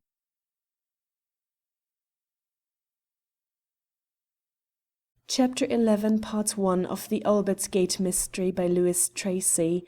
Recording by Carolyn. Chapter 11, Part 1. A disconcerted commissary. The journey across Paris proceeded without further incident until they reached the prefecture. The two detectives hurried their prisoner into a large general office, where he was surveyed with some curiosity by the subordinates lounging near a huge fire, whilst one of their number reported his arrival. After a brief interval he was taken into an inner office. Behind a green baize-covered table was seated a sharp-looking man whose face was chiefly composed of eyebrows, pince-nez, a hooked nose, and a furious imperial. This individual turned the shade of the lamp so that the light fell in its full radiance on the face and figure of the prisoner. He produced a huge volume and thumbed over its leaves until he reached the first vacant place, ruled and numbered for the description of all persons brought before him. "Your name?" he said sharply. "Reginald Brett," was the reply. The Frenchman required this to be spelt for him. "Age? 37. Nationality? English. Profession? Barrister at law." The official consulted a typewritten document, which he selected from a mass of papers fastened by an india rubber band. Then he looked curiously at the prisoner. "Are you sure this is the man?" he said to the senior detective. "Quite positive, monsieur." "Then take off his wig and get a towel, so that he may remove some of his make-up. The rascal should be an actor. I never saw a better disguise in my life." Brett knew it was hopeless to attempt explanations at this stage. He readily fell in with their directions, and in a few seconds he stood revealed in something akin to his ordinary appearance. Now, the French commissary of police was no fool.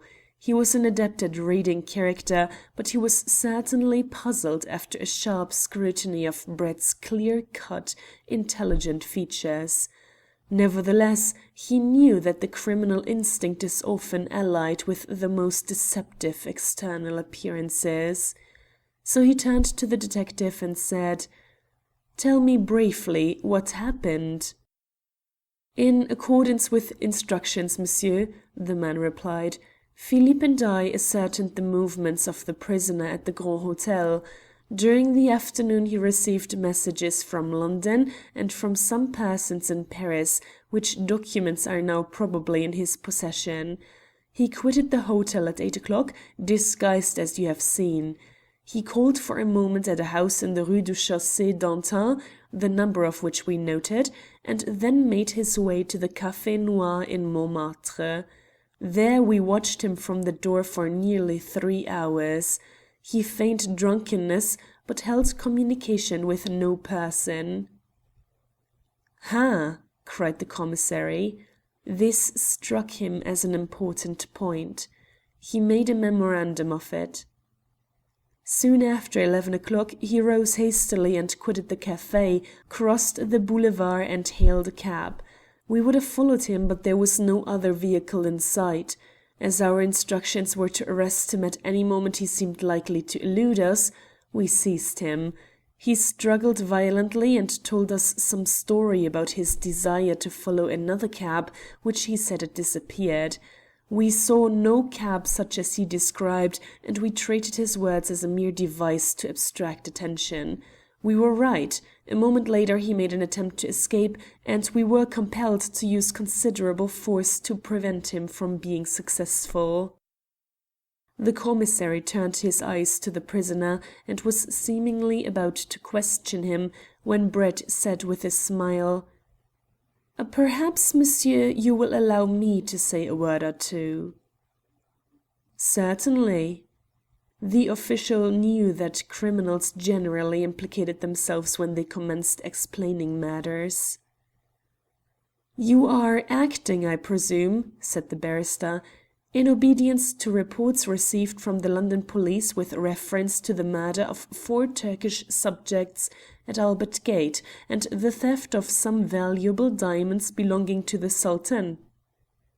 This calm summary of the facts seemed to disconcert the Frenchman. It astonished him considerably to find his prisoner thus indicating so clearly the nature of the charge to be brought against him. "That may be so," he admitted. "It is so," went on Brett. "And in this matter you are even more hopelessly idiotic than I took you to be. I have told you my name and profession. I am a friend of Mr. Talbot, the English gentleman who has been spirited away in connection with this crime, and I have in my pocket at this moment a letter from the British Under Secretary of State for Foreign Affairs, authorizing me to use my best efforts towards elucidating the mystery and tracking the real criminals. Here is the letter," he continued, producing a document and laying it before the amazed official. "I was on the point of making an important discovery with reference to this case when these 2 zealous agents of yours seized me and absolutely refused, even whilst I was a prisoner in their hands, to follow up the definite clue I had obtained. It is an easy matter to verify my statements. The authenticity of this letter will be proved at the British Embassy, whilst a telegram to Scotland Yard will place beyond doubt not only my identity, but my bona fides in acting for Mr. Talbot's relatives and the Foreign Office. Further, an inquiry made at the Grand Hotel will produce unquestionable testimony from the manager, who knows me, and from my friend Lord Fairholme, who occupies rooms there at this moment."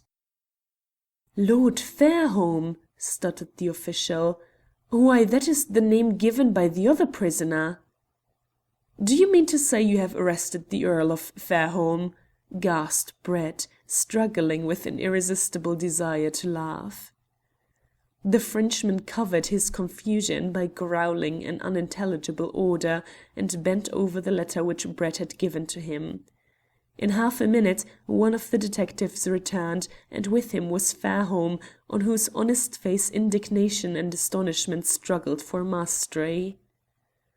"Oh, surely that cannot be you, Brett!" cried his lordship, the moment he entered the room. "Well, of all the fools that ever lived, these French Johnnies take the cake. I suppose they have spoiled the whole business. If the brutes had not taken me by surprise, I would have knocked over a dozen of them before they arrested me." "Silence!" shrieked the commissary, into whose mind was intruding the consciousness that he had committed an outrageous blunder. "What did you say your name was?" he demanded fiercely. "I told you my name an hour ago," said his lordship haughtily, "and if you had not been so beastly clever you would have believed me. I am the Earl of Fairholme, a fact that can be readily substantiated by dozens of people here in Paris, and this is Mr. Reginald Brett, a friend of mine, who would have probably discovered the mystery of my friend's disappearance and whereabouts of those diamonds if by this time you had not interfered." His lordship was hardly coherent with annoyance, but the acute official had now convinced himself that a stupid mistake had been committed by his department. He became apologetic and suave. He explained that their mysterious proceedings had to some extent committed them in the eyes of the police to secret knowledge of the crime which had so thoroughly aroused the detective departments in both London and Paris. Evidently Scotland Yard had not advised the French police of Mr. Brett's official connection with the hunt for the murderers. The agents of the Paris bureau had watched Brett's comings and goings during the day, and the detective's suspicions, once aroused, were intensified when his friend, Lord Fairholme, sought the aid of two uniformed policemen to break in the door of the Turkish residence in the Rue Barbette. Even now, politely concluded the commissary, he would regretfully be compelled to detain them for a little while until he verified their statements. Meanwhile, they would not be subject to any further indignities, and might procure such refreshments as they desired. They would probably be set at liberty within a couple of hours. At 1:30 a.m. Brett and Fairholme were ushered forth from the doors of the prefecture and stood in freedom in the street. "Where now?" said Fairholme. "To the hotel," replied Brett wearily. "I must have sleep, so I consign the Turks and the Sultan's diamonds and everyone concerned with the Albert Gate mystery to perdition for the next 8 hours." Notwithstanding his weariness, Brett rose early the next morning. His companion slept like a top, and the barrister had to shake the Earl soundly by the shoulder before the latter woke into conscious existence and sat up in bed sleepily demanding, "What up? Where's the fire?" "I want you to dress at once," said Brett cheerily, "and join me at breakfast. You must leave for London by the 11:50 train." "Am I such a nuisance then that I have to be packed off at a moment's notice?" said the Earl. "By no means. Decidedly the contrary, in fact. As matters in France evidently require persistent attention on my part for many days, perhaps weeks, I think it is hardly fair to leave Talbot in confinement any longer. Your mission is to restore your prospective brother-in-law to the bosom of his family, and I regret that it is impossible for me to accompany you." "Are you serious, old chap?" was the startled answer. "What has happened since 1 o'clock this morning to make you so confident?" "Nothing that is not already known to you. Had I succeeded last night in following Mademoiselle Beaucaire to her destination, I might have been able to accompany you to London this morning. As it is, Heaven alone knows what sort of dance she may lead me. However, you complete your toilette, my dear fellow. I have ordered breakfast to be served in a quarter of an hour. Then you can eat and listen." During the first portion of the repast, Brett seemed too busily engaged to unburden his mind. It was not until he had lit a cigarette and pushed his chair away from the table, so that he could assume a posture of complete ease, that he commenced. "You slept so soundly, Fairholme, that you have not had time to review all the circumstances of yesterday's adventures. Otherwise, I am sure you would have reached the same conclusions as suggest themselves to me. Curiously enough, although dog-tired when I went to bed, I woke about 7 o'clock feeling thoroughly rested both in mind and body. I procured some coffee, took a bath, and went out for a stroll, with the result that I returned and aroused you after reaching finality in some of my conclusions, and deciding on a definite plan of action for both of us." "It is really very decent of you, Brett, to constantly assume that I can see as far through a brick wall as you can, especially as you know quite well that, although I am fairly well acquainted with all that happened yesterday, the only tangible opinion I can offer is that the Paris police interfered with you at a most inopportune moment." Brett smiled. "That is because you have not accustomed yourself to analysis," he said. However, I will summarize my views, and if you can find any flaws in my reasoning, I will be glad. The first thing to observe is that the diminutive Frenchman drew on himself the special vengeance of the Turks when I exposed the attempt to foist on them a collection of dummy diamonds. Yet he actually had the nerve to return to the Rue Barbette later in the day. He was not seen since, so the little scoundrel is either dead or a prisoner in Hussein ul-Mulk's flat. As I cannot permit myself to participate in a murder, or even in an illegal imprisonment, I am regretfully compelled this morning to take the police into my confidence and inform them of an obvious fact which escaped their penetration yesterday." Fairholme whistled. "I must say," he cried, "I gave a passing thought to the incident myself last evening when your spy reported that the Frenchman remained in number 11 after the Turks had quitted it." "Yes," said Brett. "You see, all you need to cultivate is the habit of deduction, and you will soon become a capital detective." The Earl laughed. "I hope you will tell that to Edith," he said, "and perhaps you may change her opinion concerning my reasoning capacities. She thinks I am an awfully stupid chap as a rule." "That is because she is in love with you," said Brett.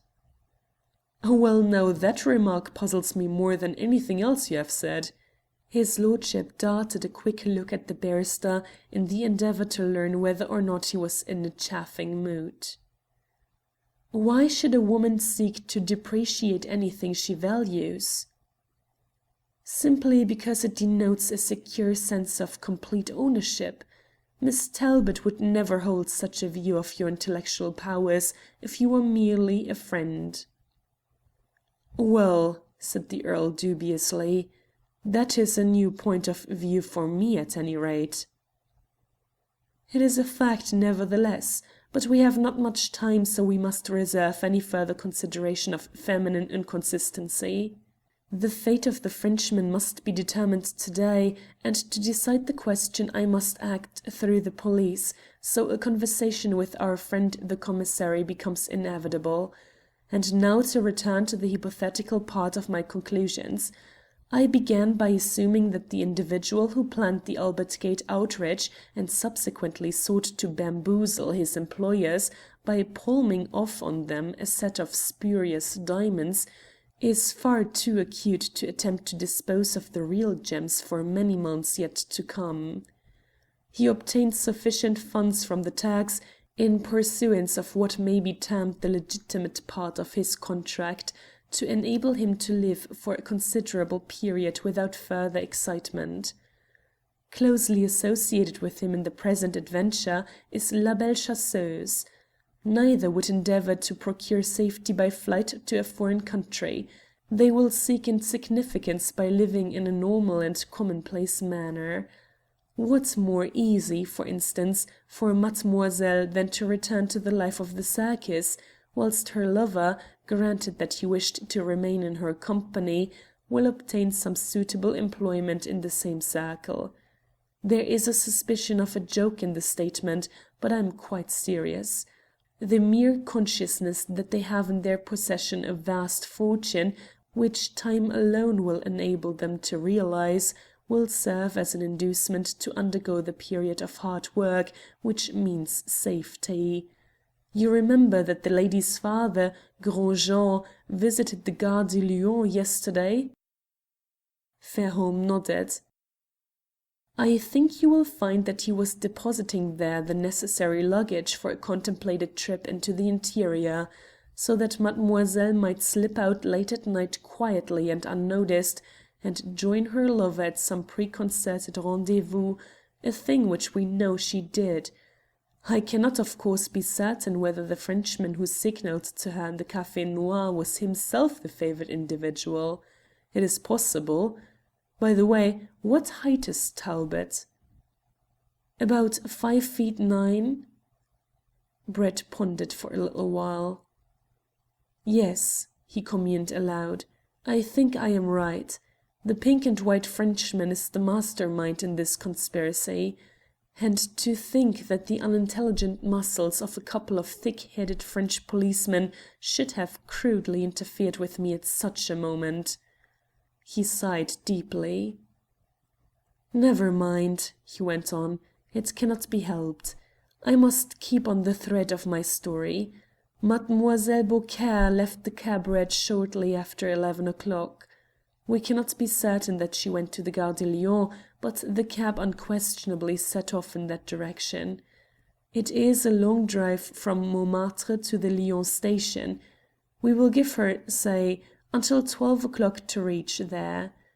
Now, unless she was journeying to some suburban district, a contingency which upsets the whole of my theory, there was no main line train leaving for the south until 1:05 a.m., and that is a slow train, stopping at nearly every station south of Melun. Let us suppose that they guard against every contingency. She and her companion wished to escape the scrutiny of detectives. It will at once occur to you that they run far more risk of observation if travelling by a fast express than if they elect to journey by the commonplace trains which only serve the needs of country districts. "It did not occur to me," said Fairholme candidly. "Still, there's a lot in the idea all the same." "Very well. To sum up, I imagine that the pair, providing the two travelled together, would break their journey south at some quiet town in the interior early in the morning, and subsequently proceed to their destination by easy stages." "I am still fogged as to what you mean by their destination," said Fairholme. "I mean the circus, the music hall, the café chantant, or whatever place mademoiselle and her astute adviser may select as a safe haven wherein to avoid police espionage during the many months which must ensue before they dare to make the slightest effort to dispose of the purloined diamonds." "And how do you propose to follow them up?"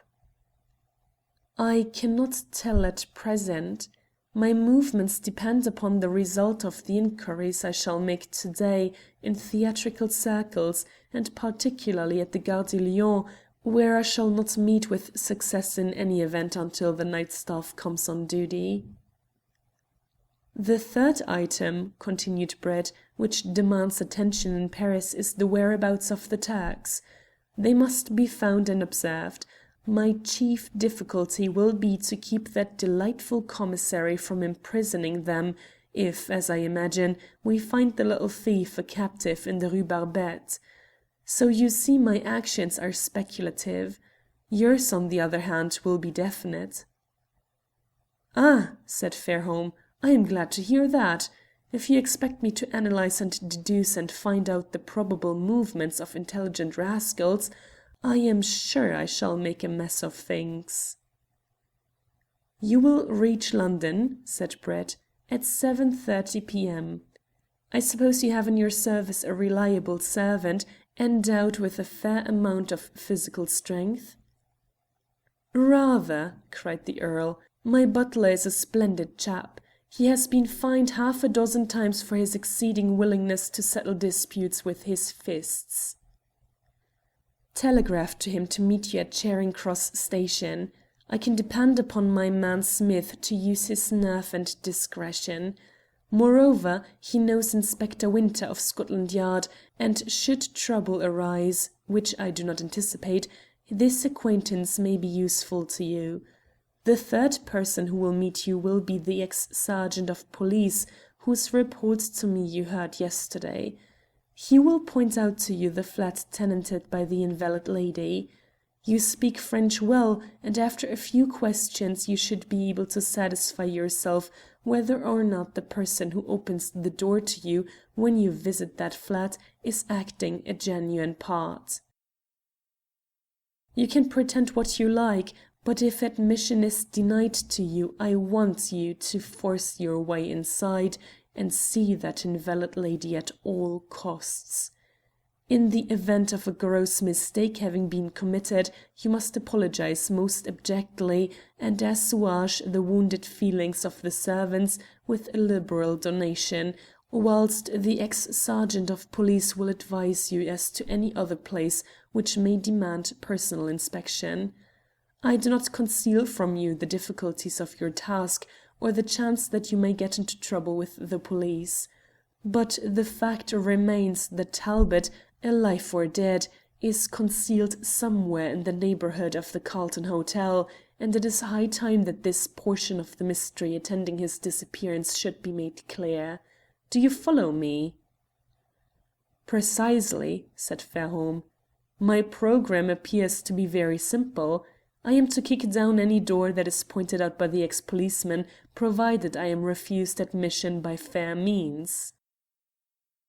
Brett laughed. "I think," he cried, "you have put my instructions in very direct and succinct form. All I hope is that the invalid lady may prove to be an elderly fraud. It only remains for me to give you my blessing and say good-bye." "But what about you?" said the Earl anxiously. "Suppose we come across Talbot tonight as you anticipate, where shall I find you tomorrow?" "You must telegraph to me here," was the answer, "and you must possess your soul in patience until you hear from me. No, don't protest," he went on as Fairholme gave indications of impatience. "You need not fear that you will be left out of the denouement, whatever it be. I am sure to need your help before long, and I will cable you at the first possible moment. For that reason, should you leave your house for more than an hour or so, I hope you will make special arrangements for telegrams to reach you without delay." "You may rely on that," was the hearty answer. "But look here, Brett, it is 10:45 a.m. now. If I have to catch that 11:50 train from the Gare du Nord, I have no time to lose. By the way," he added, turning at the door, "is there any reason why I should not wire to Edith to expect me tonight?" "Not the slightest," said Brett, smiling, "except perhaps this, that instead of calling on Miss Talbot this evening, you may be locked up on the charge of housebreaking." Said the Earl thoughtfully. "I had not thought of that. It will be more fun to take her by surprise, so here goes to get my traps packed." End of Chapter 11, Part 1.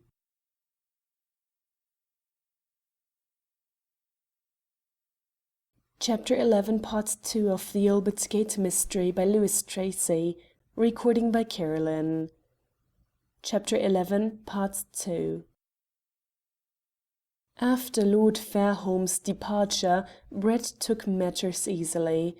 He did not put in an appearance at the prefecture until late in the afternoon, and, as he surmised, the commissary whom he encountered the previous night had even then only just arrived in his office. Without any difficulty, the barrister was introduced to the official, who evidently awaited an explanation of the visit with great curiosity. Brett's ill humour at the uncalled-for interference of the police was now quite dispelled, and he greeted the commissary with the genial affability which so quickly won him the friendship of casual acquaintances. "I think," he began, "that your agents, monsieur, were watching me throughout the whole of yesterday."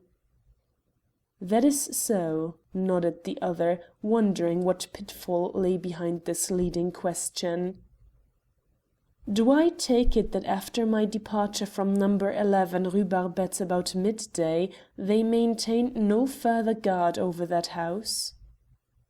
"Assuredly. It was monsieur's personal movements which called for observation." "Then you do not know that an individual whose identity may be much more important than mine is an inmate of the apartment at this moment, probably a captive against his will, possibly a corpse?" The Frenchman's huge moustache bristled with alarm and annoyance. "It is a strange thing, monsieur," he cried, "that an English gentleman should come to Paris and know more about the movements and haunts of criminals than the French police." It was no part of Brett's design to rub the official the wrong way, so he said gently: "Your remark is quite justifiable, and under ordinary circumstances any such pretence on my part would be ridiculous.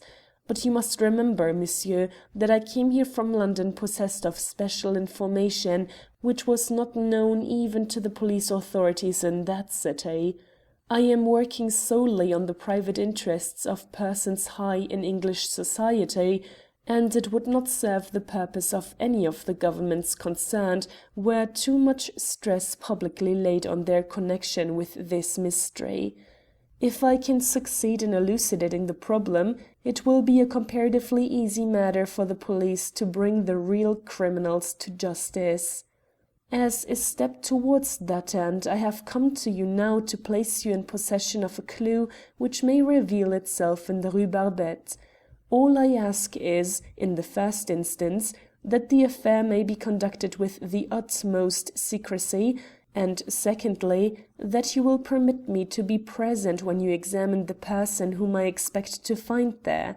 I may be able to help you very materially in your questions, provided the man is alive and well." The commissary was soothed. The barrister's judicial reference to the importance and confidential nature of the inquiry raised in his mind a dazzling vision of personal distinction and preferment. "The matter shall be conducted with the utmost discretion," he cried.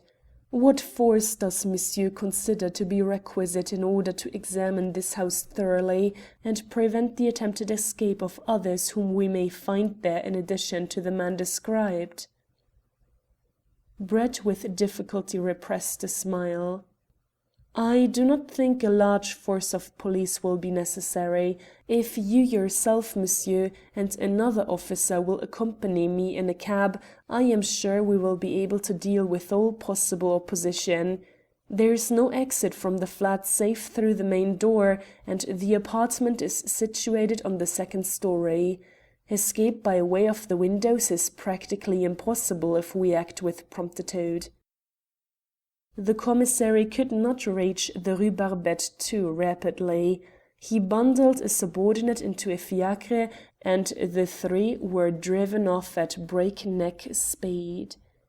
They stopped the vehicle at the corner of the street and walked quietly to the house, attracting no attention, as neither of the Frenchmen were in uniform. Inquiry from the concierge elicited the information that none of the occupants of the flat tenanted by the Turkish gentleman had put in an appearance since the previous afternoon. So the trio mounted the staircase, and without any preliminary summons the junior official applied his shoulder to the door. The lock yielded quite readily. Indeed, the damage done by Lord Fairholme was but temporarily repaired, and no special precaution had been taken to fasten the place. All was quiet within. The first room they searched was empty. So was the second, but in a bedroom, the door of which was locked and required forcible treatment, an extraordinary sight met their eyes. Stretched on the bed, gagged and securely tied, was the figure of the diminutive Frenchman who, little more than 24 hours earlier, had so coolly suggested that Brett should be murdered. Stout leather thongs were fastened to his wrists and ankles, and then tied to the four uprights of the bed. His arms and legs were consequently stretched widely apart, and the only sign of vitality about the man was the terrible expression of fear and hate in his eyes as he looked at them.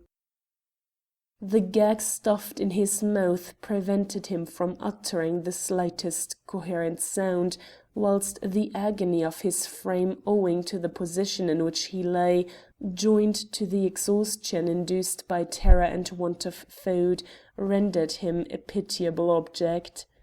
They removed the gag and cut the bonds. The poor wretch remained on his back unable to move, though he flinched somewhat when the police, as gently as possible, loosened the leather straps from his wrists and ankles, for his useless struggles had caused the thongs to cut deeply into his skin. Brett was the first to realize the unfortunate wretch's chief requirement. He procured some water, raised the man's head, and allowed him to take a deep and invigorating draught. "Why, it is the Worm," said the junior policeman. "I know him well. He is a pickpocket, an expert rascal in his line, but hardly up to the standard of great events." At the sound of his nickname a flicker of intelligence came into the little thief's eyes, but he was still dazed and did not recognize his rescuers. "I don't care what you do with me," he murmured at last, in a weak and cracked voice. "Kill me quietly if you want to, but don't tie me up again. I have done nothing to deserve it. I really haven't. I have been acting quite square in this business." And then he broke down and whimpered further protestations of innocence. "He is weak from want of food and dazed with terror," said Brett quietly. "I suggest that one of you should get him some meat and wine, whilst the others remain here and endeavour to reassure him. In half an hour he will be greatly recovered. Meanwhile we might examine the place." The commissary thought Brett's suggestion a good one. His assistant summoned the concierge and attended to the wants of the Worm, whilst Brett and the commissary conducted a careful scrutiny of the premises. They found little, however, beyond a considerable accumulation of dirt, for the ways of Turks are primitive and their habits unpleasant in European households. It was evident that before taking their departure the occupants of the flat had carefully removed or destroyed all documents or other articles which might throw light on their proceedings. The leather thongs which bound the prisoner evoked some comment from the barrister. "These are somewhat unusual articles," he said to the commissary. "You will notice that they are cut from raw cowhide and well stretched. In other words, they are the familiar bowstrings of Constantinople, and warranted not to yield if twisted round the neck. I think they will answer for other purposes than tying people to beds." "We must find these Turks," said the commissary. "They are desperate characters." "Find them by all means," said Brett earnestly, "but on no account arrest them." "And why, monsieur?" cried the other, with elevated eyebrows. "Because if you do you will paralyse our future actions. When all is said and done, the only charge you can bring against them is a trivial one. It is evident they merely tied up this man, either with the object of frightening him into a confession, or to leave their hands free whilst they deal with his employers. Perhaps they had both objects in view. In either event, the appearance of the police on the scene would close their mouths more tightly than an oyster.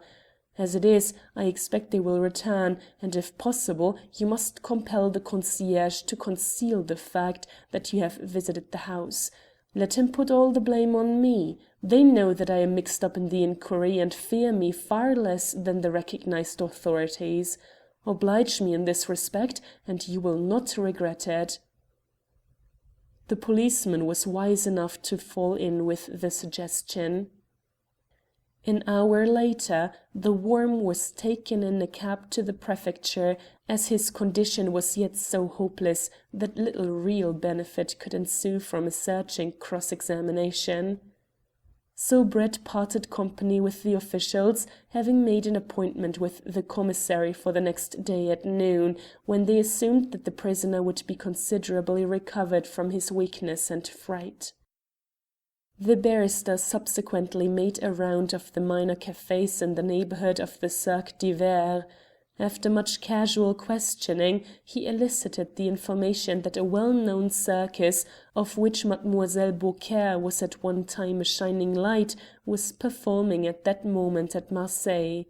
He ascertained that during the winter season this class of entertainment perambulated the south of France and northern Italy. The actor from whom he gleaned these important facts said that he had a trustworthy friend in Marseille who would easily be able to ascertain whether or not La Belle Chasseuse intended to rejoin her former profession. Brett secured his hearty cooperation by a liberal donation for expenses.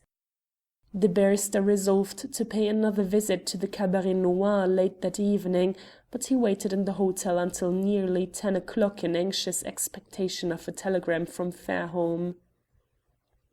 At last the message arrived. Its contents were laconic. "Right first time," it ran. "Invalid lady's name Jack. Somewhat exhausted after long confinement. Edith delighted. Jack visits Under Secretary tonight. We all purpose joining you in Paris tomorrow. Do you approve?" Brett promptly wired "Yes," and then set out for Montmartre, dressing himself in the height of fashion so far as his wardrobe would permit, and donning a fierce moustache and wig which completely altered his appearance. He looked like a successful impresario or popular Italian tenor. End of chapter 11, part 2.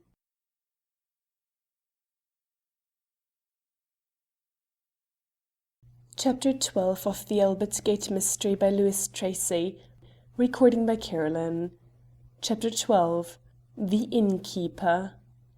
The fair ground of Montmartre was in full swing when Brett arrived there. The Cabaret Noir was in charge of his former acquaintance, the weary-eyed waiter, and other assistants. The barrister wondered whether Mademoiselle Beaucaire had taken her father completely into her confidence. To make certain, he questioned the waiter. "Is Monsieur Beaucaire in?" he said. "But yes, monsieur. You will find him in the billiard-room." This time Brett was not conducted through the private passage that led through the rear of the bar. The man politely indicated another entrance, and brought him to the proprietor with the introductory remark, "A gentleman who wishes to see you." The room was tenanted by a nondescript crowd, whose attention was promptly attracted by the appearance of a stranger, and a well-dressed one at that. The games in progress at the two tables were momentarily suspended, whilst Gros Jean, a corpulent man above the middle height, whose legs seemed to be too frail to support his rotund body, advanced, peering curiously beneath his bushy eyebrows to get a glimpse of the newcomer, for the shaded light did not fall on Brett's features, and Monsieur Beaucaire wondered who the stranger could be. The barrister almost started when he recognized his fellow passenger, the man who travelled to Paris with Gaultier and himself. Gros Jean bowed politely enough, and murmured something about being at Brett's service. "Oh, it is nothing of great importance," said Brett airily, as he was not anxious to attract too much observation from the unwashed humanity who took such interest in him. "I merely wish to know when it will be convenient for me to have some conversation with mademoiselle, your charming daughter." "May I inquire the reason, monsieur?" said the other. "Certainly. I have heard of her skills as an artist, and it is possible I may be able to arrange a London engagement for her." "Ah," said the landlord deprecatingly. "What a pity. Had monsieur called here yesterday he could have seen mademoiselle. She has now left Paris for some weeks."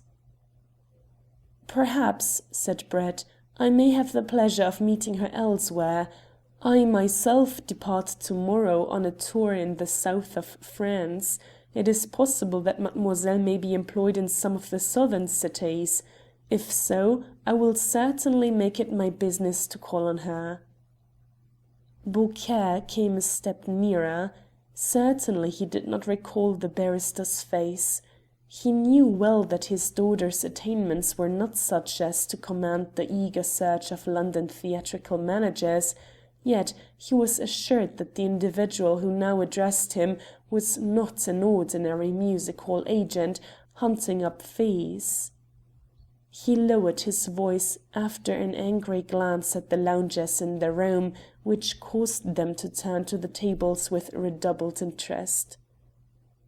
"I regret," he said, "that mademoiselle is not professionally engaged at this moment.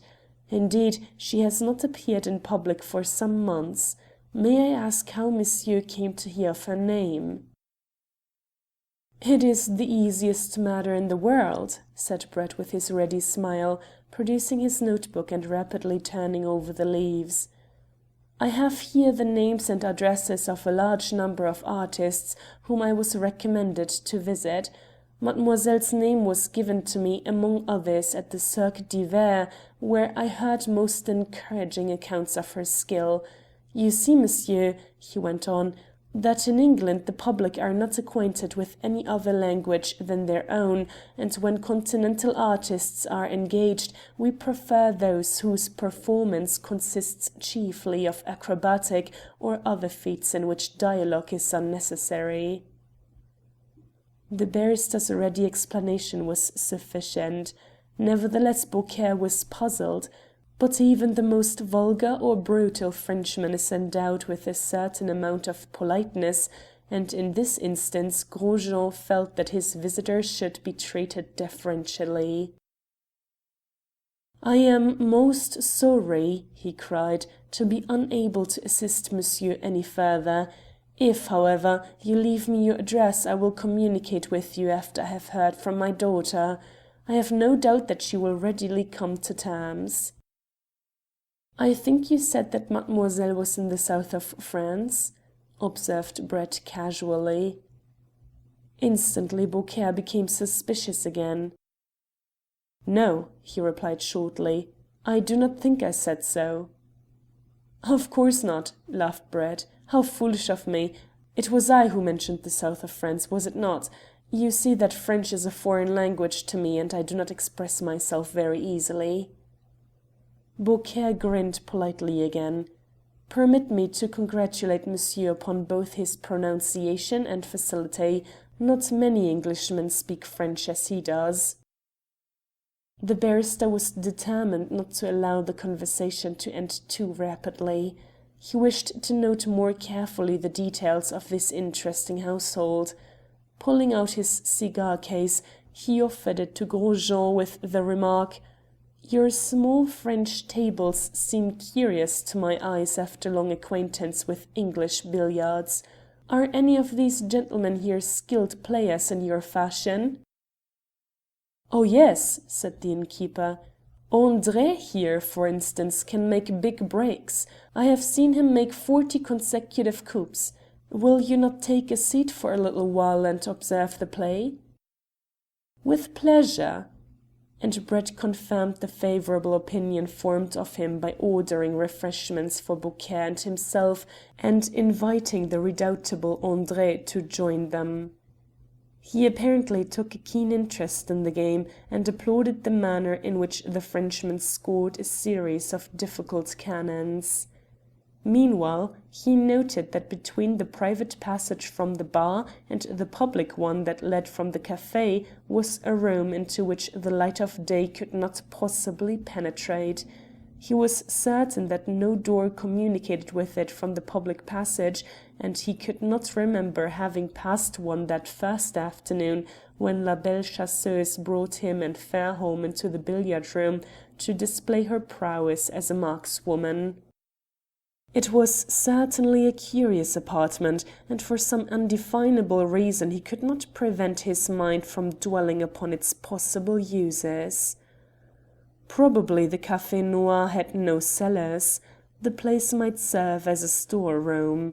This natural hypothesis was upset by the appearance of the waiter, who passed through the billiard-room and opened another door at the further end, through which he soon emerged, carrying a fresh supply of bottles. "It is obvious," said Brett to himself, "that if there is no door communicating with the private passage, then the only way in which that room can be reached is by a ladder from the top. Now I wonder why that should be necessary." He remained in the billiard room some 20 minutes. When Gros Jean was called on some momentary errand to the front of the house, he took his departure, purposely making the mistake of quitting the room by the wrong exit. At the same instant he struck a match to relight his cigar, and while the expert billiard player, André, ran after him to direct him as to the right way, he rapidly surveyed the passage. The plaster walls were smooth and unbroken on their inner side, affording no doorway exit. Apologizing to André with a laugh, he then sauntered towards the front café, where he purchased another drink at the counter. He assured himself that he had not been mistaken. The only private door out of the bar led into the passage, so that the room beyond could only be reached by a staircase or through a trap door. "I have learned something at any rate," he murmured as he passed out into the boulevard, "and I imagine that my knowledge is not shared by the Paris police. Mademoiselle would have acted more wisely had she not yielded to impulse and reserved her shooting display for a more dramatic occasion." Brett kept his appointment with the commissary next morning. That worthy official set himself to the congenial task of examining a prisoner with the air of one who said, "Now you will see what manner of man I am. Here I am on my native heath." He consulted bulky volumes, made notes, fussily called up various subordinates, both in person and by speaking tube, and generally conducted himself with a businesslike air that much amused the barrister, who, however, for his own purposes took care to appear greatly impressed. At last all was ready, and the captive of the Rue Barbette was introduced. This precocious personage had recovered his self-possession and natural impudence during the night. By the commissary's instructions he had been well supplied with eatables, and the restrictions as to persons under detention were relaxed, to permit him to enjoy a supply of his much-loved cigarettes. The first part of the interrogation, which promptly ensued, was not strange to him. "Your name?" said the commissary. "Charles Petit." "Age?" "Believed to be 27, but as no record was kept of my birth, I cannot be certain." "Abode?" "Changeable. Of late I have dwelt in the Cabaret Noir, Boulevard de Montmartre." "You are generally known as the Worm?" "That is so." "You have served several periods of imprisonment and have paid over 400 francs in fines?" "I have not kept count, but I suppose it is all written down there," and he jerked his thumb towards the conviction book on the commissary's desk. "You are a noted thief, and you obtained your nickname by reason of your dexterity in picking locks and climbing through scullery windows?" "If you say so, monsieur, your words cannot be disputed." "Very well."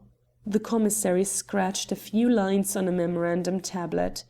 Then he suddenly raised his quick eyes and fastened them on the prisoner with the direct question: "How came you to be detained in such an extraordinary manner in the house number 11, Rue Barbette, yesterday?" A vacant and stolid expression intended to convey an idea of utter innocence came over the Worm's face. "Believe me, monsieur," he said, "I cannot give you the slightest explanation of that extraordinary incident." "Indeed, you surprise me. I suppose you wish me to understand that you casually strolled in out of the street and were set upon by 3 Turks, who gagged you and bound you with leather thongs, leaving you to starve quietly to death if you had not been rescued by reason of a chance visit paid to the place by myself and others?" "I assure you, monsieur, that, strange as it may seem, you have almost related the facts. I went to the place in question with a very ordinary message from a Turkish gentleman with whom I have a slight acquaintance." The other Turks listened to me with the gravity peculiar to their nation, and then, before I could offer a word of remonstrance, treated me exactly as you saw." "At what time did you get there?" "It must have been nearly 3 o'clock, the day before yesterday," was the answer. "And what message did you bring?" "I was told to ask the Turkish gentlemen to be good enough to cross the Pont Neuf exactly at 6:30, when they would meet a friend who desired to give some information to them." "Oh, come now," said the commissary, with a knowing smile. "That will not do, Petit. You are far too old a hand to convey such a childish message as that. What reason can you have for seeking to shield these men who treated you in a barbarous way and left you to die a cruel death?" "On my honour," began the chief melodramatically, but Brett here interrupted the conversation. "Will you allow me," he said to the commissary, "to put a few questions to this man?" "Certainly," was the answer. "Now listen," said Brett, sternly gazing at the truculent little rascal with those searching eyes of his, which seemed to reach to the very spine. "It is useless for you to attempt any further prevarication. We know exactly who are your confederates. We are acquainted with a large number of the gang that frequents the Café Noir. Do not forget that I was present when you tried to palm off on Hussein ul Mulk the false diamonds, which your confederates hoped he would accept. For you to attempt now to escape from the law is hopeless. The sole chance you have of remitting a punishment which may even lead you beneath the guillotine is to confess fully and freely all that you know concerning the outrage which has been committed. No, don't interrupt me," he continued with even greater emphasis, when Le Ver tried to break in. "You will tell me that you merely acted as the agent of others, and that you yourself are not conscious of the nature of any crime that has been committed. I know that to be so. You have been made a mere tool. You are the cat simply employed by the monkey to pull the chestnuts out of the fire, and you have only succeeded in getting your own paws burned. Your sole chance of safety now is to inform the commissary and me exactly how you came to be mixed up with this affair." The Frenchman's truculency seemed to vanish under Brett's cutting words. His wizened face even manifested a faint flush of anger as the barrister pointed out how he had been duped by his employers and made to run risks which they avoided. Yet the order of his craft was strong in its influence, and he commenced another series of protestations. "I assure you, gentlemen," he cried, "that with respect to the Turks I have no knowledge whatever of their pursuits or motives. I was present when this English gentleman here was debating with them, and I understood that they even went so far as to use threats against him. My mission was to give to the leaders of the Turks a package which I did not even know contained diamonds, either genuine or false. No one could be more surprised than myself when the Turkish gentleman produced them." "Who sent you there with these diamonds?" said Brett. "Even that I cannot tell you," said Petit.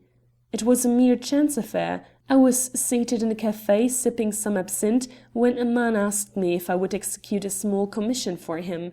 He explained that it was to deliver a parcel at a house not 5 minutes distant, and—" "I see," interrupted Brett, with the cynical smile which so often disconcerted glib liars like Petit. "It is hopeless to expect you to tell the truth. However, I think I know a way to clear your wits. You must be brought face to face with La Belle Chasseuse. Perhaps when you are confronted with that lady in the room between the café and the billiard saloon of the Cabaret Noir—" The worm gasped out brokenly, "Pardon, monsieur, I will tell you everything." The man's face had absolutely become livid as he listened to the barrister's words. The commissary was vastly surprised at the turn taken by the conversation. He could not guess what deep significance lay behind the Englishman's threat, and, to tell the truth, Brett himself was considerably astonished at the effect of his vague insinuations, but he lost not a moment in following up the advantage thus gained. "Well," he said, "tell us now who it was that sent you to the Turks with the diamonds." "It was Le Jongleur, Henri Dubois." "What?" cried the commissary, starting violently. "Henri Dubois, the most expert thief in France, a scoundrel against whom the police have vainly tried for years to secure evidence." "I know nothing of that, monsieur," said the little man, who seemed to be strangely crestfallen. "But I am telling you the truth this time. It was he who sent me the day before yesterday to the Rue Barbette, and again yesterday, although I was very unwilling to go the second time, because, as this gentleman will tell you, they looked very like murdering me on the first occasion." "What was the object of your visit yesterday?" said Brett. "There, monsieur, I have told you the truth, although monsieur the commissary here thinks it was childish. My instructions really were to ask them to meet him on the Pont Neuf at 6:30 p.m., when he said he would explain everything to their satisfaction. But above all, I was to warn them to beware of the Englishman." "Then why would they seize and gag you for conveying such a simple message?" demanded the commissary. "I cannot tell. I have done them no harm. Believe me, gentlemen both, I have not the slightest idea how these diamonds were obtained, or why there should be such a fuss about them. All I know is that these Turks are desperate fellows, and you won't catch me going near them again, I swear." "How long have you known Dubois?" said Brett. "Oh, 2 years more or less." "Have you ever been associated with him before?" "Never, monsieur. My record is there," and he again jerked his thumb towards the volume on the table. "It will tell you that I deal in small affairs. Dubois is an artist. If he found a woman's purse in the street, he would return it to her, with a bow if she were rich and handsome, and with some francs added if she were poor. I know little about him," he continued, "except that he is a great man. They say that he once robbed the Bank of France for 200,000 francs." And the little wretch's voice became tremulous with admiration as he recounted the legend. "He is a favoured lover of La Belle Chasseuse?" demanded Brett sharply. The worm recovered his equanimity somewhat at this question. He softly drew his hand over his chin as he replied with a smirk, "There are others." "I think not," came the quick retort. "No, there are none on whom mademoiselle bestows such favours. She left Paris with him last night." "The devil!" ejaculated the little man. "Oh yes, and she has just passed a fortnight with him in London." "1,000 thunders!" screamed Petit. "Her father told me she was performing in a music hall at Marseilles." The barrister had evidently touched a sore point, and the worm was more ready than ever to tell all that he knew about Le Jongleur. But his information amounted to little more of importance. The chief fact had been ascertained. Its predominant interest was the identity of the man who had planned and carried out the Albert Gate outrage. Brett quickly realized that to question him further was useless. Petit evidently expected to be set at liberty at once. In this, however, he was disappointed, for the commissary curtly remanded him to the cells. Brett, on the other hand, made up his mind that the worm at liberty might be more valuable to him than the worm in gaol. So he asked the commissary, as a favour to himself, to set Petit free, first giving the thief to understand that he owed his release to the barrister's intervention. This was done, and Le Ver was voluble in his expressions of gratitude. Brett soon cut him short. "Here," he said, "are a couple of louis for your immediate necessities. I am living at the Grand Hotel, and I want you to call there each morning at 10 o'clock. You will inquire at the office if Mr. Brett has left any message for you.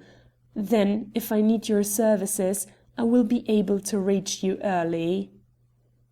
Petit protested that he would serve monsieur most willingly, and soon afterwards the barrister took leave of the commissary, promising to keep him fully posted as to further developments, and secure for him, and him only, the ultimate credit of capturing such a noted thief as Dubois. Fate settled matters differently.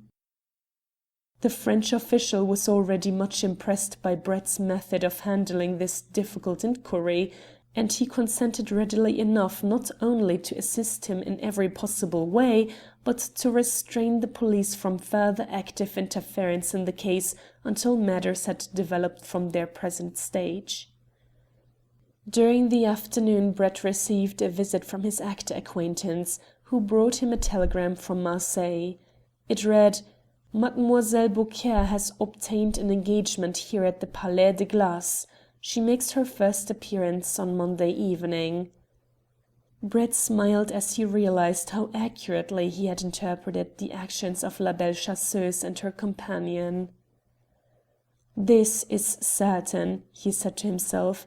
"They left Paris on Thursday night, and they probably will not reach Marseille until Monday. I have plenty of time to hear Talbot's story from his own lips before I take my departure for the south." An hour later he was seated in his room smoking and reading a magazine when the waiter appeared. "A lady and 3 gentlemen wish to see monsieur," he explained. He rose promptly and accompanied the man to the foot of the staircase. There, near the elevator, he saw Edith Talbot, Lord Fairholme, and Sir Hubert Fitzjames, whilst with them was a tall, handsome young man, in whom the fair outlines of the girl's face were repeated in sterner and bolder characteristics. Edith was the first to catch sight of him. She sprang forward and cried with an impulsiveness that showed how deeply her quiet nature had been stirred. "Oh, Mr. Brett, I cannot tell you how grateful I am to you. Here is my brother." The two men shook hands and looked at each other with a natural curiosity, for seldom had an acquaintance been made after more exciting preliminaries. "I am indeed glad to see you," said Brett, shaking Talbot's hand with more demonstrativeness than was usual to one of his quiet temperament. "Then how shall I find words to express myself?" was the reply.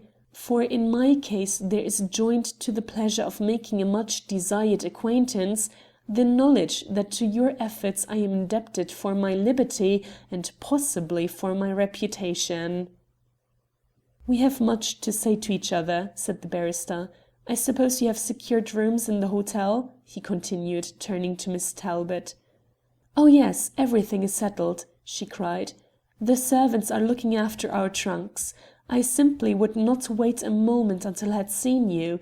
Please take us all somewhere at once where we can talk quietly." Brett answered with a smile. "Lord Fairholme and I have a sitting room which we use in common, and which has already been the scene of many earnest conferences. Let us go there." Chapter 12.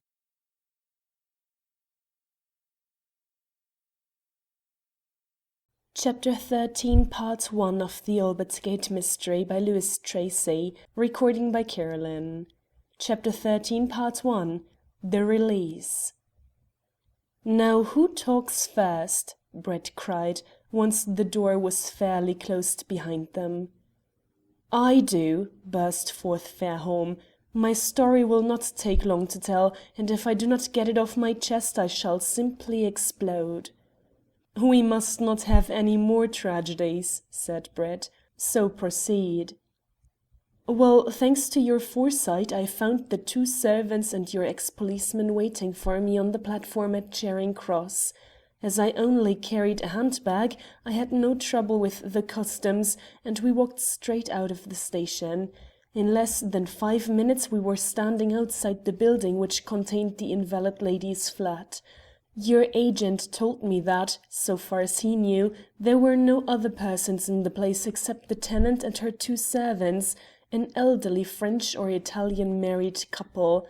Our collective wits could not devise a plausible pretext for gaining access to the lady, so I determined to settle the business in the brutal British fashion. We marched quietly up the stairs to the 2nd story, and your assistant pointed out the right door. There were only 2 flats on that landing, and the other one was apparently empty. Your man had made a somewhat important discovery since he wrote to you. This empty flat had been taken by the agent who acted for the parties opposite, and although the place was not tenanted, the landlord was, of course, satisfied as the rent had been paid in advance. This seemed to indicate that the place was left vacant simply to prevent the others from being overlooked. Brett marked this appreciation of Fairholme's sagacity by a nod, and the Earl continued.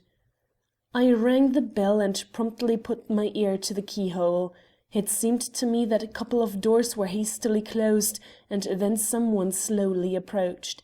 The outer door was opened and a man's head appeared. I could only see his face and a portion of his left shoulder, because the chain was on the door, and the opening was not more than 8 or 10 inches. Speaking in broken English, he said, "What you want?" His accent showed that he was a Frenchman. I answered in my best French, "I wish to see Madame, your mistress, at once." "It is impossible," he said in the same language, and simultaneously he tried to shut the door in my face. I shoved my foot against the jamb and prevented him. At the same instant my own servant and I, as if there was to be trouble I thought it best to keep the others out of it, applied our utmost force to the door and succeeded in snapping the chain. It might have been a tough job, as you know that to force a way through anything that yields slightly and yet holds fast is much more difficult than to smash a lock or a couple of bolts. Luckily the flats were jerry-built, so the chain broke and so suddenly that the Frenchman was pitched violently backwards. We nearly fell after him. The ex-policeman was a splendid chap. His first idea was to jump towards the switch of the electric lights and turn on every lamp in the place. I shouted, "Talbot, are you here? It is I, Fairholme." I got no answer, but a woman darted out of a room which proved to be the kitchen, screaming something which I could not catch, and handed a revolver to the Frenchman, who was just struggling to his feet. That was where my prize-fighting butler came in useful. Before you could say "wink," he gave the man an uppercut that settled him effectually for the next minute. Almost with the same movement he caught the woman a slap over the ear that upset her nerves considerably. She had a revolver in her hand too. It fell to the floor, and Smith, your servant, seized both weapons. The ex-policeman called out, "I do not think we are making any mistake, sir. They would not act after this manner if they were on the square." I must say it seemed to me that so far it was we who had been acting in an extraordinary way, but there was no time to discuss the ethics of the case then. Whilst my butler and Smith took care of the couple, your assistant and I hastily examined 3 rooms. They were empty, save for a small quantity of furniture. The 4th door resisted our efforts, so of course we burst it open, and the first thing that met our eyes was poor old Jack lying on his back on the bed and glaring at us in a way that made me think at first he was mad. "I should think so," interrupted Talbot. "I would like to see your face if you were trussed up as I was, not able to speak a word, and a fiendish row going on in the passage outside." "You were gagged?" questioned Brett, "and your wrists and ankles were secured to the 4 corners of the bed, your limbs being distended in the form of an X?" Fairholme glanced round admiringly. "Of course," he cried delightedly. I knew you would guess it. That is the pleasant way these Turks have of securing their prisoners." "It is an awfully uncomfortable one," said Talbot. "My joints are still stiff at the mere recollection of it. I have lain in that way, Mr. Brett, for countless hours.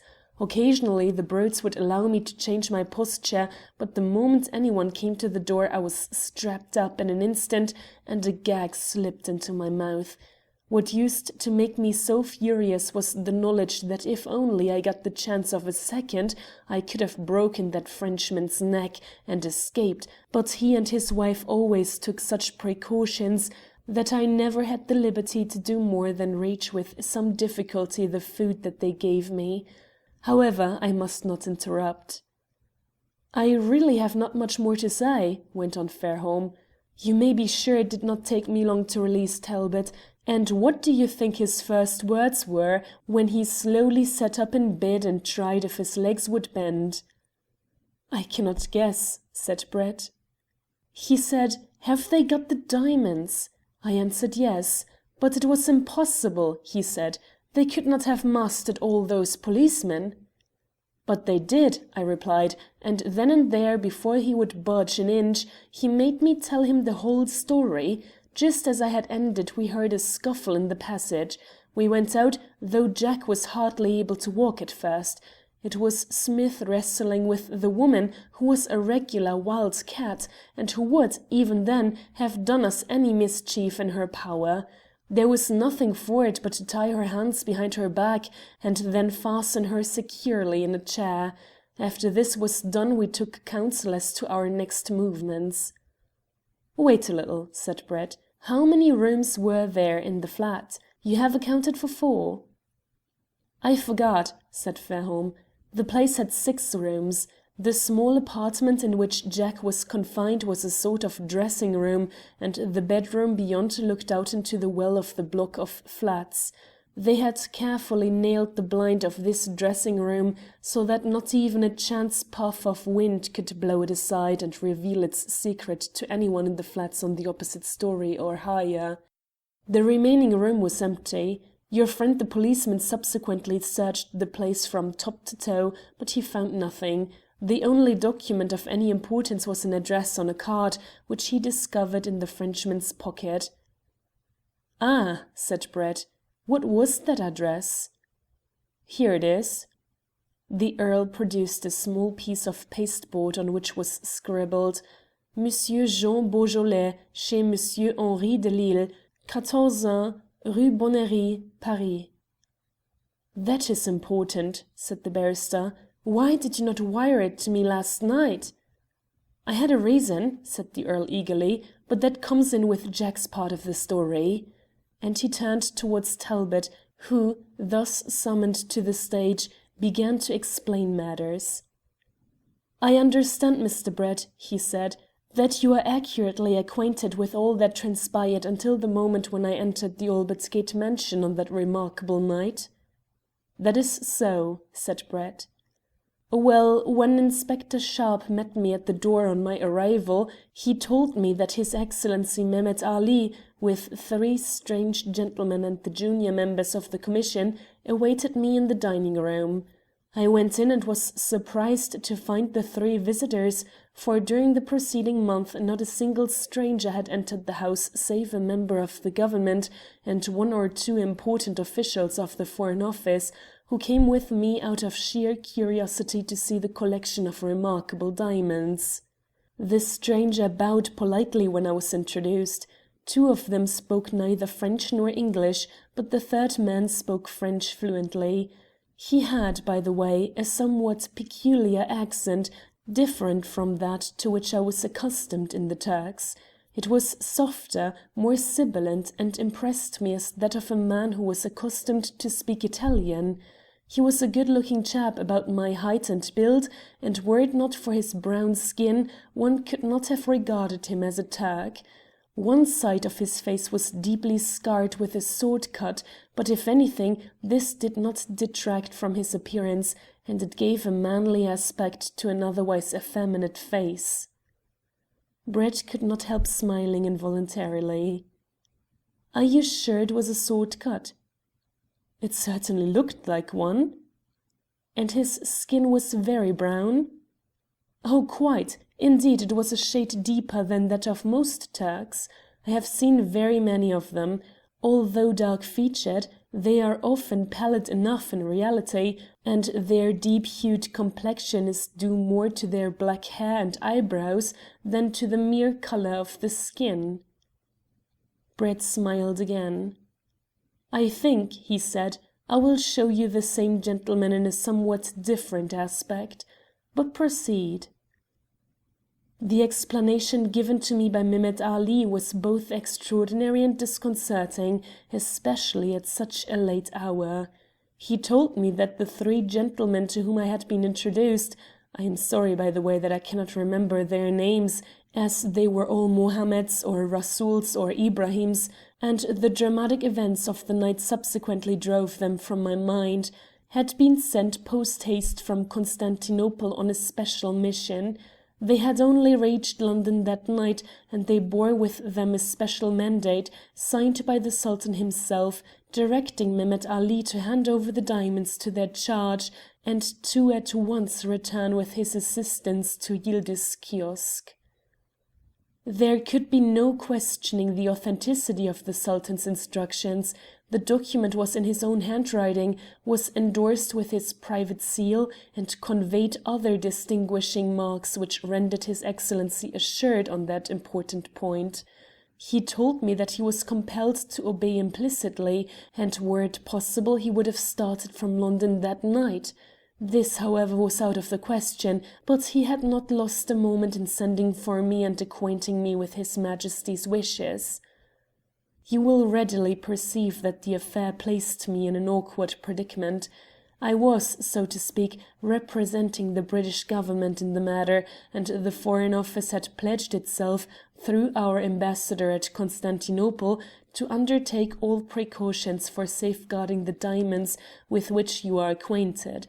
It seemed to me that notwithstanding the urgency of the Sultan's order, I should not be doing my duty to permit the transfer to be made in such an irregular manner. So I said quite plainly that the matter could not be settled that night. They must all wait until the morning, when I would consult my department, and Mehemet Ali, together with his aides, could leave for Constantinople by the evening train, after my superiors had been acquainted with the Sultan's wishes.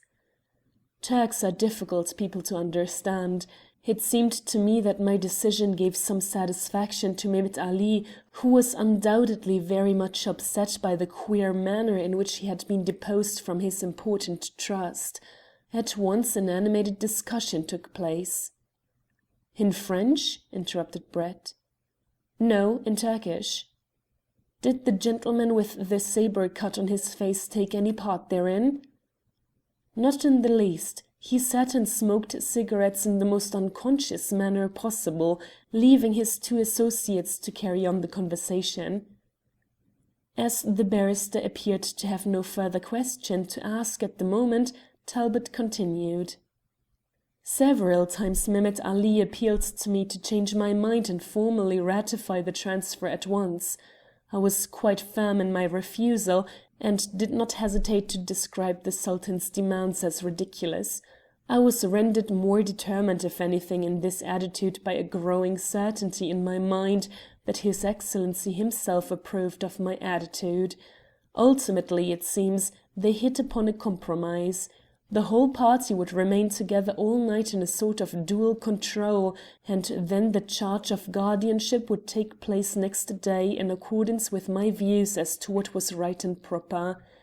I must admit I was intensely relieved when the decision was arrived at. Looking back now over the events of the night, I can perceive that from that moment the gang who effected the murders and the robbery had me in their power, for they had completely succeeded in allaying my suspicions, and I can only plead in extenuation of my short-sightedness that Mehemet Ali himself and the other gentlemen with whom I had been acquainted during the past month were willing accessories in the arrangement. "I do not see," said Brett, "that you have the slightest cause to reproach yourself. You acted quite properly throughout, and I am sure that when all the facts are known your status at the Foreign Office will be improved rather than diminished by this incident." The other man's face flushed with pleasure as he heard these words. "Thank you," he replied simply. "I certainly took every precaution that suggested itself to me. Subsequently I was the victim of circumstances. The French-speaking Turk, as I have told you, took no part whatever in the negotiations, and when he became aware of the modus operandi determined upon—" "By the way," said Brett, "how did he become aware of it?" "Oh, Mehemet Ali told him in French." "Did that strike you as curious?" "Most certainly it did, but the scoundrel explained it afterwards by telling me that although a Turkish subject, he had lived in Algiers and France since he was a child, and had quite forgotten his mother tongue. But he was employed in a confidential position in the Turkish embassy at Paris, owing not only to family influence, but to his intimate acquaintance with the French language." "Ah," said Brett, "Monsieur Henri Dubois has a ready wit." "What?" cried Edith, who naturally enough was following each word with the utmost interest. "Do you already know his name?" "Not only his name," replied Brett, "but his identity, Miss Talbot. You shall see him in another skin and without the sword cut. It is possible, however, that before we meet, this distinguishing mark may be replaced by a fractured skull or a bullet wound." Fairholme suddenly clenched his right fist and examined his knuckles, his unconscious action causing the others to laugh. "Is he a Frenchman, then?" said Talbot. "Unquestionably, a most modern product." "And his name is Dubois?" "Yes." "All right, in the future I will allude to him by his proper title. Well, Monsieur Dubois strolled towards me with the easy confidence of a man who was sure of himself. 'This affair bores me,' he said. 'I see no reason why I, who am in no way concerned with the Sultan's collection of precious stones, should sit up all night keeping guard over them with these very earnest gentlemen here. I am going to my hotel. I have sent my portmanteau to the Carlton. Will you honour me by driving there and telling me something about your wonderful London as we go?' The man looked at me with a meaning in his eyes that conveyed quite plainly the intimation. We can talk quietly in the cab and I can explain much that is at present hidden. Unfortunately, I fell in with his suggestions. We crossed the dining room together. We were searched by the police in the hall, much to his apparent surprise, and then we drove off through St. George's Place. He at once aroused my curiosity by telling me sensational details of a widespread plot to dethrone the Sultan. An essential part of the conspiracy was to obtain possession of the diamonds before they had been cut, as they were an heirloom from the Prophet, and it would be a terrible thing in the eyes of the more fanatical section of the Mohammedans if they were tampered with in any way. This sounded reasonable enough, as the same story had been dinned in my ears for several weeks. He made out that for reasons of state the Sultan had decided to change the minister plenipotentiary charged with the secret mission to London. Altogether he talked so candidly, and with such an air of treating the whole business as a bugbear of a timid monarch, that I really believed him. At last we reached the Carlton. We got out and paid the cabman, who drove off round the corner. Then my new acquaintance explained to me that he placed no greater trust in his fellow countrymen than did their ruler.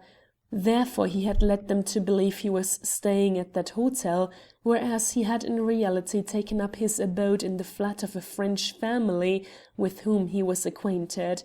If I would come with him for a moment he promised to place me in possession of certain documents which would render easy my explanations to the Foreign Office the next morning. I accompanied him without hesitation, secure in the knowledge that a strong force of police guarded my charge at Albert Gate, both inside and outside the house. We went to the mansions where he said he lived. The place had a perfectly respectable exterior and is situated, as you know, in a reputable thoroughfare. We ascended to the second floor, entered the flat, and were ushered by a middle-aged Frenchwoman into a sort of sitting-room. Dubois turned to a writing-desk and unlocked a drawer. "Here are the documents I promised you, Mr. Talbot," he said. But to my amazement he whipped out a revolver and held it within 2 feet of my breast. "If you move or attempt to cry out, you are a dead man." At the same instant a door behind me opened and some 3 or 4 persons entered. I was so furious at the trick that had been played upon me that I disregarded this threat and sprang at him, but he did not fire. Flinging the revolver behind him on the writing table, he closed with me. Before I well knew what had happened, I was tied hand and foot, gagged and placed helpless in a chair. A few minutes later, after a muttered consultation between my captors, I was taken to the room in which Fairholme found me, and I never left the place until nearly 9 o'clock last night. It was a most ghastly experience. I would sooner die than go through it again. If ever I get within measurable distance of Monsieur Henri Dubois, I promise you that I will repay him with interest some of the agony he inflicted on me. I never thought I should hate a man as I hate that Frenchman. I do not want to kill him, I want to torture him." This was the first sign that Talbot had given of the anger that filled his soul. For a moment no one spoke. Edith stifled a sob, and Sir Hubert Fitzjames broke the tension by swearing as vehemently as ever did the army in Flanders. "You have suffered," said Brett quietly, "but not in vain. It is only by the manner in which these blackguards treated you that we have obtained so much knowledge. Your capture was a necessary part of their scheme. I wonder now that after you had served their purpose they did not kill you. It was not out of pity, believe me. The fact that you were spared confirms me in the opinion that the Albert Gate murders were a gigantic blunder, never contemplated by the expert criminal who planned the theft. But continue. What happened afterwards?" End of Chapter 13, Part 1.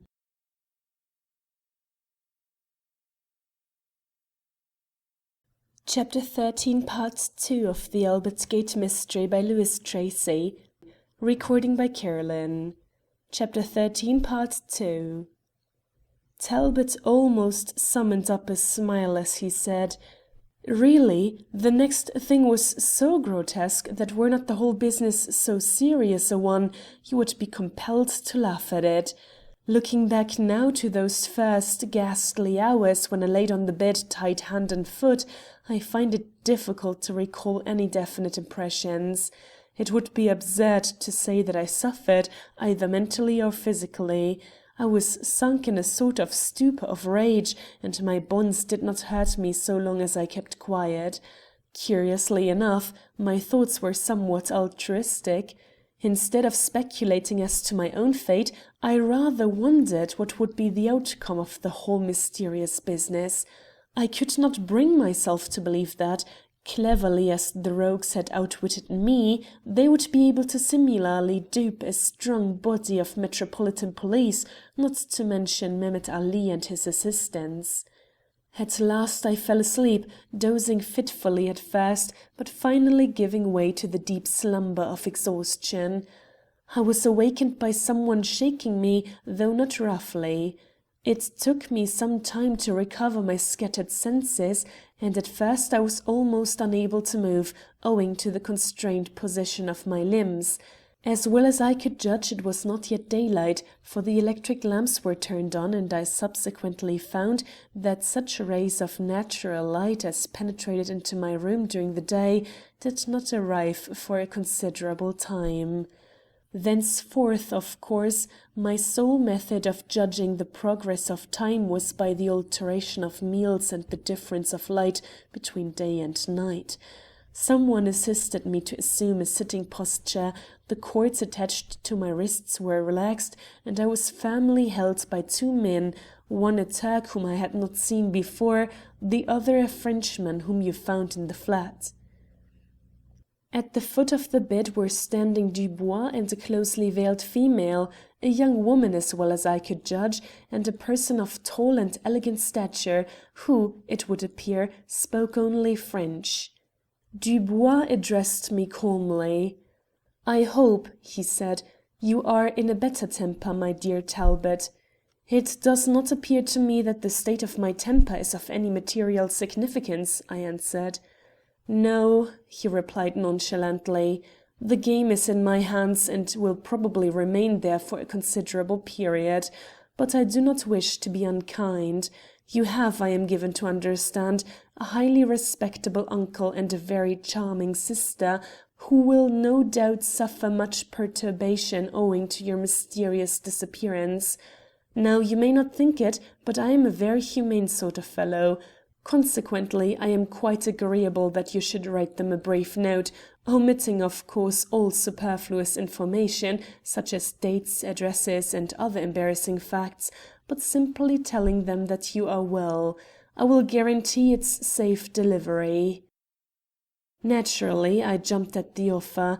The veiled lady supplied me with a sheet of notepaper and an envelope, and I scribbled the unfortunate letter which was subsequently posted in Paris and caused such a sensation. I had only one hand at liberty, so Dubois politely offered to seal the envelope for me, first, however, reading carefully what I had written. "That is quite correct," he said. "It will relieve their feelings and prove at the same time highly serviceable to me, as the letter will be posted in Paris and not in London. You see, my dear Talbot, how readily you fall in with my plans. You are as putty in my hands. Now, I suppose, being a brave Englishman, you would sooner have died than written this letter if you had guessed it would prove of material assistance to me." I fear I used some very bad language to Dubois, notwithstanding the presence of the lady, but he paid little heed to me, and the pair at once undertook the most curious proceedings I have ever witnessed. They had before them a table set out with all sorts of paint, paste, and powders, such as one might expect to find in an actor's dressing-room.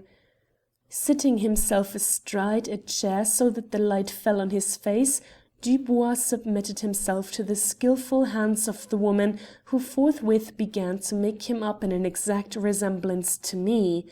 The right side of his face was towards me, but when, in obedience to her requirements, he turned somewhat, I noticed to my astonishment that the scar which I have mentioned had completely disappeared, and then I saw that his Turkish complexion had also vanished, leaving him a particularly white-skinned Frenchman with a high colour.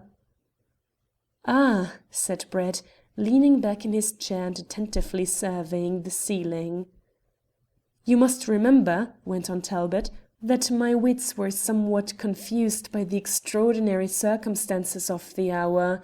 Having been so suddenly awakened from a sound sleep, and subsequently annoyed by the incident of the letter, it took me some moments to recognize these discrepancies in his appearance. At first, so to speak, I knew him immediately as Dubois, but the more I looked at him the less confident I would have been, were it not that his voice and manner supplied unerring indications of his identity. The lady proceeded with her work in the most businesslike fashion, and to my intense amazement he quickly assumed a marked resemblance to myself.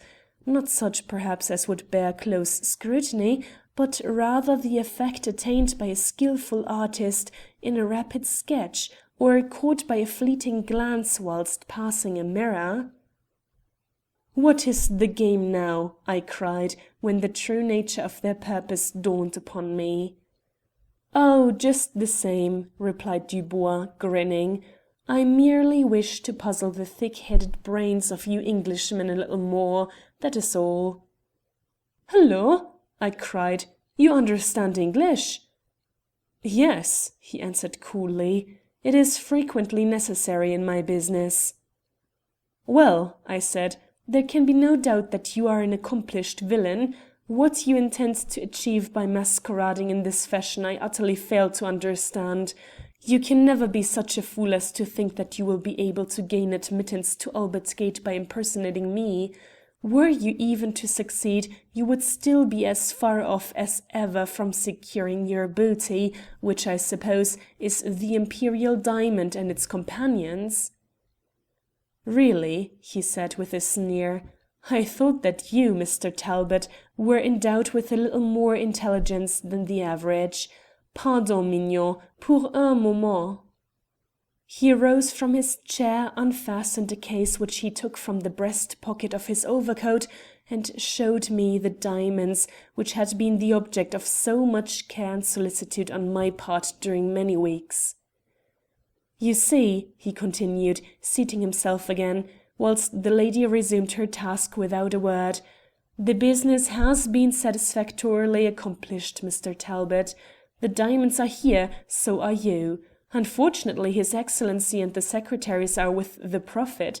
You will, I am sure, express my regrets to the police, to the Foreign Office, and to all concerned that the Sultan's commissionaries should have been so unceremoniously dispatched to Paradise. It was not my fault, believe me, nor was it altogether necessary. I am in no way responsible for the bungling measures adopted by my Turkish assistants. You see, in Constantinople they are accustomed to these drastic measures of settling disputes." He rattled on so pleasantly that I hardly grasped the true significance of his words, so I replied with almost equal flippancy, "I will be most pleased to convey your regrets to the proper authorities. May I ask when I shall be at liberty to do so?" "Ah," he said, "there you puzzle even my intelligence. It will certainly be days, it may be weeks, before you can communicate with your friends."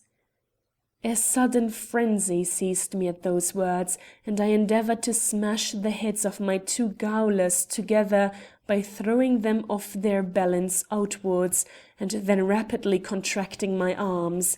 Thereupon I made another discovery. A cord lying loosely around my neck was suddenly tightened, and I was thrown back choking. A fourth man, of whose presence I was unconscious, was stationed behind me and held the noose in his hands. It was some time before I recovered my breath or my speech. At last I was allowed to rise again, and Dubois said with a quiet smile which was intensely irritating, "By this time, Mr. Talbot, you should have realized that you have not fallen into the hands of children.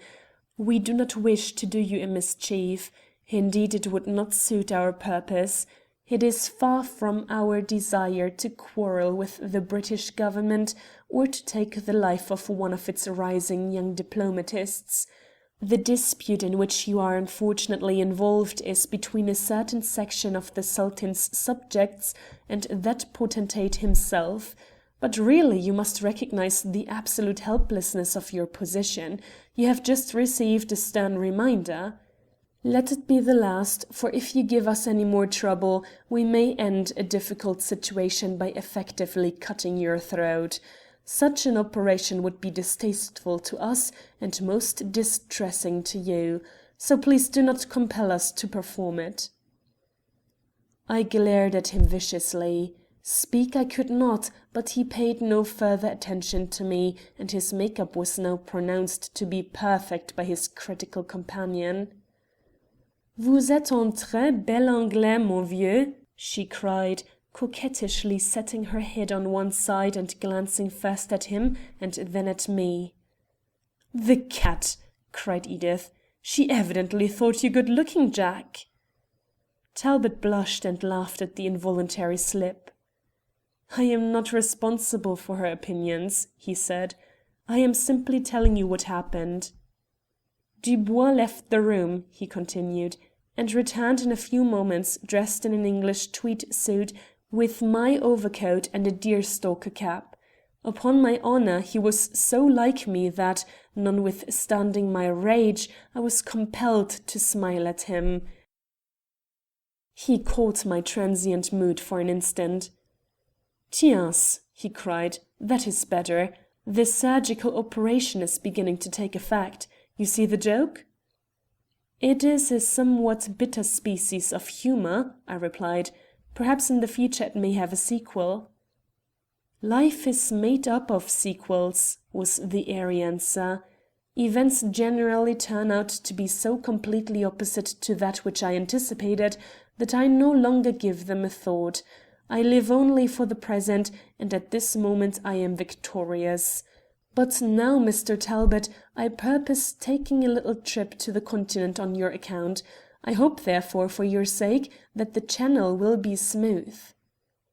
With a mock bow of much politeness, he took his leave, carrying with him the case of diamonds.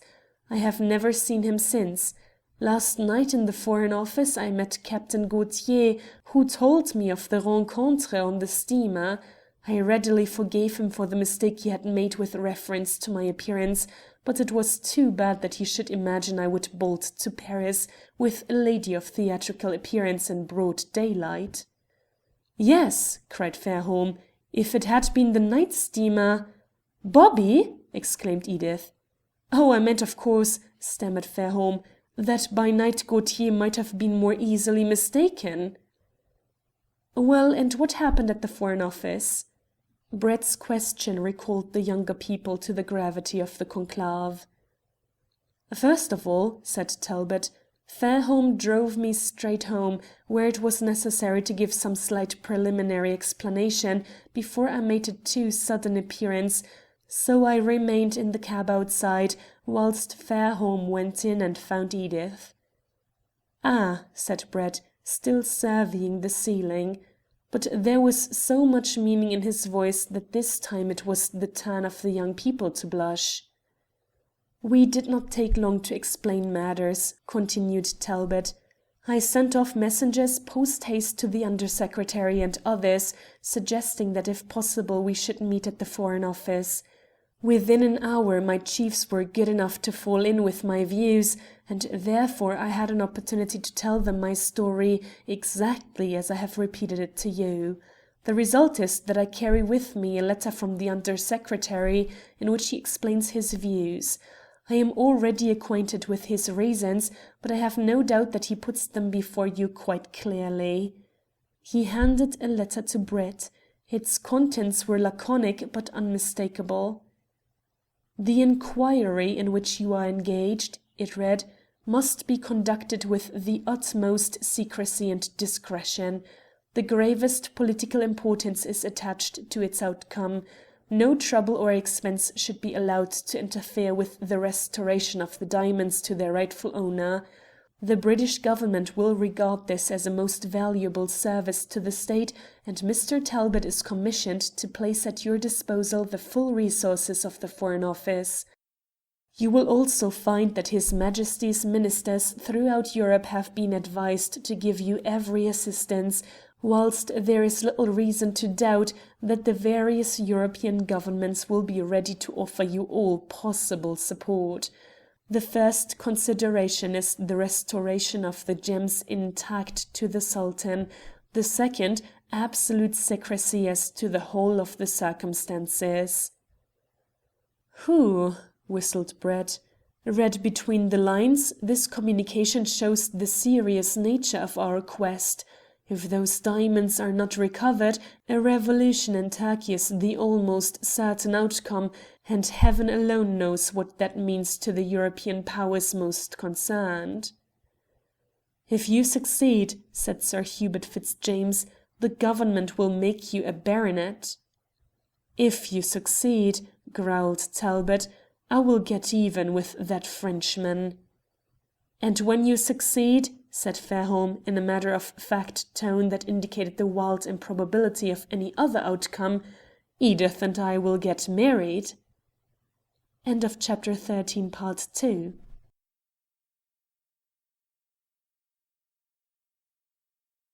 Chapter 14 of The Albert Gate Mystery by Louis Tracy. Recording by Carolyn. Chapter 14. Tout va bien. Brett now deemed it advisable to take the commissary of police fully into his confidence. The official promptly suggested that every personage in Paris connected even remotely with the mystery, Grosjean, the Turks, the waiter at the Café Noir, and even the little thief Le Ver, should be arrested and subjected to a procès verbal. But Brett would not hear of this proceeding. He quite firmly reminded the commissary that the wishes of the British government must be respected in this matter, and the proposed wholesale arrests of persons, some of whom were in no way cognisant of the crime, would assuredly lead to publicity and the appearance of sensational statements in the press. "But, monsieur," cried the Frenchman, "something must be done. Even you, I presume, intend to lay hands on the principal men. While they are wandering about the country, each hour makes it easier for them to secrete the diamonds so effectually that no matter what may be the result, the Sultan will never recover his property." "Calm yourself, I beg," said the barrister, with difficulty compelling himself to reason with this excitable policeman. "You speak as though we had in our hands every jot of evidence to secure the conviction of Dubois and his associates before a judge." "But is it not so?" screamed the other. "No, it is very far from being so. Let us look at the facts. In the first place, the Turks will not speak. They are political fanatics. The moment a policeman arrests them, they become dumb. Torture would bring nothing from them but lies. Then we have the two people who acted as Mr. Talbot's gaolers. What charge can we prefer against them? Merely one of illegal detention, whilst they would probably defend themselves by saying that Talbot was represented to them as a lunatic whose restraint was necessary for family reasons. Then we come to Dubois himself and the fair Mademoiselle Beaucaire. In the first place, you may be certain that they have provided a strong alibi to prove that they were in Paris on the days when we are certain they were in London. Who can identify either of them? The lady we rule out of court at once. The only persons who saw her were Mr. Talbot and Captain Gaultier, the latter of whom has already placed on record the statement that he would not recognize her again. Talbot's evidence is stronger, but I would not like to hear him subjected to the merciless cross-examination of an able counsel. As for Dubois, there are 2 inspectors of police and a dozen intelligent metropolitan constables who would be forced to swear that he was not the man who entered Albert Gate on the night of the murder in company with the other Turks. I tell you candidly, monsieur, that in my opinion the case would not only break down very badly, but Mr. Talbot would leave the court under grave suspicion, whilst I would be regarded by the public as a meddlesome idiot."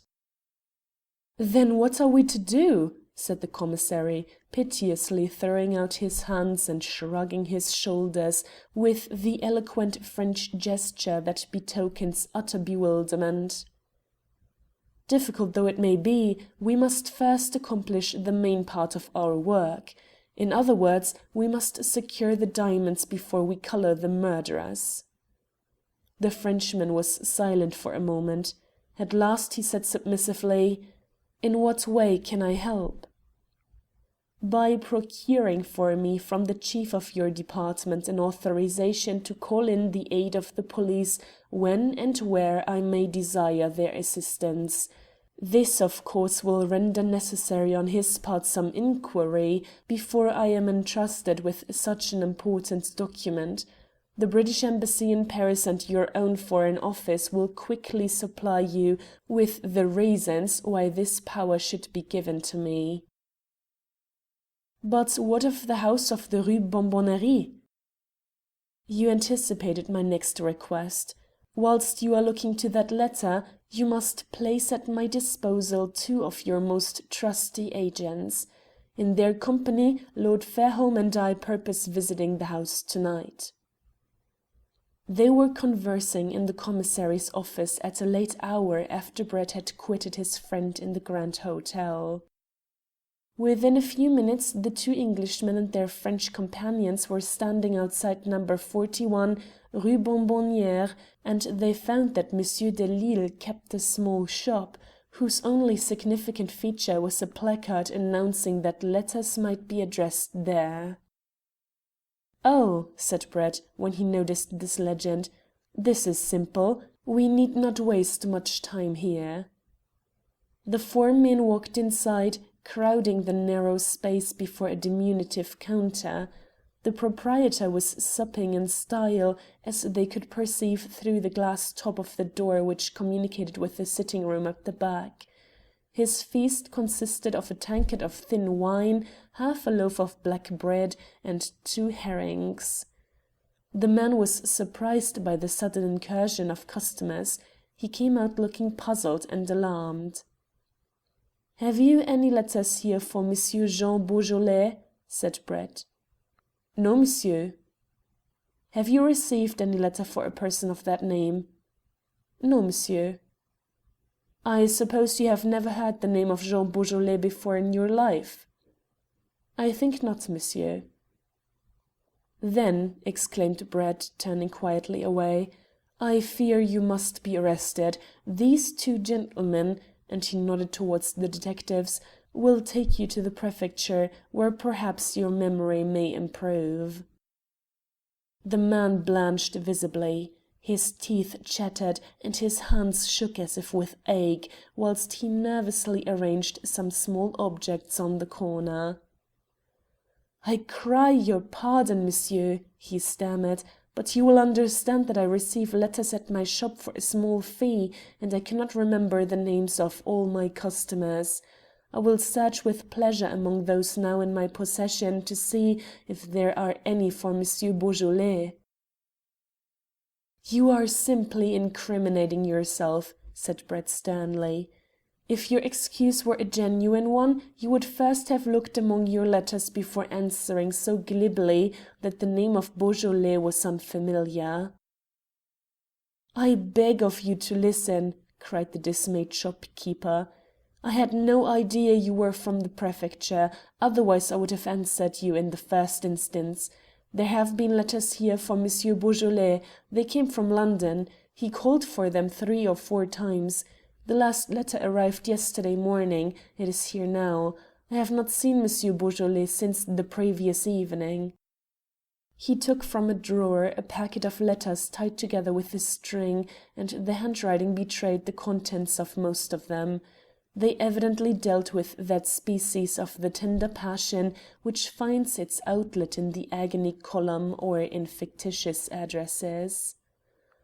One of the detectives did not trust to Monsieur de Lisle's examination. He seized the bundle and went through its contents carefully, but this time Monsieur de Lisle was speaking the truth. There was only one letter addressed to Beaujolais, and it bore a foreign postmark. Brett tore it open. It contained a single sheet of notepaper, without a date or address, or any words save these, scrawled across the centre: "Tout va bien." He placed the document and its envelope in his pocket-book, and then fixed his keen glance on the shopkeeper's pallid face. "What sort of a person is Monsieur Beaujolais?" The man was still so nervous that he could hardly speak.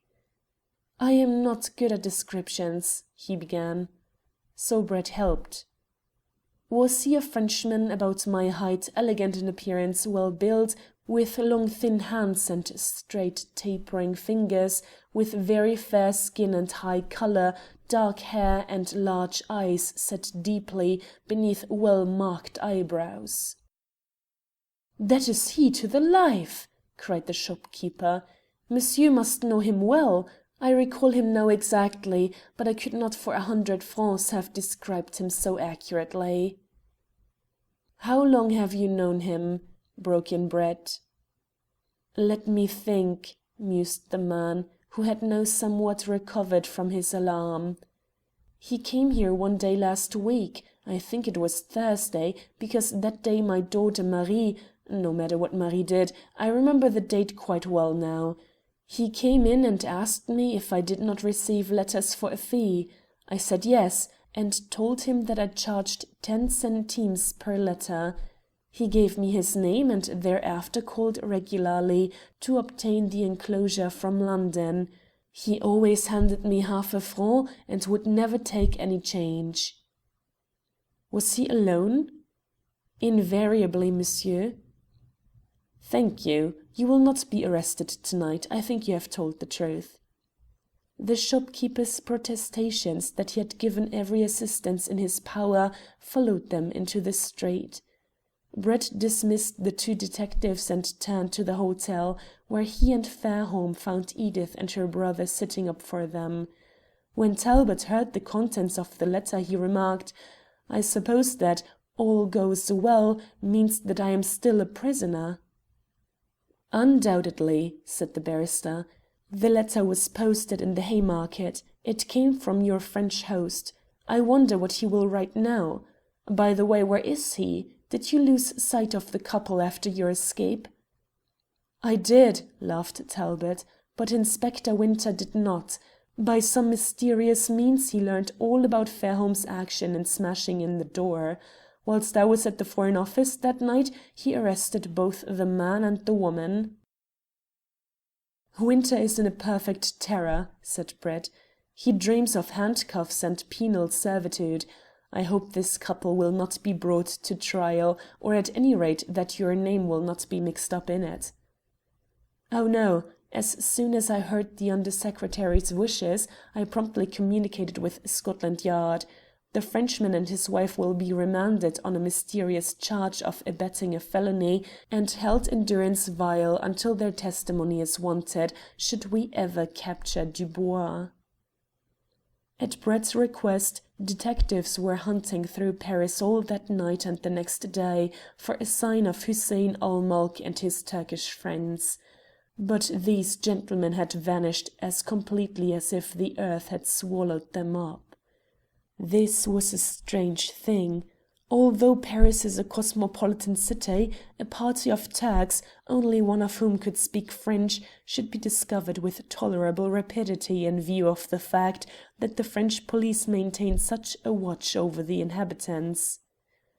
It was not until Brett and his four companions quitted the train at Marseilles late at night, and the barrister received a telegram from the commissary announcing that the search made by the police had yielded no results, that he suddenly recalled the existence of a doorless and windowless room in the Café Noir.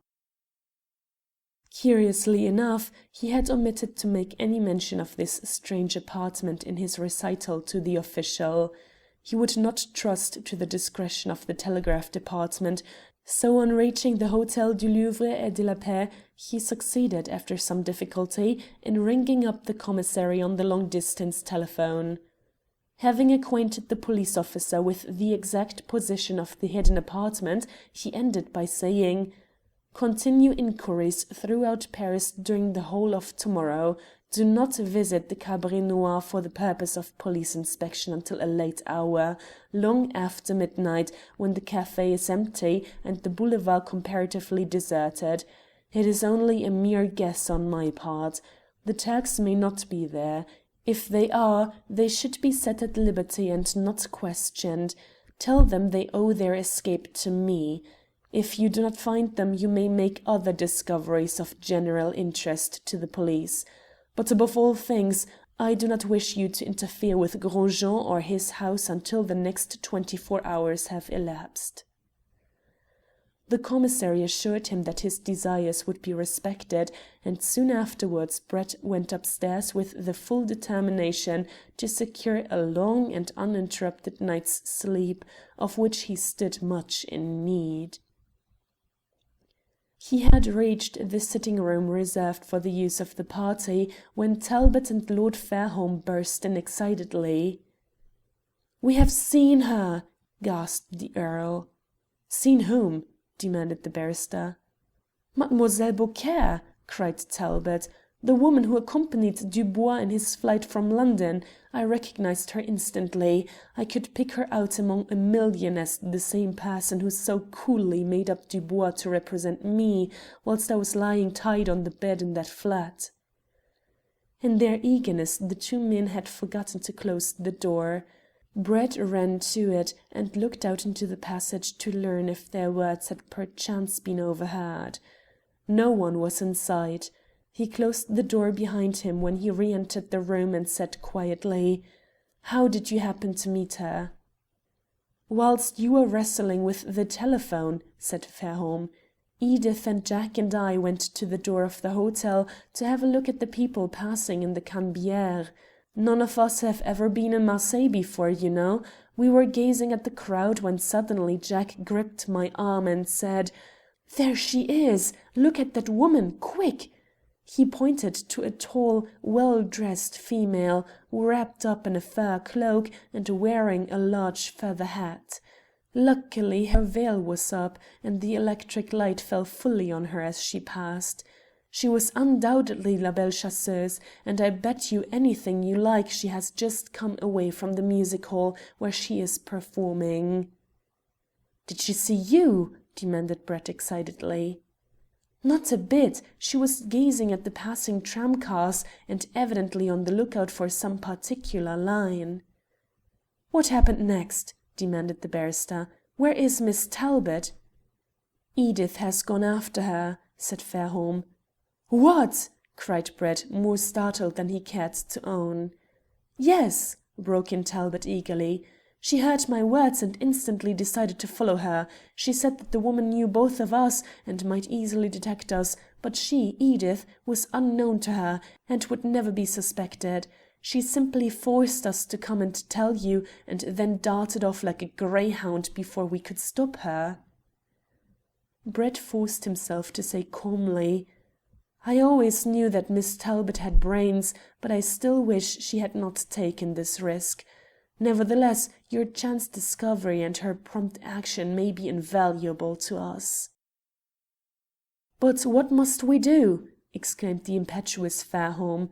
"We cannot allow Edith to go wandering around Marseille by herself at this hour of the night. I have always heard that this town is a perfectly damnable place.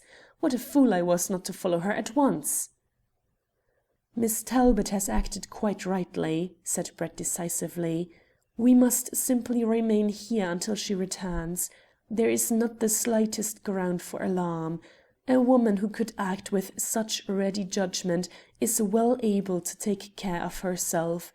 Unless I am much mistaken, we shall see her within the hour." It was well for the peace of mind of the younger men that Sir Hubert Fitzjames had gone to his room soon after the party reached the hotel.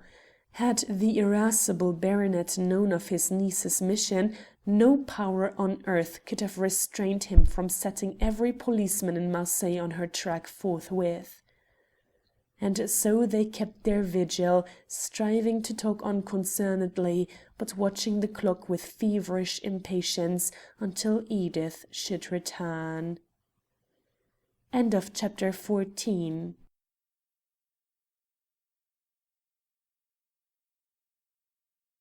Chapter 15 of The Albert Gate Mystery by Louis Tracy. Recording by Carolyn. Chapter 15. Marie.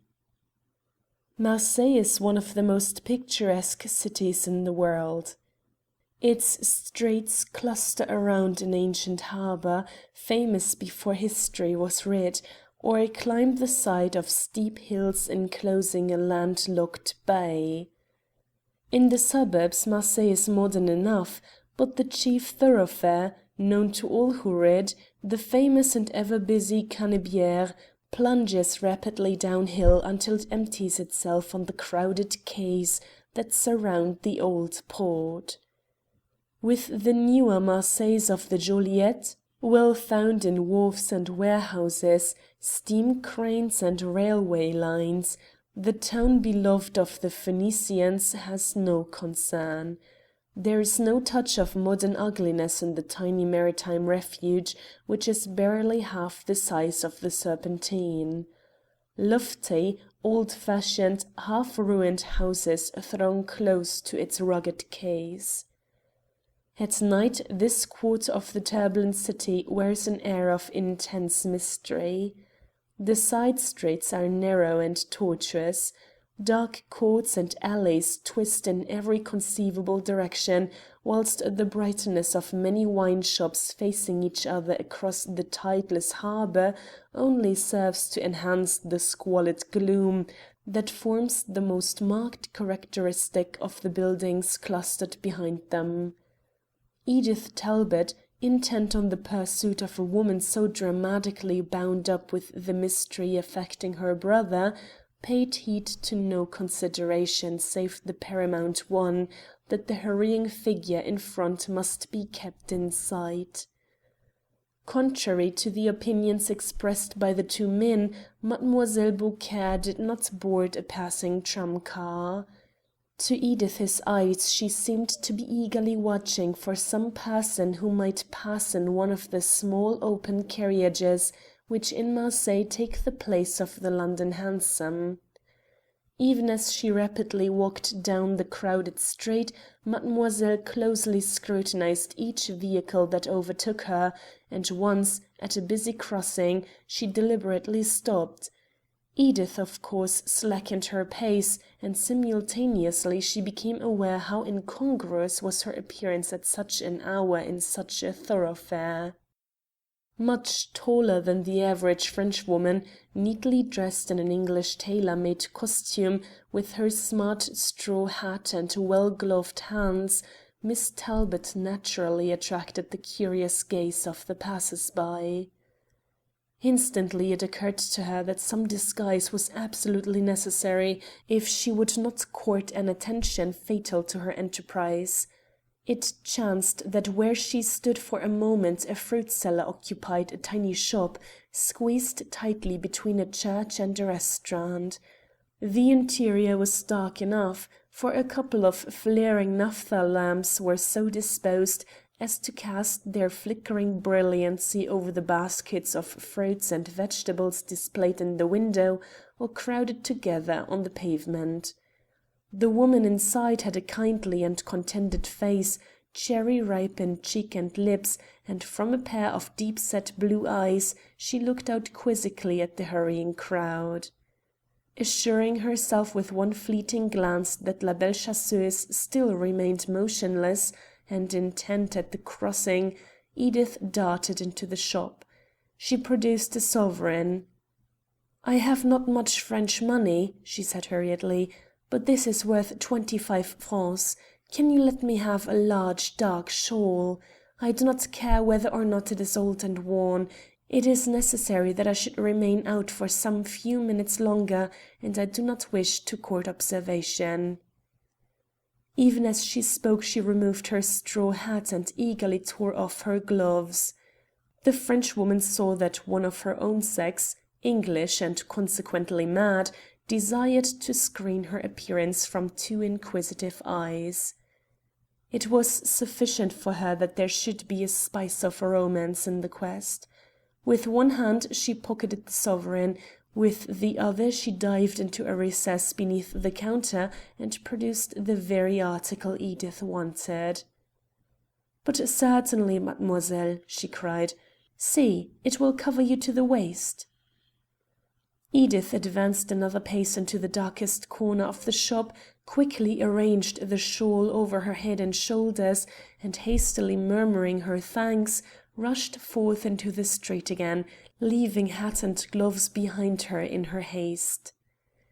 The fruit seller was far too wise a woman to call after the other and apprise her of the loss. "It must be serious, this adventure," she mused, "and yet the novelists say that the English are cold. For me now, I think that women are very much alike all over the world." And with this bit of Provençal philosophy she picked up the discarded articles and discovered, to her joy, that they must be worth at least 10 francs. 35 francs for an old shawl is a good night's work, she murmured. Who could dream of such a fortune at this hour? Tomorrow I will buy a candle and place it in the church of Notre Dame de la Garde." Meanwhile, Edith was just in time to see Mademoiselle Beaucaire either abandon her search or resolve it in some manner, for the lady once more resumed her progress towards the old harbour, in whose placid bosom could be seen the reflections of numberless lights from the small promontory beyond, crowned with the Fort St. Nicholas and the Château du Phare. Looking neither right nor left, but hastening onwards with rapid strides, Mademoiselle crossed the rough pavement of the Quai de la Fraternité, bearing away diagonally towards the left. But if the French woman was a good walker, Edith Talbot was a better one, and now that she no longer feared notice, for she draped the long shawl as elegantly about her shoulders as any woman in Marseille, she decided to adopt a little strategy. Instead of keeping directly behind Mademoiselle, she broke into a run under the shadow of the houses. By thus making up ground, she approached the narrow street towards which the Frenchwoman was heading almost simultaneous with her quarry, but apparently from an opposite direction. The aspect of the thoroughfare through which the two women sped was forbidding in the extreme.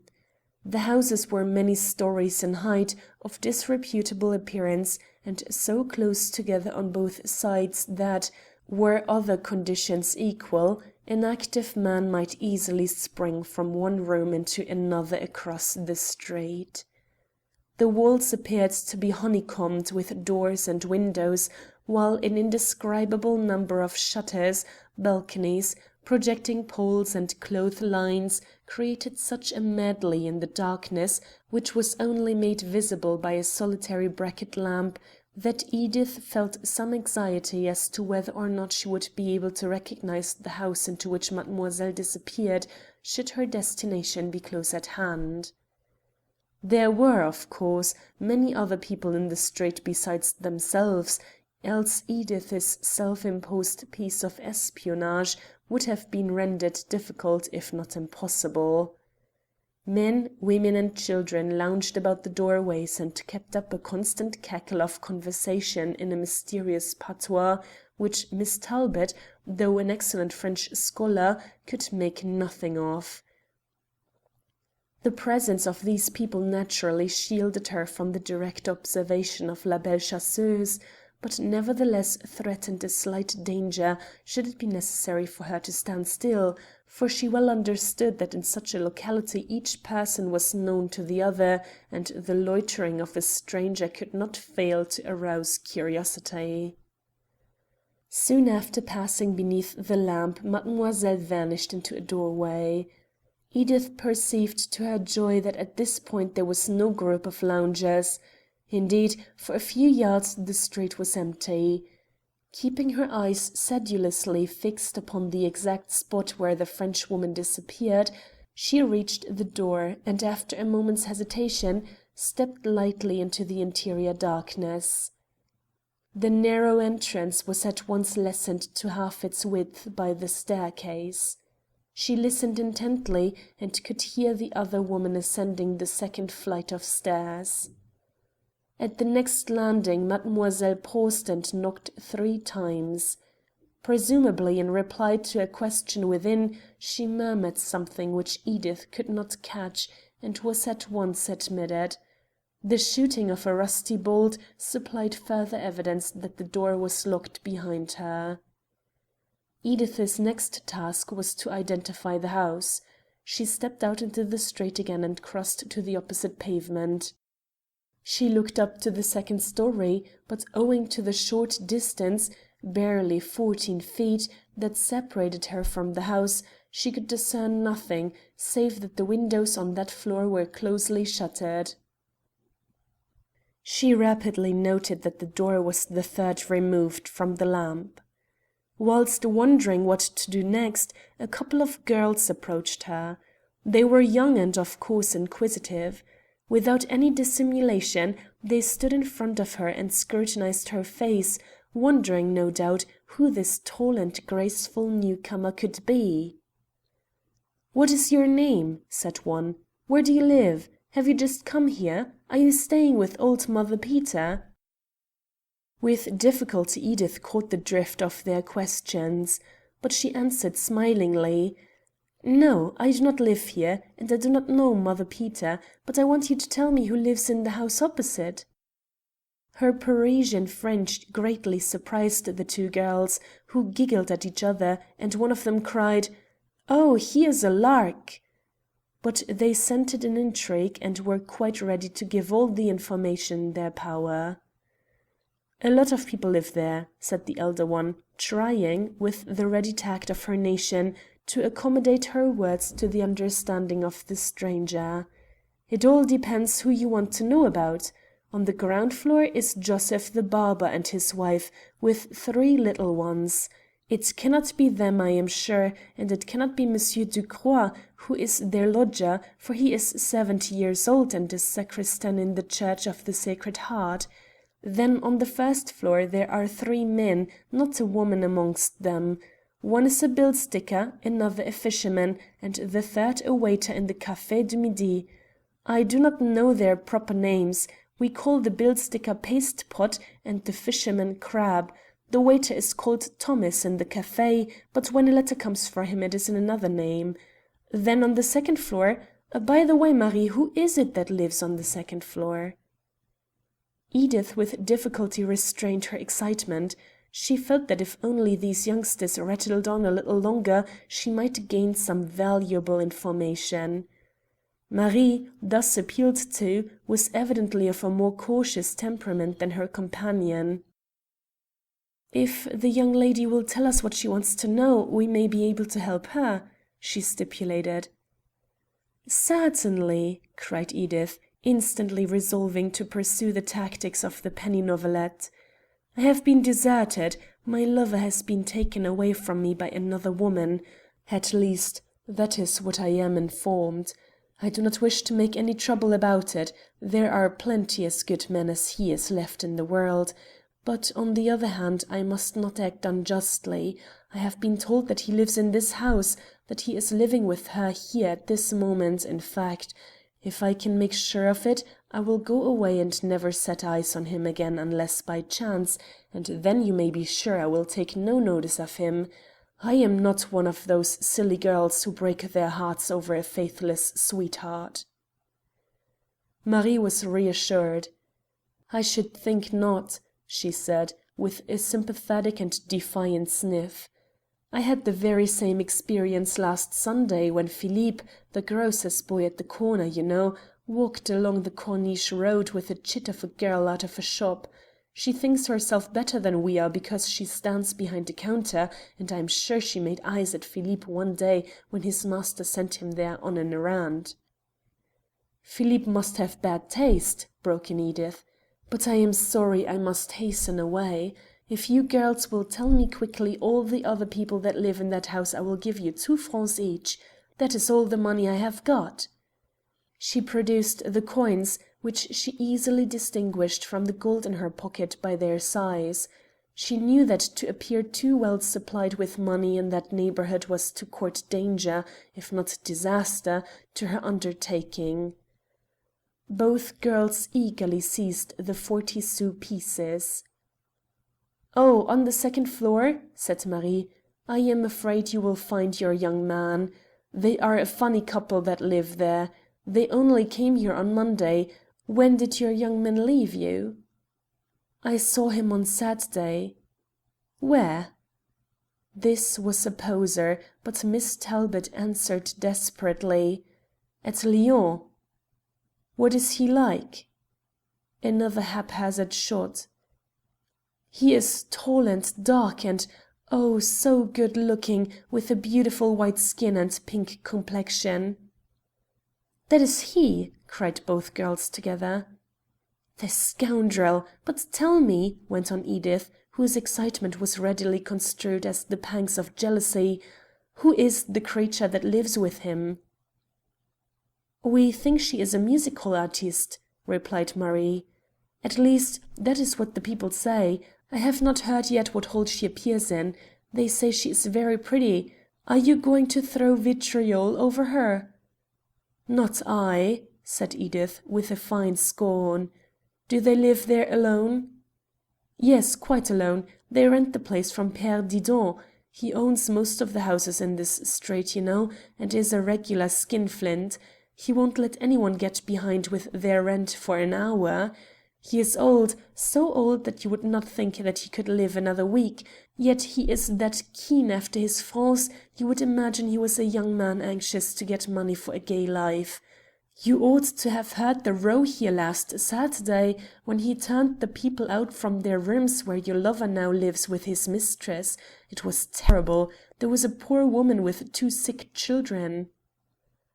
How much further the revelations as to Père Didon's iniquity might have gone, Miss Talbot could not say, but at that moment there came an interruption. From the opposite doorway appeared the figure of Mademoiselle Beaucaire, carrying a small bag. She was followed by a man, tall, slight, and closely muffled up, who shouldered a larger portmanteau. Edith grabbed both the girls and pulled them close to her against the closed door behind them.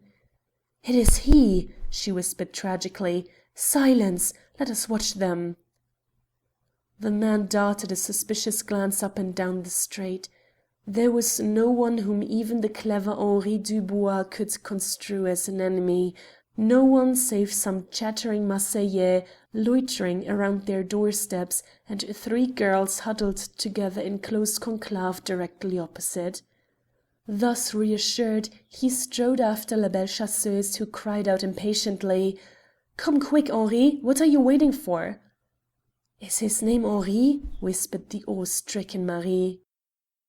"Yes, isn't he a villain? I wonder where they are going now." "Let us follow them and see," suggested Marie. "Yes, let us follow them and see," chimed in the other one, who delighted in this nocturnal romance. It was a veritable page out of one of Paul de Kock's novels.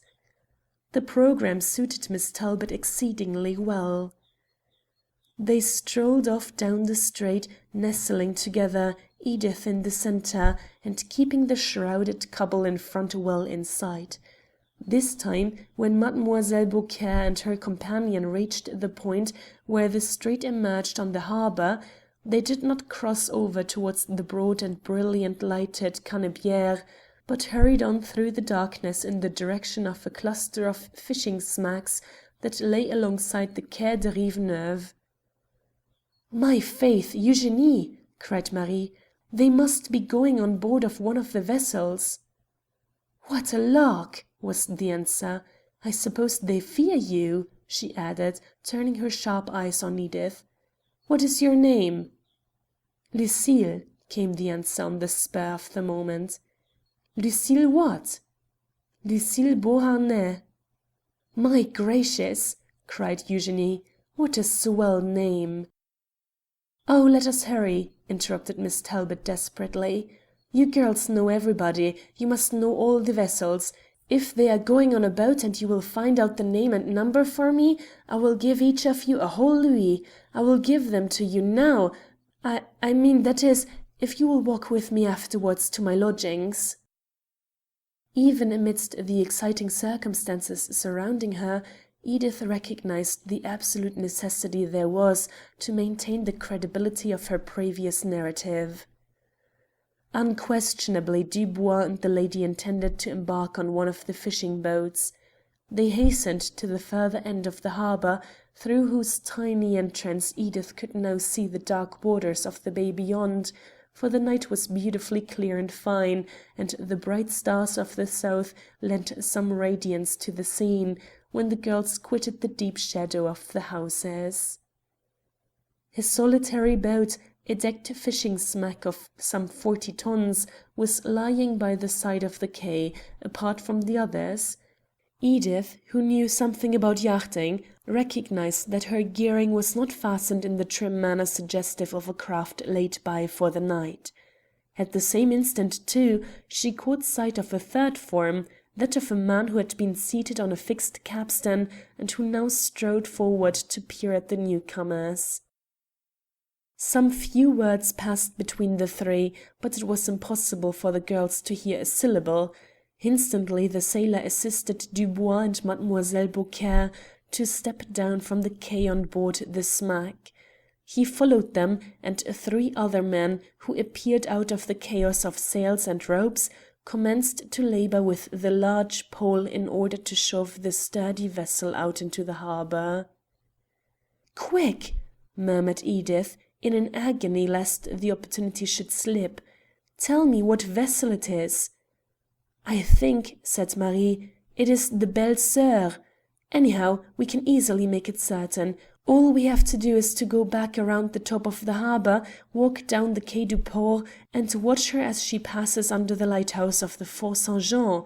They will hoist her sail then and we shall see her number." "Oh, come," cried Edith, "let us run." "We can run if you like," replied Marie coolly, "but there is no need. They have to get out by using the sweeps, and we will be underneath the lighthouse at least a minute or 2 before they pass, even if we walk slowly." Whilst they were talking, the 3 girls put their words into practice, and Edith found herself battling with a logical dilemma. Dubois was evidently escaping from France, making out from Marseilles at this late hour on a vessel capable of sailing to almost any point of the Mediterranean. What could she do? Was it possible to invoke the aid of a policeman and get some authority to hail the craft and order her to return, or was there time to take a cab in the Canebière to drive furiously to the hotel, where Brett, Fairholme and her brother must be anxiously awaiting her return? Rapidly as these alternatives suggested themselves, she dismissed them. It was best to fall in with Marie's suggestion and ascertain beyond doubt the identity of the fishing smack. Then, at any rate, Brett would have a tangible and definite clue. So she hastened with her companions along the 3 sides of the now almost deserted quay, and in accordance with the prediction of her youthful guides, she reached the promenade beyond the small lighthouse of the inner port before the vessel had quitted the harbour. To move a 40-ton boat with oars is a slow matter at the best. As the craft came creeping steadily through the narrow channel, Edith saw, to her great relief, that 2 of the men drew in their sweeps and commenced to haul upon ropes whilst the clanking and groaning of pulleys heralded the slow rising of the mainsail. She thought the sail would never climb up in time, but as it began to yield to the steady pull of the men, it mounted more and more rapidly, and at last, feeling the influence of a gentle breeze blowing off the land, it shook out its cumbrous folds and the number stood clearly revealed in huge white letters on the dark brown canvas. At first, in her eagerness, she could hardly discern it, save a big M and R. "There!" cried Eugénie, bubbling over with excitement. "There it is, MR 107, Marseille number 107, you know. Why, isn't that Jacques Le Bon's boat?" she demanded from her companion. "Yes, it is," said Marie, "and there is Jacques himself standing by the tiller." Edith's eyes were now becoming accustomed to the night and the dancing water. "Where are the others?" she said. "I cannot see them. There is no one standing on the deck but the sailors." "Oh, they have gone below, I expect," said the practical Marie. "They will be in the way of the sails, you know. There is not much room for people who don't work on the deck of a small ship like that. Besides, they don't want to be seen. If a customs officer or a harbour official were to notice the boat now, he would think that Le Bon was going out fishing for the night, but he would be sure to wonder what was happening if he caught sight of a woman on board. Funny, isn't it," she rattled on, "that Jacques should be called Le Bon, for he is the worst man in Marseille. They say that his ugly grin when he draws a knife would frighten anybody." End of chapter 15.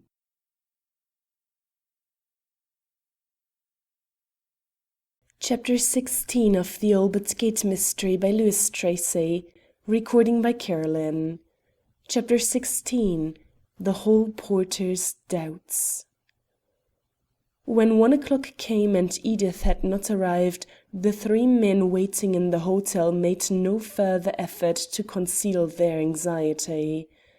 The impetuous Fairholme was eager to commence an immediate search of Marseilles, but Brett steadily adhered to his resolution not to stir from their sitting-room until either Miss Talbot came back in person or it became quite certain that she was detained by some other influence than her own unfettered volition. "It may be," he argued, "that she will require some action on our part at the moment we see her, and nothing could be more stupid than for the three of us to be wandering about this great city, hopelessly inquiring for a missing English lady, whilst she was impatiently awaiting our return in the knowledge that valuable time was being lost to no purpose. What is there to fear? Miss Talbot is absolutely unknown to all the parties concerned in the affair. Even if she attracted their attention, which is improbable, it is almost inconceivable that they should connect her with the search being made for them. The only risk she runs is that of insult by some semi-intoxicated reveller, and even in a rowdy city like this, it must indeed be a strange locality in which she would be denied some protection. Of course, I will be much relieved when Miss Talbot returns, but to the present I see no reason for undue anxiety on our part. Indeed, we ought to congratulate ourselves on the fact that she deems it necessary to leave us for such a long period. The probability is that she is making highly important discoveries which may tend materially to reduce the area of inquiry." With this view Talbot could not help concurring, so Fairholme had to content himself by smoking many cigarettes and walking uneasily about the room. Sit down he could not, whilst any casual ring at the hotel door found him leaning over the balustrade of the inner court and listening intently for the first words of the new arrival. But the Englishmen were not the only persons in the hotel that night whose composure was disturbed. Their extraordinary behaviour caused uneasiness to the manager and those members of his staff who remained on duty. The facts disclosed by the hall porter were certainly remarkable. Only one member of the party had behaved in a normal manner.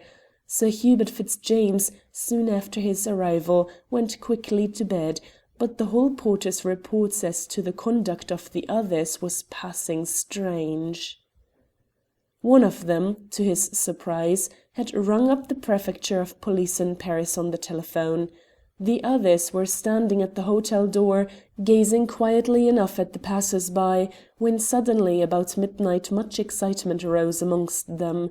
They conversed eagerly in their own tongue for a few moments, and the lady had rushed off down the street by herself, whilst her two companions ran with equal precipitancy to join the third in the sitting-room they had engaged, and there they still were seated in moody expectancy, apparently waiting for some dramatic event to happen.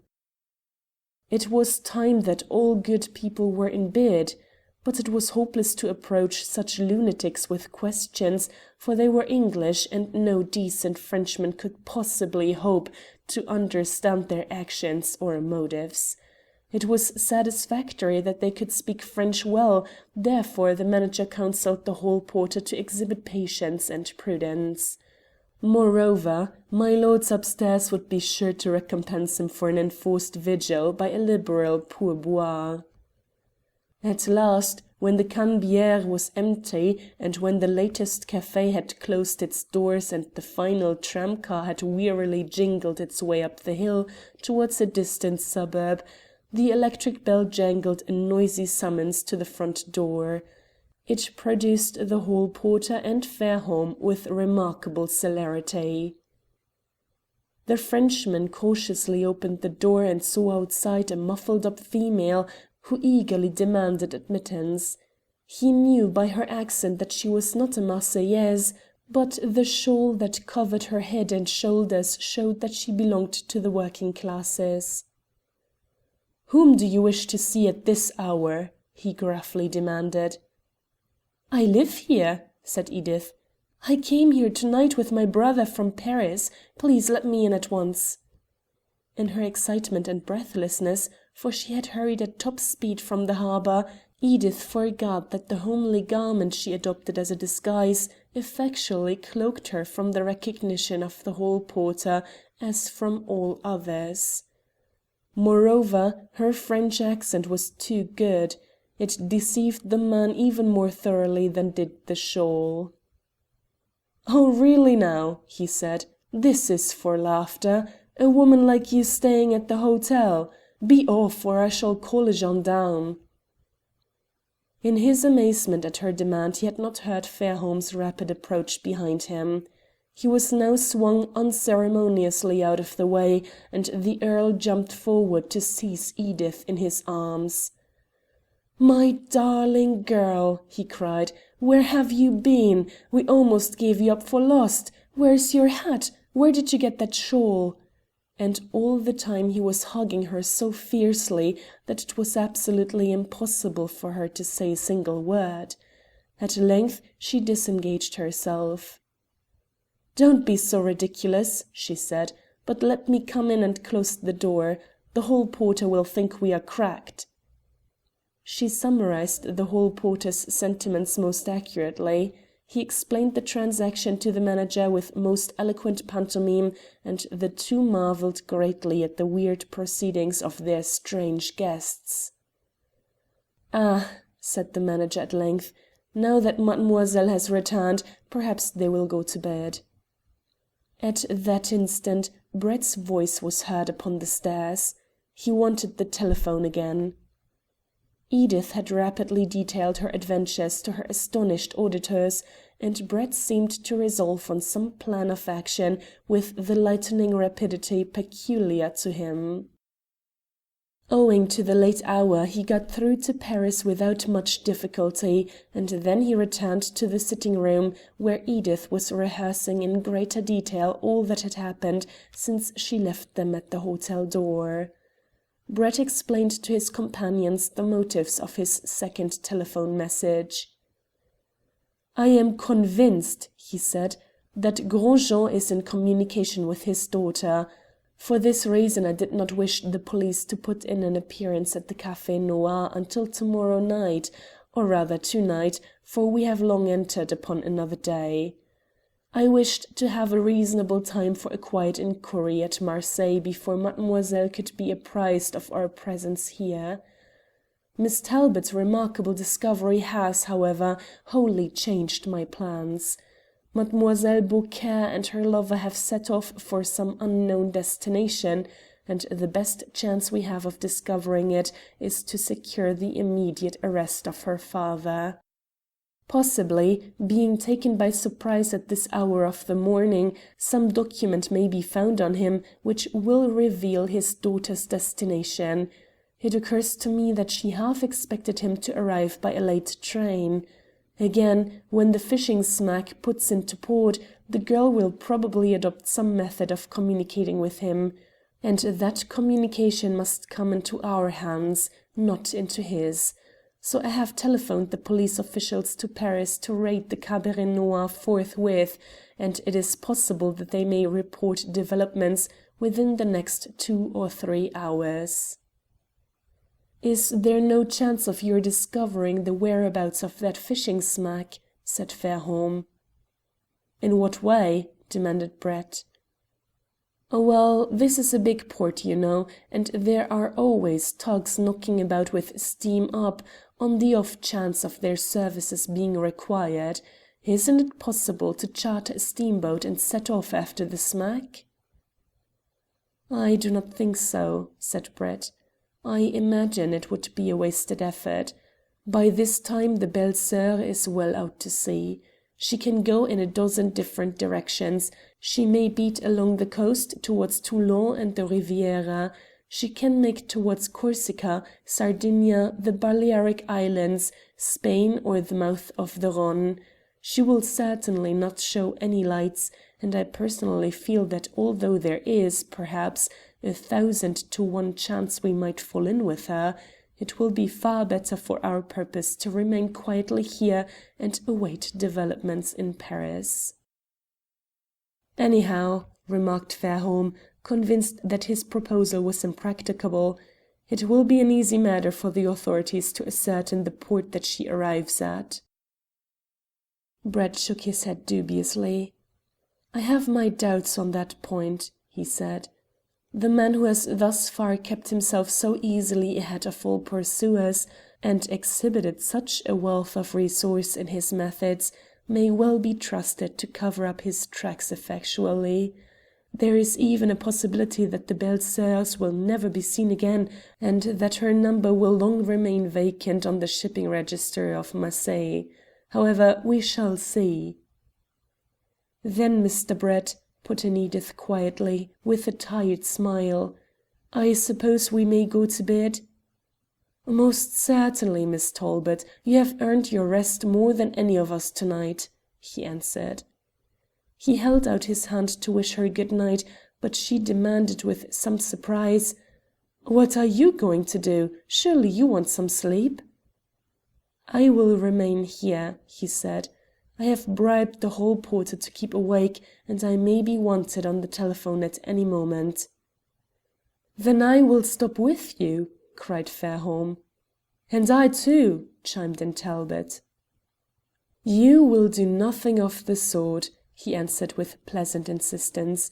"You will just be off, both of you, and get some hours of sound sleep. You may need all your energy tomorrow. Don't be afraid, I will arouse you if anything dramatic should happen."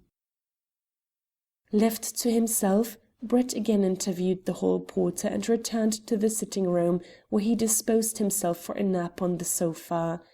Like all men who possess the faculty of concentrated thought, he also cultivated the power of dismissing a perplexing problem from his mind until it became necessary to consider it afresh in the light of further knowledge. Within 5 minutes he was sound asleep.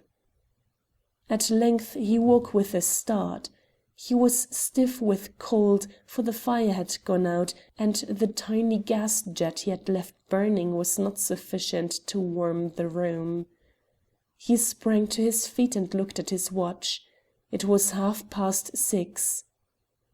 "Surely," he cried, "there must have been a message from Paris long before this." He ran downstairs, encountering on his way some of the hotel servants, who even thus early had commenced work, for your industrious Frenchman is no laggard in the morning. Going to the hall porter's office, he found that functionary snoring peacefully. The poor fellow was evidently tired out, and 20 telephone bells might have jangled in his ears without waking him. So for the third time Brett rang up the exchange to get in touch with Paris. As he had anticipated, he quickly learned that the prefecture had endeavoured to get through to him about 4:30 a.m., but the operators were unable to obtain any answer. "I can hardly blame the man," he said to himself, "for I was just as tired as he." The intimation he received from the prefecture was startling enough. In accordance with his instructions, a number of detectives had raided the Cabaret Noir soon after 3 o'clock. They found the place in possession of a waiter and a couple of female servants. Gros Jean had quitted the house the previous evening, and, most astounding fact of all, with him were 3 Turks. Neither the waiter nor the domestics could give any information whatever concerning the hidden room. They knew of its existence, but none of them had ever seen it, and the place was generally regarded as a sort of cellar for the reception of lumber. The police forced a padlock which guarded its trapdoor, and found to their surprise that the place was much more spacious than they had anticipated. It really contained 2 apartments, one of which was so firmly secured that it had hitherto resisted all their efforts to open it. The other was a sort of bed-sitting room, and it had recently been occupied.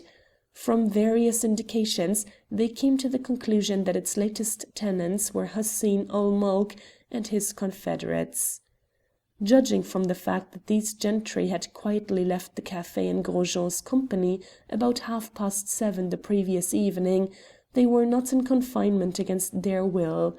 In fact, the police theory was that this secret chamber provided a safe retreat for any person who desired complete seclusion other than that provided by the authorities. "It is assumed," said the officer who communicated this bewildering information to Brett, "that the locked room contains a quantity of stolen goods. The police remain in charge of the café, and when the necessary workmen have been obtained this morning, the door will be forced. We will at once let you know the result of our further investigations." "But what about Gros Jean and the Turks? Surely Paris cannot again have swallowed them up?" inquired Brett. "Every effort is being made to trace their whereabouts," was the reply, "but you must remember, monsieur, that they had many hours' start of the police, and that this period of the day is the most difficult of the 24 hours in which to make successful inquiries. You must rest assured that the moment we receive even the slightest clue we will ring you up, provided, that is, you arrange for someone at your end to answer the telephone." "Oh," said Brett with a laugh, "there is little fear of further delay in that respect. It will be daylight in another hour, and the servants are already busy about the place." He rang off and then darted back to his sitting room to consult a timetable, for the thought came to him that Gros Jean and the Turks had quitted the café in order to reach Marseilles. He could not yet explain this strange alliance. It was impossible to believe that the innkeeper would betray his daughter to serve the ends of a political party. No, there must be some other explanation which the future alone could reveal. He well knew that the last thought likely to occur to the Paris police would be to suspect the missing man of any desire to reach the south coast. It was with an almost feverish anxiety that he scrutinized the pages of the Indicateur des Chemins de Fer, and he heaved a sigh of profound relief when he discovered that the first train Gros Jean and the Turks could travel by left Paris the previous evening at 8:40 p.m. and was not due at Marseilles until 8:59 that morning.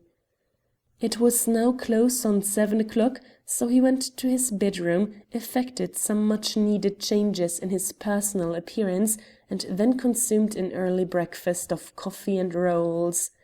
At 8:30 he called a carriage and was driven to the railway station, where, punctually to the minute, the Paris train arrived. Brett managed to secure a favourable point whence he could observe the passengers without being seen, for on the platform were stacked hundreds of baskets of fruit and vegetables which had arrived by a local train.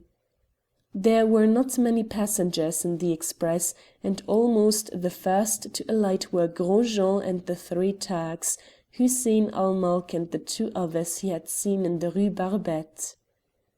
It would be idle to deny that the barrister experienced a thrill of satisfaction at his own shrewdness, and he smiled as he realized the consternation of the Paris commissary when informed that he had so easily allowed the rogues to slip out of the net.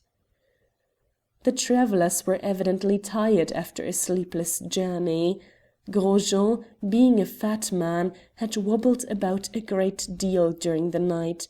He much needed the restorative effect of a comfortable bed, whilst the Turks, though younger and more active, also showed signs of fatigue, for this long journey, in their case, was a sequel to many hours of detention in an ill-ventilated apartment. So they paid not the slightest heed to their whereabouts, save in so far as to eye with suspicion a harmless gendarme who happened to be on the platform. The policeman, of course, took no notice of them whatever. Gros Jean was to him merely a typical Frenchman, whilst persons of dark complexion and Moorish appearance are everyday sights in the streets of Marseilles. A diminutive railway porter loitered near Brett in the conceit that perhaps this well-dressed stranger might have felonious designs on the oranges and cabbages. His intense joy may therefore be pictured when the barrister beckoned to him, placed a gold piece in his hand, and said, "You see those Turks there. Go after them and find out where they are going to. They are sure to take a carriage, as their luggage appears to be somewhat heavy." The man darted off, secure in the belief that no one who could afford to give away 20 francs for such trivial information would be likely to pocket a cauliflower. In half a minute he returned. "They have all driven off together, monsieur," he announced eagerly, and the French gentleman first of all inquired of the driver how much he would charge to take them to the Jolie Femme. 2 francs was the fare, and this was agreeable, so they have gone there. "I hope in this instance," said Brett gravely, "that the Jolie Femme is the name of a hotel." "But certainly," replied the porter, elevating his eyebrows. "What else could it be?" He meditated on this question for 5 minutes after Brett's departure, and then an idea struck him. "Ah," he cried, slapping his thigh with a grin, "he is a droll dog, that Englishman." Brett, secure in the knowledge that his quarry had been located, drove back to his hostelry. He found Edith, Fairholme, and Talbot just sitting down to breakfast. He joined them, and had barely communicated his startling intelligence when Sir Hubert Fitzjames put in an appearance. "Dear me," said the genial old soldier, smiling pleasantly at the assembled party. "I see you are all nearly as lazy as I have been myself. I hope you slept well and enjoyed a quiet night." The burst of merriment which greeted this remark not only amazed the worthy baronet, but startled the other guests in the dining-room. "That is a strange thing," whispered a Frenchman to his wife. "I thought the English never laughed." Chapter 17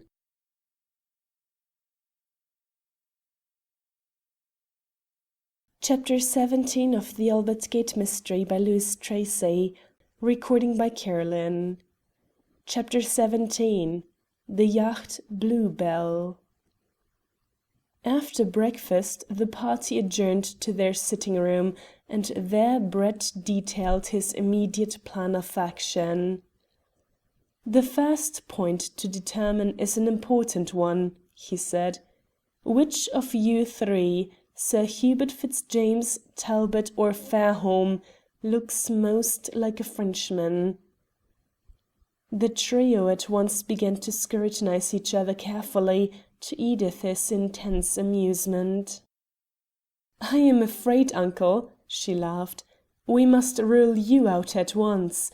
You have British Major General, late Indian Army, stamped so plainly on you that here in Marseilles, a port accustomed to the weekly transit of P&O passengers, the smallest child could not fail to identify you. And as for you, Bobby, good gracious, you are painfully Anglo-Saxon. I am afraid, Jack, that we must decide against you. That is to say, I suppose it hurts your vanity to be taken for a Frenchman, but you must not forget that Mademoiselle Beaucaire thought you were good-looking, and I suppose she adopts Parisian standards." Jack was amused by his sister's raillery. "It is gratifying to find," he said, "that there are some handsome Frenchmen. But may I ask, Brett, why you wish one of us to hold down the British flag?" "Because it is necessary that someone should keep a close eye on Gros Jean and the Turks. As a matter of fact, Miss Talbot is doubly right. Sir Hubert Fitzjames might possibly be made up to represent un vieux moustache, but it is essential that he should speak French well." "Then," cried Sir Hubert decisively, "I am out of court. because my French is weak and I always want to go off into Hindustani whenever I open my mouth. Why, even this morning when I rang for my hot water, I said to the waiter, Gurum pani lao. I am sure he thought I was swearing at him." "Very well," concurred the barrister.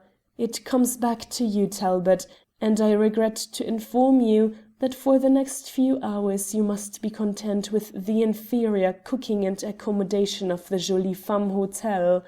If you will come out with me now, I will get you rigged up in a cheap French suit. That and a supply of bad cigarettes will provide a sufficient disguise for your purpose. You must pack a few belongings in a green tin box and betake yourself to the Jolie Femme. Do not make any inquiries about Gros Jean, simply watch him." "But what about the Turks?" said Talbot. "Perhaps two of these scoundrels may be the identical pair who accompanied Dubois to Albert Gate. It is possible that they may recognize me at once." "No," said Brett decisively. "This is a different gang. The two men who committed the murders never came to Paris. Dubois would not hear of it, I am certain. If you act with discretion, I am sure they will never suspect you." "Can't you find me a job?" demanded Fairholme. "Yes, a most pleasant one. It will be your duty to accompany Miss Talbot and Sir Hubert and show them the sights of Marseilles. I will meet you here at luncheon, but we probably cannot see Mr. Talbot again until late tonight, when he will have an opportunity to come here quietly and detail the results of his observations. Of course," he added, addressing the young man directly, "if anything important happens during the day, you know where to find me, either personally or by messenger." It was natural that Edith's first steps with her lover and uncle would tend towards the scene of her overnight adventure. But Miss Talbot was a clear-headed girl and took no risks. She knew well that in a chance encounter the sharp eyes of Marie and Eugenie might pick her out unless she was to some extent shrouded from observation. So she donned a large Paris hat and a smart costume, which, with the addition of a thick veil, rendered her very unlike the girl who 12 hours earlier was pursuing a recalcitrant lover. Secure in the changed appearance effected by these garments, and especially in the escort of two so English-looking persons as Lord Fairholme and Sir Hubert Fitzjames, she walked with them down the Canebière and on the quay. She showed them the street up which she pursued Mademoiselle Beaucaire, and the point on the wharf whence the fishing smack took her departure into the unknown. Then they strolled back around the harbour, still pursuing the track of Edith's midnight wanderings, when Fairholme suddenly whistled with amazement. "By Jove, look here!" he cried. "That's a piece of luck!" He pointed to the upper part of the basin, in which a number of smart yachts were anchored side by side. Marseilles is a natural point of departure for Mediterranean tours, and many yacht owners send their vessels here to be coaled and stored for projected trips. "What is it?" queried Edith, when she could see nothing in the locality indicated save the vessels and the small expanse of water dancing in the rays of a bright sun. "The very best thing that could have happened. This is Daubeney's yacht, the Bluebell." "Yes, so I see. It would be charming if we had time to go for a run along the Riviera, but I am afraid, whilst Mr. Brett controls our energies, amusement of that sort will be out of our reach." "Not a bit of it. You don't see my point, Edith. Daubeny is a first-rate chap, and a thorough sportsman. Suppose it becomes necessary for us to follow up Dubois and his fishing smack, and we let Daubeny into the know. The Bluebell would pursue the Belle Soeur to China. He would ask no better fun. I tell you that Brett will be delighted when he hears of it." Yes, dear, but we do not even know that Mr. Daubigny is in Marseille. Let us go and see. It doesn't matter a pin anyhow, because a telegram from me to him would place the yacht at our disposal, and he would join us by express at the first possible stopping place. You do not know what a good chap Daubigny is." "No," said Edith shortly. "He is evidently a most useful acquaintance." It is a most curious fact that young ladies in the engaged stage regard their fiancés' male friends with extreme suspicion. The more enthusiastic the man, the more suspicious the woman.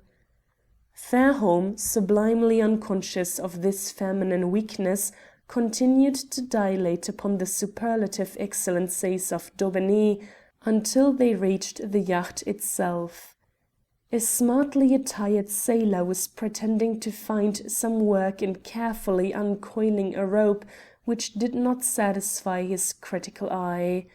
Before Fairholme could hail the man, a rotund form, encased in many yards of blue serge, surmounted by a jolly-looking face on top of which was perched an absurdly small yachting cap, emerged from the companion.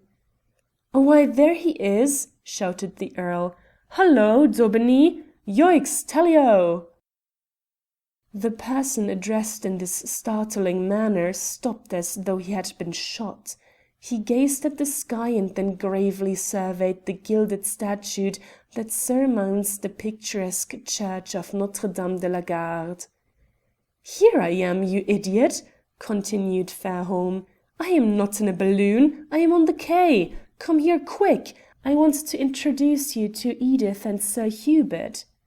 Luckily, Miss Talbot's dark doubts had vanished after one keen glance at Daubigny. He was evidently a safe friend for her future husband. Such a fat and hail-fellow-will-meet individual could not possibly harbour guile. So she passed over without reference the extent of Daubigny's acquaintance concerning herself, implied by the use of her Christian name. Indeed, was there not a compliment in Fairholme's unconscious outspokenness? If he only discussed her charms with Daubigny, then Daubigny was a man to be cultivated. The meeting on the quay was hearty in the extreme, and the Honourable James Daubigny further ingratiated himself by saying, "Even if Lord Fairholme had not told me who you were, Miss Talbot, I should have known you at once." "That would be very clever of you," purred Edith. "Oh no, there is nothing remarkable in the fact, I assure you. He always sat in his chambers so that he could look at your photograph, and as, in addition to that speaking likeness, I know the colour of your hair, your eyes, your teeth even, I could not be mistaken." Miss Talbot thought Mr. Daubigny rather curious, but still he was very nice, and unquestionably the services of the Bluebell might be more than useful. So she was graciousness personified in her manner, and promptly determined to invite him to luncheon, thinking that the chance direction of their conversation with Mr. Brett might lead towards the use of the yacht being hinted at. She counted without Fairholme. The latter slapped his heavy friend on the back. "Look here, old chap, are you fixed up for a cruise? Plenty of coal, champagne, and all that sort of thing?" "Loaded to the gunwales." "That's all right, because we may want the Bluebell for a month or so." "There she is," said Daubigny, "fit to go anywhere and do anything." Miss Talbot had never heard such extraordinary conduct in her life. She wondered how two women would have conducted the negotiations. The question was too abstruse, so she gave it up and contented herself instead with accepting Daubigny's hearty request that they should inspect the yacht.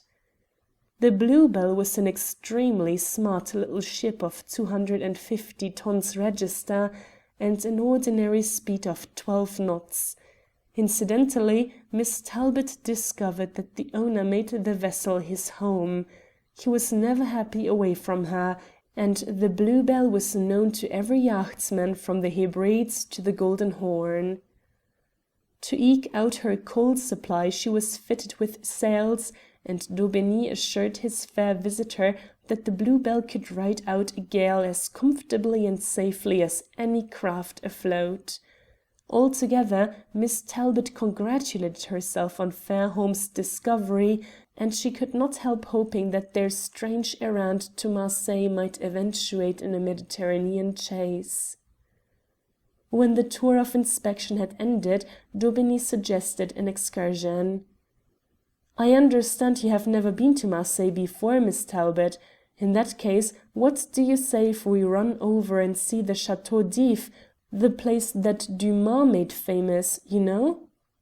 "Is it far?" said Edith. "Oh, not very, about a mile across the harbour. Monte Cristo swam the distance, you know, after his escape." "Shall we go in the yacht?" Daubigny bubbled with laughter. "Well, not exactly, Miss Talbot. You cannot swing a ship of this size about so easily as all that, you know. I have another craft alongside that will suit our purpose." He whistled to a tiny steam launch which Edith had not noticed before, and without further ado the party seated themselves. They sped rapidly down the harbour and out through the narrow entrance between the lighthouses. No sooner did Edith behold the splendid panorama of rocky coast that encloses the great outer bay, with its blue waters studded with delightful little islands, through which fishing boats and small steam tugs threaded their way towards different points on the coast, than she clasped her hand with schoolgirl delight. "I had no idea," she said, "that Marseilles was half so beautiful. Why, it is a wonderful place. I have always read about it being hot and dirty. It certainly is untidy, but to wash its citizens would take away all the romance. As for the climate being hot, just imagine a day like this in the middle of November. Can you possibly think what the sensation would be if you were plunged into a London fog at this moment, Mr. Daubigny?" "I have hardly ever seen one," he replied. "I take mighty good care to be far removed from my beloved country during the fog season." She sighed. What is it to be a man and to be able to roam about the world unfettered? "It all depends upon the meaning of the word unfettered," said Daubigny. "Have you got any sisters, Miss Talbot?" They all laughed at his inconsequent question. It was impossible to resist Daubigny's buoyant good nature, and Edith felt certain that in half an hour she would be calling him Jimmy. They sped across the waves towards the Château d'If and drew up alongside its small landing stage. The island supplies an all the year round resort for the townspeople. Every fine day a steamer runs at intervals to and fro between it and the inner harbour. The good folk of the south of France, where the Marseillais are visitors to the city, find a constant delight in taking the short marine excursion and wandering for half an hour about the rocky pathways and steep turrets of the famous prison, whilst they listen with silent awe to the words of the guide when he tells them how the abbé died, and shows them the hole between the two walls excavated by Monte Cristo. So the English visitors found themselves in the midst of a number of laughing, light-hearted French sightseers. They wandered round with the crowd until Edith looked at her watch. "It is past 12 o'clock," she said. "Should we not going back to the hotel to lunch? You will come with us, of course, Mr. Daubigny?" "I am famished with expectation," answered the irrepressible Jimmy. "But before we go away, you certainly ought to climb to the leads and get the panoramic view of the harbour which the tower affords on a clear day. It is a sight to be remembered, I promise you." So they made the ascent, Daubigny leading in his capacity of guide, though he was quite breathless when they reached the top of the steps. Edith followed him, and to her alarm perceived that he was purple in the face. He tried to smile, and indicated by a gesture that he would recover in a minute. Meanwhile he was speechless. Fairholme was next up. He had hardly set a foot on the roof before he exclaimed, "Well, I'm damned!" Edith turned round quickly. "What on earth is the matter?" she cried. "Why are you using such horrid language? Mr. Daubeny only hurried a little too fast, that is all." Fairholme dropped his voice to a whisper. "Look," he said, indicating with his eyes a distant corner. Edith followed his glance, and instantly comprehended the cause of his startled exclamation. For in that quiet spot, far removed from watchful police or inquisitive hotel servants, stood four men whom she could not fail to recognize as Gros Jean, Hussein al-Mulk, and the two other Turks, although, of course, until this moment she had never previously set eyes on them. She instantly understood that they must continue to talk and act in the guise of ordinary tourists. In this respect the presence of Daubeny was invaluable, for he naturally could not guess the community of interests between his aristocratic friends and the motley group in the corner. As soon as he regained his breath, Edith and he commenced a lively conversation. Sir Hubert joined them, and in the course of their casual stroll around the tower they passed close to the Frenchman and his companions, attracting a casual glance from the former, who instantly set them down as English people bound for the East, and whiling away a few hours in Marseille prior to the departure of their steamer. But another surprise awaited them. A small staircase led to the top of the turret, which, as already described, formed part of the angle that sheltered the group of men. When Edith and the others strolled past the door, they glanced inside and caught sight of a shabby-looking Frenchman who had paused halfway up the stairs and was leaning eagerly forward through an embrazured loophole, obviously intent on hearing every word uttered by the quartet beneath. Fortunately Edith, who was nearest to the door, was completely shrouded from Gros Jean's observation, else that astute gentleman might have noticed her involuntary start of surprise. For the shabby-looking Frenchman was her brother. The instant Talbot heard footsteps, he naturally turned to see who it was that approached, and he also was amazed to find Edith's wondering eyes fixed upon him at a distance of only a few feet. She nodded her head and placed a warning finger on her lips.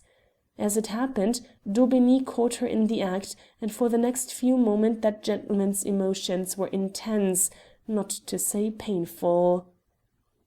"Who would have thought it?" he muttered to himself. "A girl like her making secret signs to a dirty scoundrel of that sort. The beggar was good-looking, of course, but what? Oh, well, I give it up. Poor old Fairholme. What funny creatures women are, to be sure." How much farther this soliloquy might have proceeded we know not, for Edith sharply interrupted his thoughts. "You seem to be preoccupied, Mr. Daubeny. What has happened?" she inquired. I really don't know."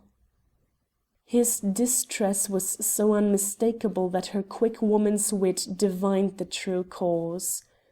They had now sauntered some distance away from the part of the tower that might be marked as dangerous, so she grasped Jimmy's ponderous arm and whispered with a delightful smile, "You saw me make signs to that Frenchman, didn't you?"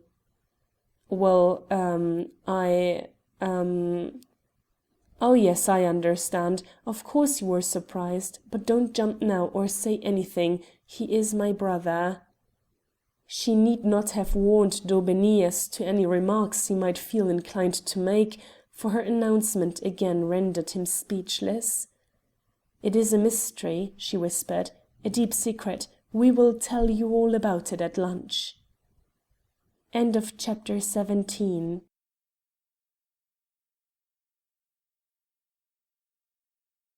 Chapter 18 of The Albert Gate Mystery by Louis Tracy, recording by Carolyn. Chapter 18. Talbot's Adventures.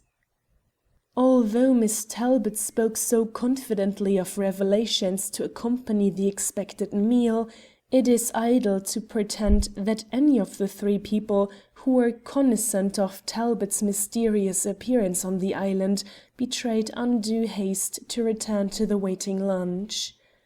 Sublimely unconscious of the excitement raging in their breasts, Sir Hubert Fitzjames could not understand why they each and all answered him in such a flurried manner when he dilated upon the beauties of the bay. Finally he turned to Edith with an air of apprehension. "I fear," he said, "that your expedition of last night has upset you. Have you a headache?" Then she could contain her news no longer. Drawing him close to the rampart, and bending down so as to apparently take a deep interest in the laughing excursionists beneath, she murmured, "Listen to me carefully, uncle. Don't look around. Have you noticed the party of Turks and a Frenchman grouped together in the opposite corner?" "Yes," he said. "You do not mean to tell me that they are the people whom Mr. Brett met this morning at the station?" "Yes, unquestionably they are. Had your attention not been otherwise taken up you must have recognized them from their description.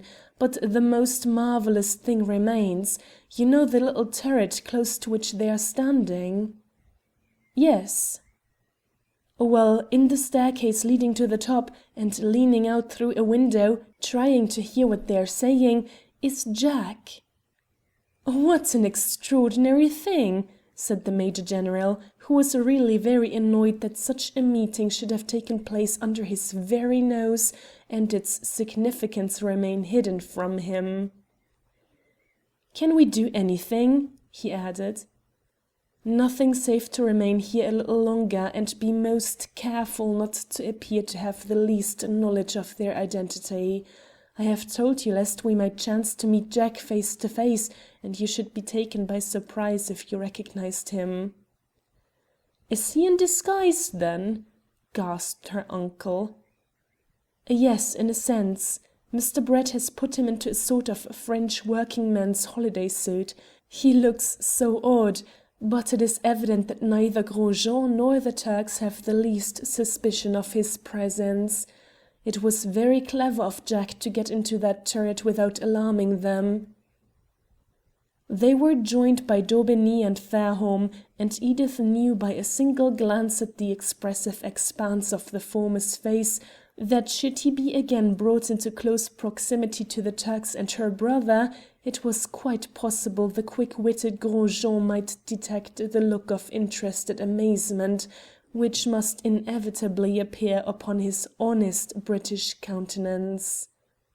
"Bobby," she said at once, "I want you and Mr. Daubeny to go down to the lunch and await us there. We will join you in a few minutes." "Certainly," was the reply, for Fairholme knew that some motive lay behind the request. "You cannot do much by remaining here, can you? So I suppose you will not be long?"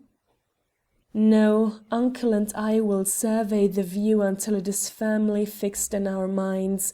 After that it is full stream ahead for the Hôtel du Louvre." The two young men disappeared down the stairs leading to the courtyard. On their way they encountered a number of holiday makers climbing up to the top of the tower.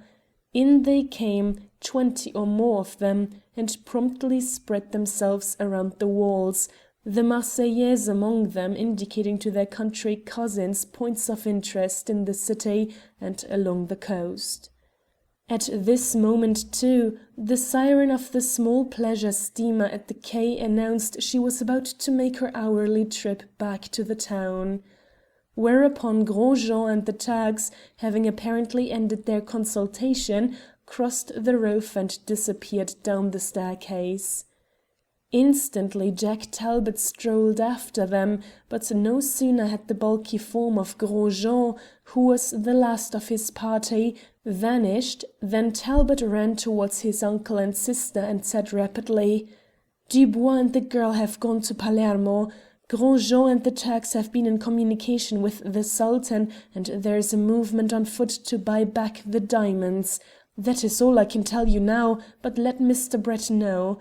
When I have seen these chaps safely home, I will at once come to the hotel." Then he too vanished. Edith felt a thrill of elation that her good judgment should have led her to remain sufficiently long on the tower to glean such important information. When Brett heard the news it seemed to annoy him. "I feared as much," he said. "I had not much faith in the patriotism of the Young Turks. I wonder how much the Sultan has offered. It must be a severe wrench for him to dip his hands into his money bags, and Dubois will certainly demand a handsome figure before he disgorges his booty. However, we must possess our souls in peace until Talbot comes here and tells us all what he has learned. At this moment I cannot help marvelling at the strange coincidence which should have led the Turks and yourself to select the Chateau d'If for a morning stroll. I fully expected that Gros Jean would be in bed. He must have received some startling intelligence to keep him away from his rest after a long journey. Meanwhile, I have not been idle." Everyone awaited with interest his next words, for Brett seldom made such a remark without having something out of the common to communicate. "I telephoned to Paris," he explained, "to tell the prefecture that Gros Jean and the Turks had arrived at Marseilles. The police were surprised and perhaps a little sore that they had not discovered the fact for themselves, but when I soothed them down they informed me that Le Ver, the diminutive scoundrel whom we rescued from the Rue Barbette, had faithfully kept his appointment with me at the Grand Hotel yesterday. It seems that he was much upset when he learned that I had left. He went straight to the commissary to inform him that, contrary to expectations, the Turks were acting in complete accord with mademoiselle's father. This naturally puzzled the commissary a good deal, and the affair became still stranger when an attaché from the Turkish embassy called a little later and urged the police to do all in their power to discover the whereabouts of Hussein ul Mulk, as he was particularly anxious to have a friendly talk with him. Close on the heels of the Turk came a confidential messenger from the British embassy requesting the latest details, and, when questioned by the commissary, this man admitted that he had in the first instance called to see me at the Grand Hotel. In a word, Miss Talbot, I had suspected the existence of the negotiations which your brother's smart piece of work this morning has confirmed." Whilst they were talking, Fairholme took Daubigny on one side and with Brett's permission gave him a detailed account of the whole affair. The Honourable James Daubigny was delighted to be mixed up in this international imbroglio. He told the Earl that the Blue Bell was at his disposal at any moment of the day or night she might be required. Indeed, he forthwith excused himself on the ground that certain little formalities were requisite before he could clear the harbour, and he must hurry off and attend to these immediately. "I tell you what," he added, with his hand on the door, "I will come back and dine with you, if I may, at 7:30, because I shall not sleep tonight until I hear how things are going on. But I promise you, if I meet a single Turk between here and the harbour, I will cross over to the other side of the strait." No one quite knew what he meant by this portentous guarantee, but it was evident that Daubigny, if nothing else, was a man of action, and his yacht might become very useful. He had hardly quitted the hotel when a waiter announced that a jeune Français wished to see Mr. Brett. "Show him up," said the barrister, and a moment later Talbot entered. He stood near the door twiddling his hat in his hand until the waiter had gone. Then he told them what had happened since he took up his quarters at the Hôtel des Jolies Femmes. "When I reached there," he said, "I was under the impression that Gros Jean and the Turks were in bed. I hired my room, sent my tin box there, and then settled myself in the café to smoke cigarettes and read these vile Marseille newspapers until lunch time. You may judge my surprise when I saw the three Turks and Gros Jean come out into the street and ask a waiter the way to the post office. They set off, and being sure of their destination, I did not quit the café myself until they were well out of sight. Then I walked away in the same direction, inquired of a policeman the quickest way to reach the post office, and stepped out rapidly. I had not gone far when I overtook them.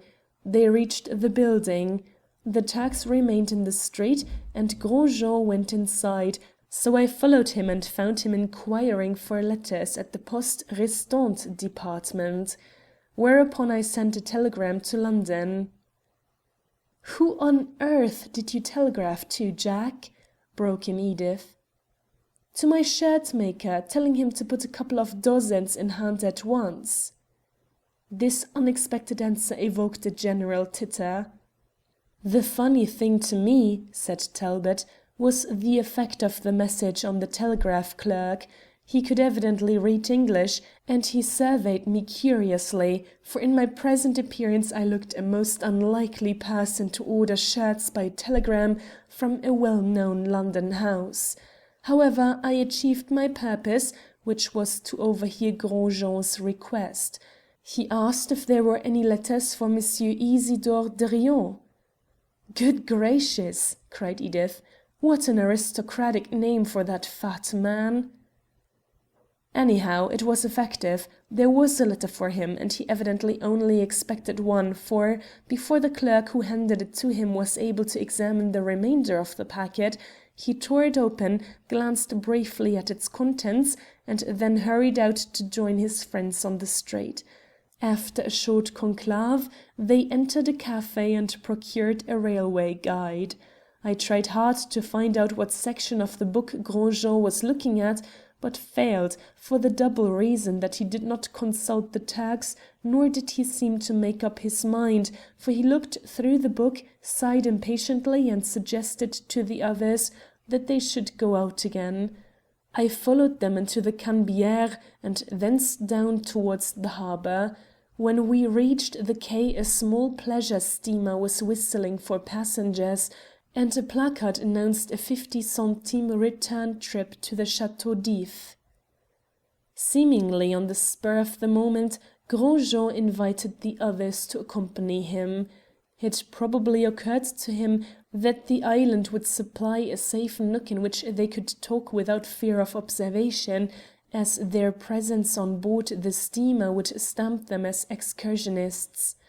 So of course I followed them. When we reached the island I quickly perceived that the castle filled the whole of it. Therefore, in place of keeping behind them, I went in front. We all passed on with the stream of sightseers until we reached the courtyard.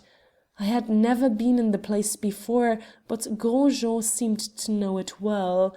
Owing to my policy of preceding them, I found myself halted for a moment at the foot of the stairs leading to the tower. It struck me that the Frenchman was making in this direction, so I took the chance and ran up. I reached the top and looked over before the party had entered the doorway at the bottom. They came in. Thus far I was right. I looked around and found, as you know, the square roof surrounded by bare battlements with a turret in one corner. I decided instantly that it would be hopeless to try to get close to them if they halted at any other point save in the vicinity of the turret. Elsewhere I must remain too far away to catch any portion of their conversation. So I darted across and entered the turret, noting on my way up the stairs the existence of the loopholed window where you finally saw me. It would never do to be caught there, so I went up to the top and peeped over. You can guess how delighted I was when they came straight across and settled themselves in the angle beneath. Then I crept halfway down the stairs and leaned as far as I dared through the loophole, being just in time to hear Gros Jean read a letter from his daughter. Fortunately, the innkeeper had to speak plainly, as his companions were foreigners, and for the same reason I had no difficulty in catching the drift of what the Turks said. The letter was quite short. It told him that H. had decided to leave France and had made arrangements to proceed at once to Palermo, whither the writer would accompany him. One sentence I remember exactly. H., she wrote, has friends in Sicily, and he feels assured of a kind reception at their hands. Friends, interrupted Brett. That means brigands. The information seemed to annoy the Turks very much.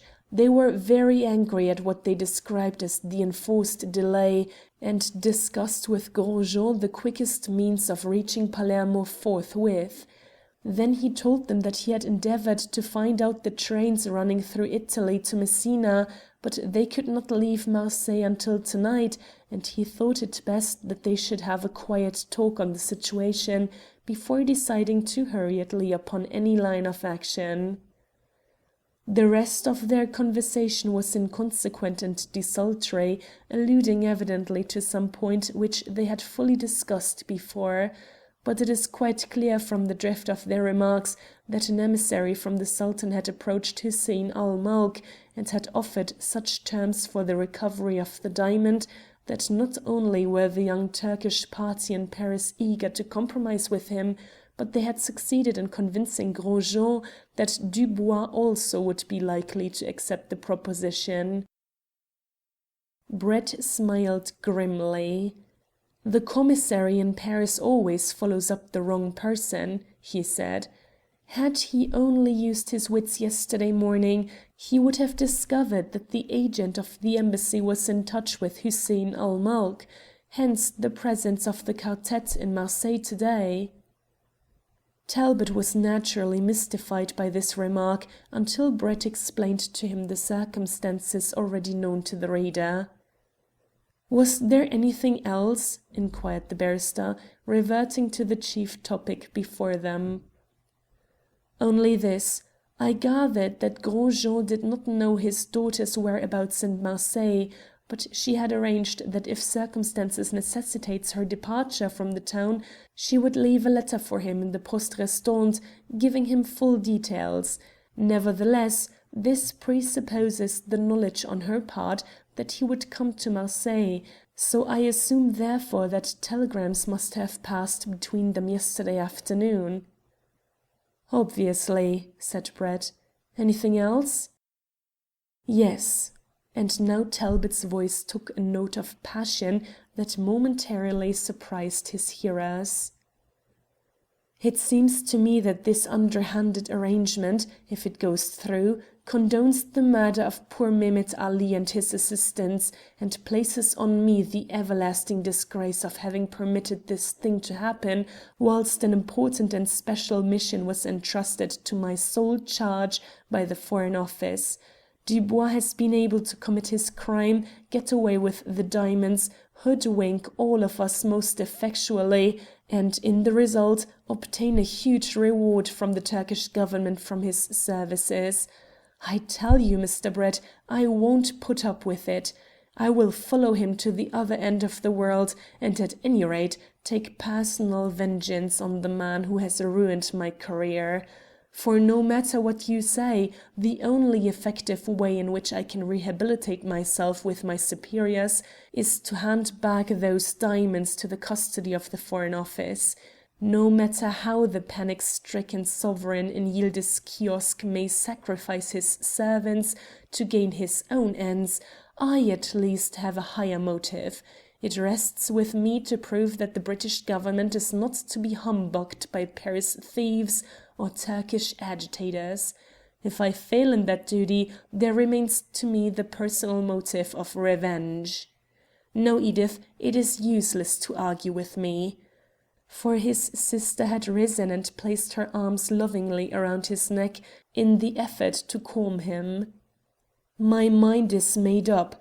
I suppose Mr. Brett feels that his inquiry is ended. For me, it has just commenced."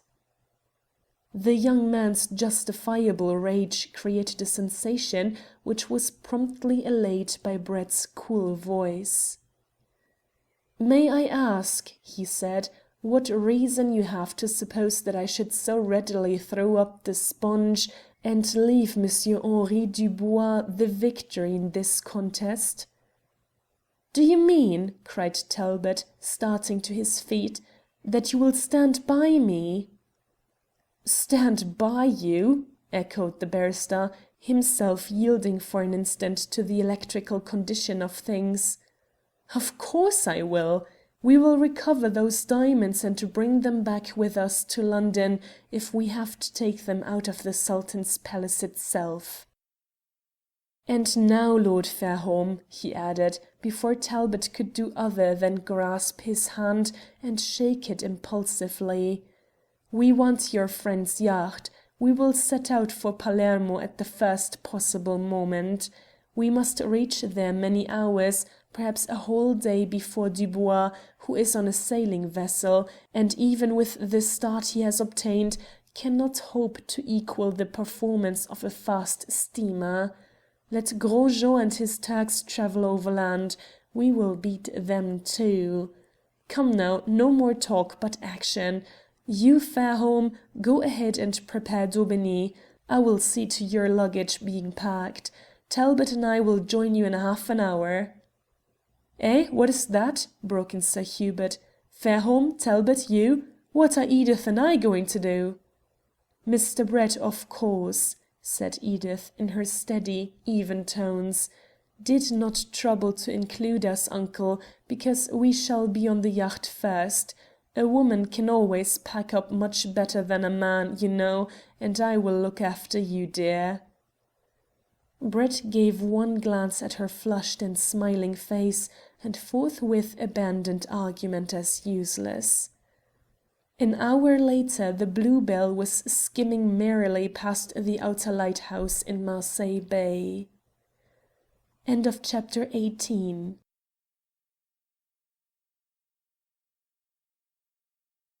Chapter 19 of The Albert Gate Mystery by Louis Tracy. Recording by Carolyn.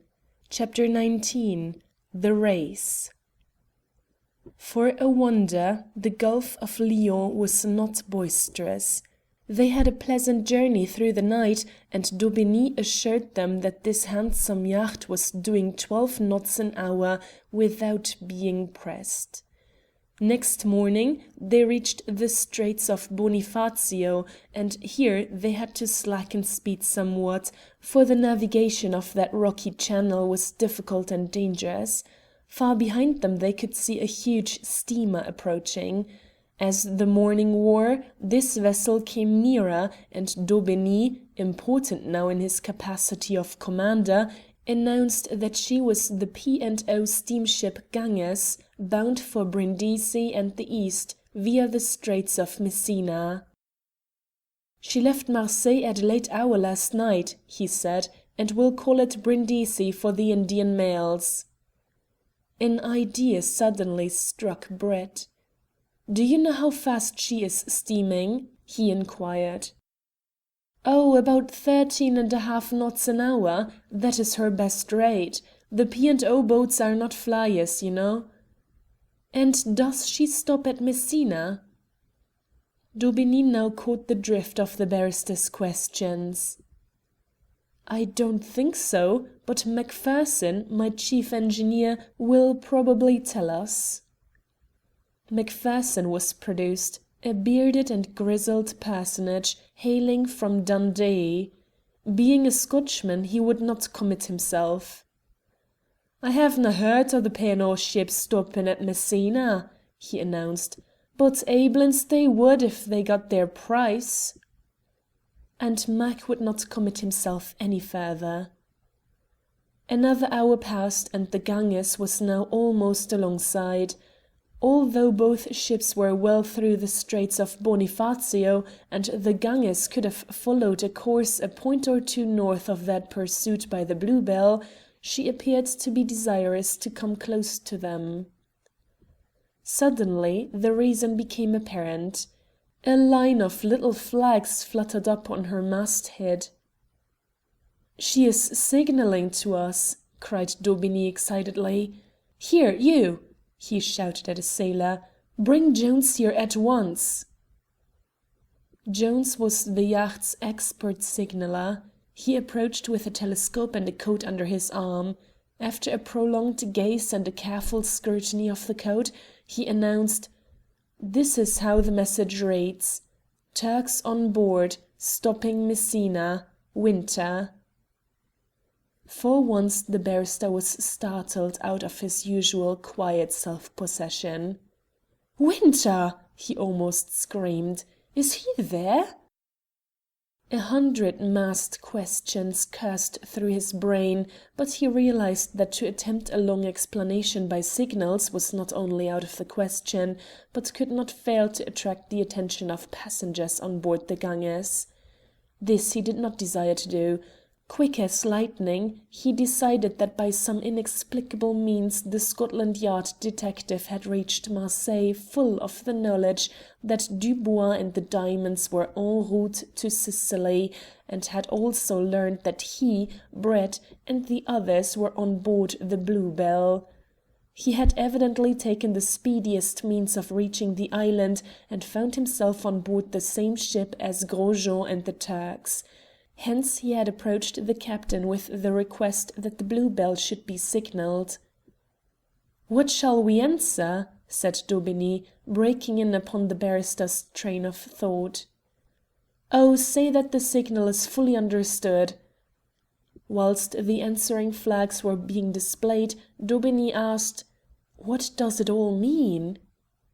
"It means," said Brett, "that if the Bluebell has another yard of speed in her engines we shall need it all.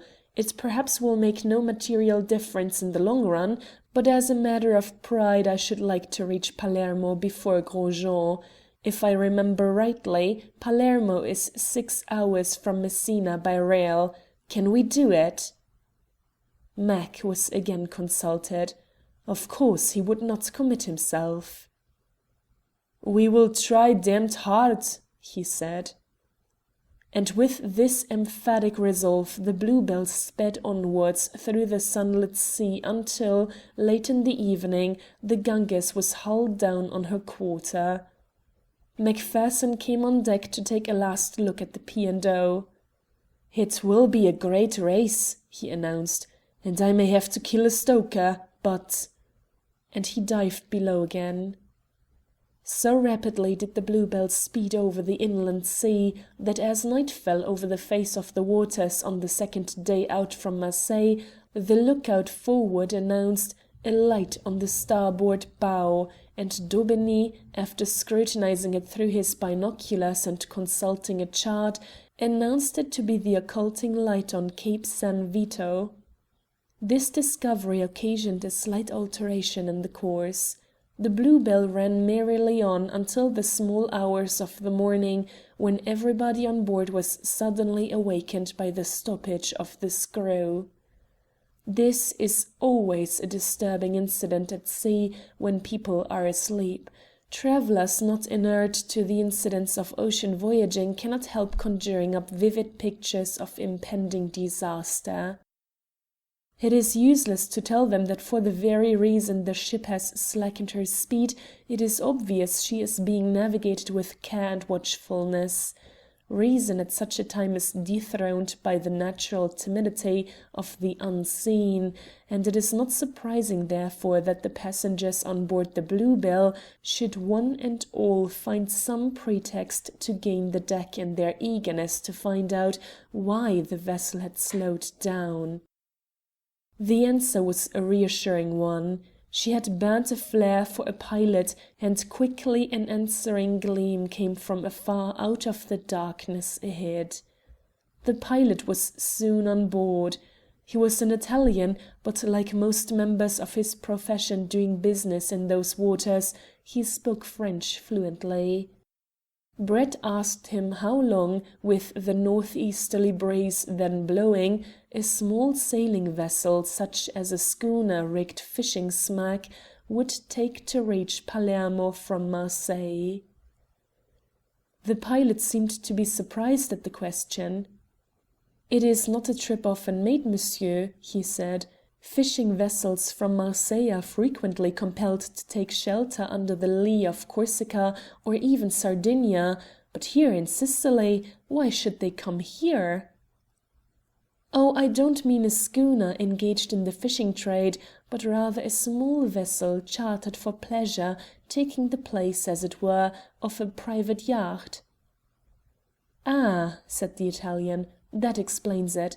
Well, monsieur, with this breeze I should imagine they would set their course around by the north of Corsica in order to avoid beating through the Straits of Bonifacio. That would make them run about 650 knots, and a smart little vessel, carrying all her sails and properly ballasted, might reach Palermo in a few hours over 3 days." "Thank you," said Brett. "Is Palermo a difficult port to make?" "Oh no, monsieur. There's deep water all around there, no shoals and but few isolated rocks, which are all well known. The only thing to guard against is the changeful current. According to the state of the tide and the direction of the wind, sailing ships have to alter their course very considerably, for the currents round here are very strong and consequently most dangerous in calm weather." Brett smiled. "It would be an ignoble conclusion to the chase if the Belle Soeur were wrecked with her valuable cargo. I must devoutly pray," he said to himself, "that the breezes and currents may combine to bring Dubois safely on shore. Then I think we can deal with him." Soon after daybreak the Bluebell, after a momentary halt at the customs station, crept past the Castello a Mare, and amidst such gesticulation, accompanied by a torrent of volcanic Italian, she was tied up to a wharf in the Cala, the small inner harbour of the port. Edith, who could not sleep since the advent of the pilot, made an early toilet and climbed to the bridge, whence she had a magnificent view of the sunrise over the beautiful city that stands on the Conca d'Oro, or Golden Shell, the smiling and luxuriant plain that seems to be provided by nature for man's habitation. It lies beyond a lovely bay, and is enclosed on 3 sides by lofty and precipitous mountains. Naturally, Fairholme was drawn to her side as a chip of steel to a magnet. "We are certain to have a furious row here," he remarked when they had exhausted their superlative adjectives concerning the splendid prospect opening up before their eyes. "Why?" cried Edith wonderingly. "I understood that our present adventure may at any moment have exciting developments, but I do not see the association between the view and the possibility." "It is this way," he answered. "I have not read a great deal, as you know, but I have always noticed in my limited way that wherever nature is most lavish in her gifts, she seems to take a delight in setting people by the ears. Italy is a fine country, you know, yet there are more murders to the square inch than in any other place on earth. Then again, it is likely that several armed policemen are at this moment chasing bandits among those hills over there," and he nodded towards the distant blue heights which looked so peaceful in the clear atmosphere, now brilliant with the rays of the rising sun. Edith laughed. "Really, Bobby," she pouted, "you are becoming sentimental. I half expect to find you break out into verse." "I can do that too," he said, "though it is not my own. Hasn't Heber got a hymn which tells us of a place where every prospect pleases, and only man is vile? I forget the rest of it." Miss Talbot faced him rapidly. Good gracious, Bobby, what is the matter with you? I never knew you in such a melting mood before." "How can I help it?" he half whispered, laying his hand on her shoulder. "We have never been together so much before in our lives. Don't you realize, Edith, what it means to us if Mr. Brett discovers those diamonds within the next few hours or days?" He bent closer towards her and his hand passed from her shoulder around her neck. "When we return to England, if you are willing, we can be married within a week." A bright flush suffused her beautiful face. She bent her head and was silent. It is quite certain that Fairholme would have kissed her had not Daubigny shouted, "Look here, you two, flirting on the bridge is strictly forbidden. You will demoralize the whole crew. Even the pilot cannot keep his eyes off you." They laughed and giggled like a couple of children caught stealing gooseberries. Yet the incident and the words were fraught with a solemn significance which often came back to their minds in other days. The party breakfasted on board and then set out to survey the hotels. Brett's first care was to ascertain the scheduled hours of the train service between Messina and Palermo. To his joy they discovered that neither Winter nor the gang he was shadowing could possibly reach the city until 3:45 in the afternoon. They decided in favour of the Hotel de France as being most modern in its appearance and centrally situated. The next thing to do was to provide an efficient watch on all sailing vessels entering the harbour, and here the pilot proved to be a valuable ally. Brett explained to him that he was most anxious to meet some people who were coming from Marseille on a fishing smack named the Belle Sœur, number 107. It was possible, he explained, that both the number and the name might be obliterated, so he wished the pilot, or any helpers he might employ for the duty, to take particular note of all strange boats answering to this description, and at once report their appearance. This the man guaranteed to do. He said that it was quite impossible for a French-rigged smack to enter Palermo without attracting his notice. As the daily remuneration fixed for his services was far beyond any sum he could earn as a pilot, he set about his task with enthusiasm. He engaged 2 assistants to take turns in watching the harbour, and gave the barrister such assurances of devotion to duty that Brett felt quite satisfied that Dubois could not arrive in Palermo without his knowledge. Of course, it was quite on the cards that some secluded creek along the coast might be preferred by the astute schemer as a point of debarkation, but this was a risk which must be taken. By approaching the police authorities and requesting their cooperation, and also using Gros Jean and the Turks as a stalking horse, Brett felt tolerably certain that the time would soon arrive when Dubois and he would stand face to face. In making these manifold preparations, the morning passed rapidly. The barrister insisted that his companions should go for a drive, whilst he busied himself with the necessary details, and they should meet at the hotel for the midday meal. It was then that he singled out Sir Hubert for his personal share in the pursuit. "You know Mr. Winter?" he said to the baronet. "Yes, I remember him perfectly." "In that case I wish you to go to the station and meet the 3:45 p.m. train on arrival.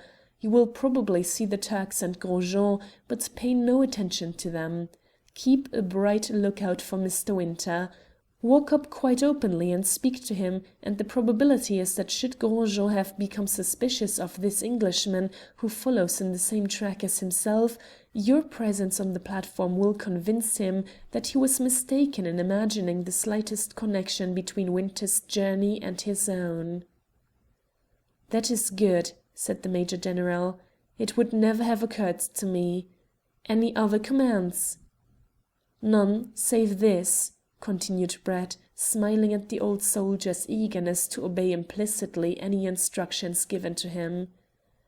When you meet Winter, tell him, if possible, to so direct his movements as to find out Gros Jean's destination, if it can be done without giving the Frenchman the slightest cause for uneasiness.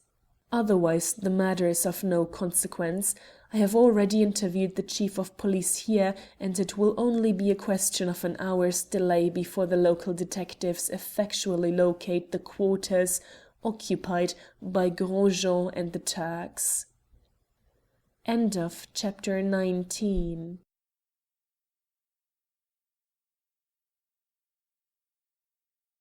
Chapter 20 of the Albert Gate Mystery by Lewis Tracy. Recording by Caroline. Chapter 20. Close Quarters. Sir Hubert was all eagerness to undertake his mission. He reached the station at least half an hour too soon. Anyone seeing him there would readily admit that the barrister could not have chosen an agent less guileful in appearance. The very cut of his clothes, the immaculate character of his white spats, bespoke the elderly British gentleman. At last the train arrived. The vast majority of its passengers were Sicilian peasants or businessmen returning to Palermo from the interior of the island. To Sir Hubert's delight, he at once caught sight of Gros Jean and the Turks, whom, of course, he quickly identified as the loungers on the tower of the Chateau d'If. It occurred to him that there was a remote chance of recognition by Gros Jean, so he busied himself for an instant in a seeming scrutiny of the bookstall until they had passed. A little further down the platform he caught sight of Inspector Winter, that worthy individual being engaged in a fiercely unintelligible controversy with an Italian porter as to the possession of his portmanteau. Sir Hubert hurried forward and seized the amazed policeman by his hand, wringing it warmly. To tell the truth, Winter did not know for a moment who it was that accorded him such a cordial greeting, for, as it subsequently transpired, the policeman was not aware of Sir Hubert's journey to Marseilles, nor did he guess that Edith was with him. The stolid detective, however, quickly recovered himself, and his first words were, "Did Mr. Brett fully understand my signal?" "I think so," said the other, "but he will tell you all about that afterwards. At present he wishes you to ascertain Gros Jean's intended residence." Mr. Winter smiled with the peculiar air of superiority affected by Scotland Yard. "Oh, that is too easy," he condescended to explain. "I have been talking to him."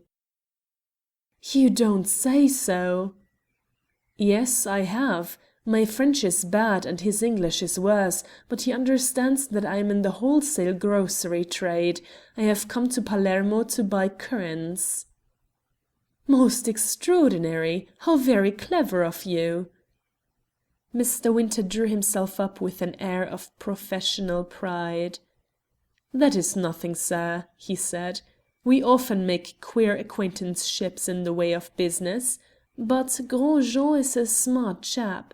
He eyed me curiously when he happened to hear that I was the fifth passenger who wished to leave the steamer at Messina, so I took the bull by the horns and made myself useful to him in the matter of getting his baggage out of the hold." "Marvellous!" gasped Sir Hubert. "The upshot of it was that he gave me some advice about currants. We stayed in the same hotel at Messina, travelled together in the train, and I am going to put up at the Campo Santo Hotel, where he will stay with the Turks." Meanwhile, the subject of their conversation had quitted the station, and Sir Hubert's respect for Mr. Winter's powers as a sleuth hound yielded to anxiety lest the slippery Frenchman might vanish once and for all. "Hadn't we better follow him?" he suggested. Mr. Winter winked knowingly. "Don't be anxious, sir. He wants to be seen in my company. He believes I am here for trading purposes, and the association will be useful to him."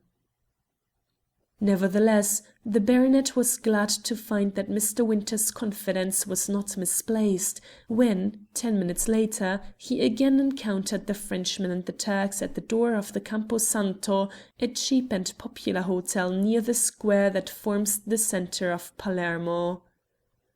The detective was eminently suited for the rôle he now filled. "Ah, monsieur!" he cried with boisterous good humour. "Permettez-moi introducer a friend of mine, Monsieur Smith, de Londres, you know. Je ne savais pas le nom de votre compagnon, but they are très bons camarades, je suis certain." Gros Jean was most complacent. "It is van grand plaisir, monsieur," he said, whilst the Turks gravely bowed their acknowledgments. The upshot of this extraordinary meeting was that when Mr. Winter had secured a room and the party had ordered dinner, the 6 men set out for a stroll through the town.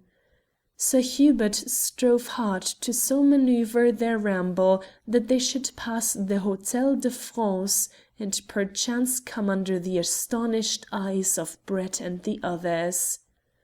But this amiable design was frustrated by Gros Jean's eagerness to visit the post office, which lay in a different direction. One of the Turks, none other than Hussein ul Mulk, spoke English fairly well, and it puzzled the old baronet considerably to answer his questions. Yet the situation passed off well. Gros Jean came out of the post office apparently without having obtained any missives, a letter of course could not possibly await him, and suggested that they should wander towards the harbour.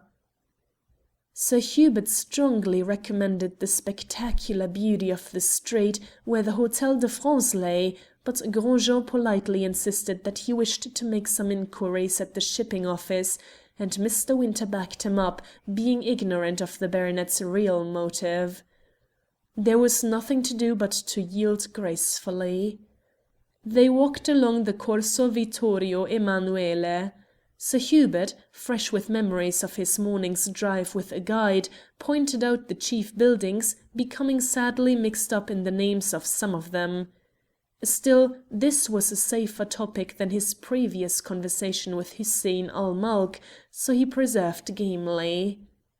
They soon reached the quay. Sir Hubert became almost incoherent with agitation when they passed the Bluebell and came into full view of Edith, Jack, Fairholme and Daubeny, who happened to leave the hotel shortly before 5 o'clock in order to visit the yacht and secure a good cup of tea. Brett refused to accompany them on the ground that his Italian scout, the pilot, might bring news at any hour, and he must remain within immediate call. It was a supreme moment when Gros Jean halted and called general attention to the smart-looking vessel and the tea-drinkers.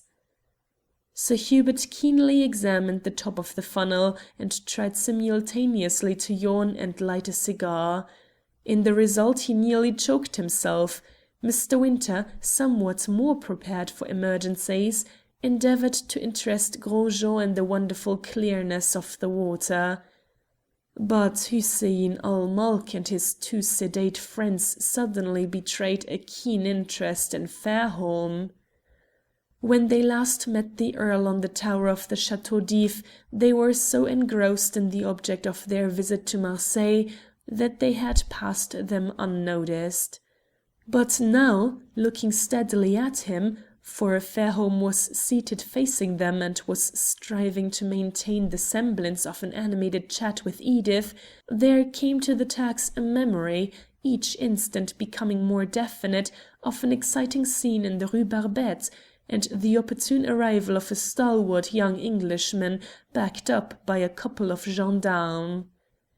Hussein ul Mulk's swarthy countenance reddened with suspicious anger.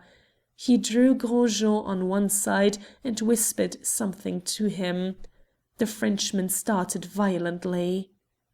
"They have recognized you, Bobby," murmured the quick-witted Edith.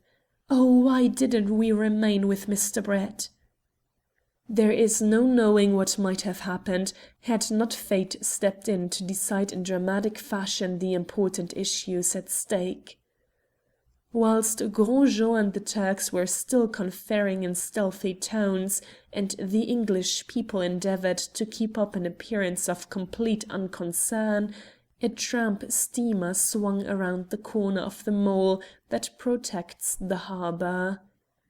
In tow, with sails trimly furled and 6 people standing on her small deck, a lady and gentleman and 4 sailors, was the Belles Sœurs, fishing smack number 107 from Marseille.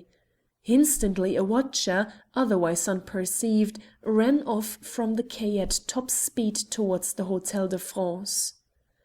Gros Jean, the Turks, Edith, Fairholme, each and every member of the 2 parties on the wharf and on the deck of the Bluebell momentarily forgot the minor excitement of the situation in view of this unexpected apparition.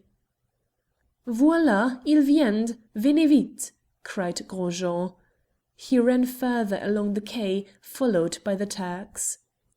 "Quick, Bobby! Oh, Jack, do something!" Mr. Brett could not foresee this, though he seemed to have an inspiration that kept him in the hotel.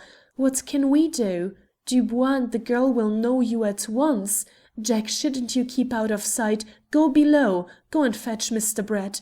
Oh dear, this is dreadful." Thus did Edith, for once yielding to feminine irresolution, appeal to her lover and brother, vainly seeking to discover the best line of action to follow in this disastrous circumstance, for she knew that the diamonds must now be in the personal possession of Dubois. It was a golden opportunity to recover the stolen gems. If once he eluded the grasp of his pursuers after landing, they might, probably would, secure him, but not the diamonds. Daubigny, now purple with perplexity, and Fairholme, swearing softly under his breath, sprang from the deck and to the low wall of the quay. Almost unconsciously they joined Sir Hubert and Mr. Winter. Edith followed them. She glanced at her brother. He was gazing curiously, vindictively, at the 2 figures on the deck of the Belles Sœurs.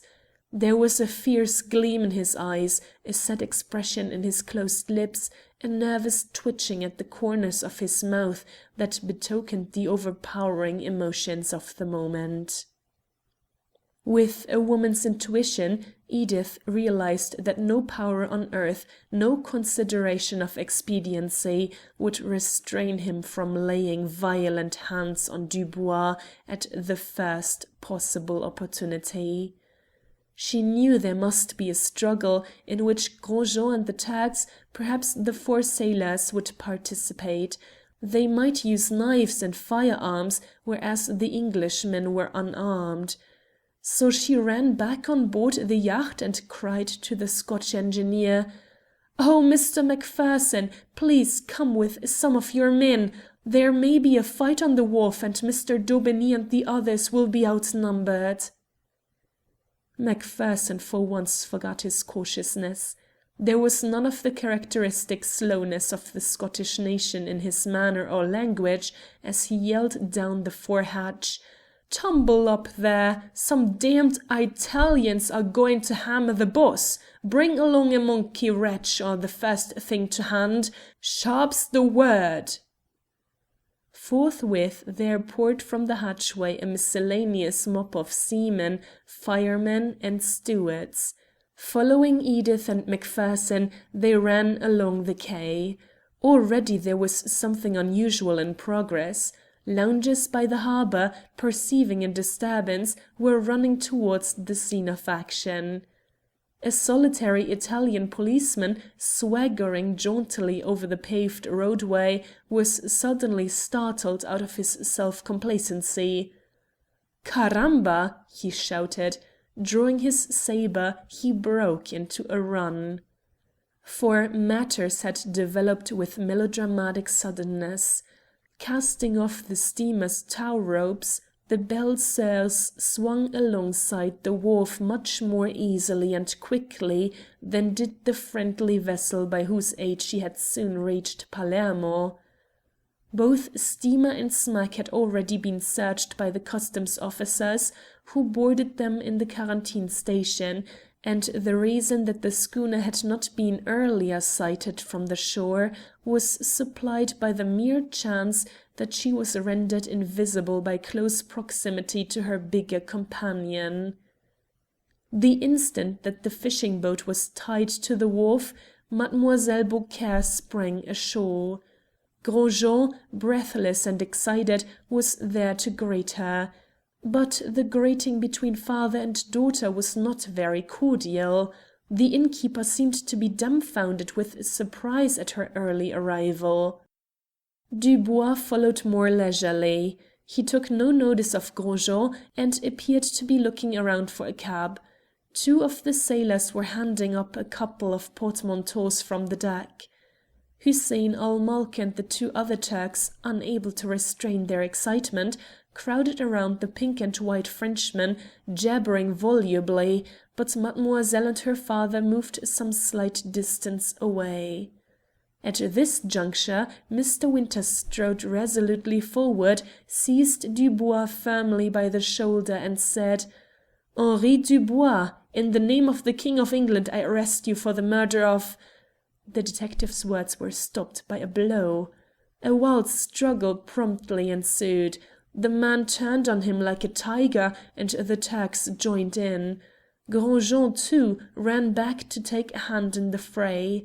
Fairholme, Sir Hubert, Daubigny, and Talbot flung themselves on the would-be rescuers, and the four French sailors of the Belles-Sœurs leaped ashore to assist their passenger in this unlooked-for attack. Frantic yells and oaths came from the confused mob, and knives were drawn. Talbot had but one desire in life, to get his fingers on Dubois' throat. He had almost reached for him, for Winter clung to his prey with bulldog tenacity, when an astounding thing happened. The Frenchman's handsome moustaches fell off, and beneath the clever make-up on her face were visible the boldly handsome features of La Belle Chasseuse, now distorted by rage and fear. "You fool!" yelled Talbot to Winter. "You have let him escape!" Tearing himself from the midst of the fight, he was just in time to see the female figure, which he now knew must be Dubois masquerading in his mistress's clothes, jumping into a cab and driving off towards the Corso Vittorio Emanuele.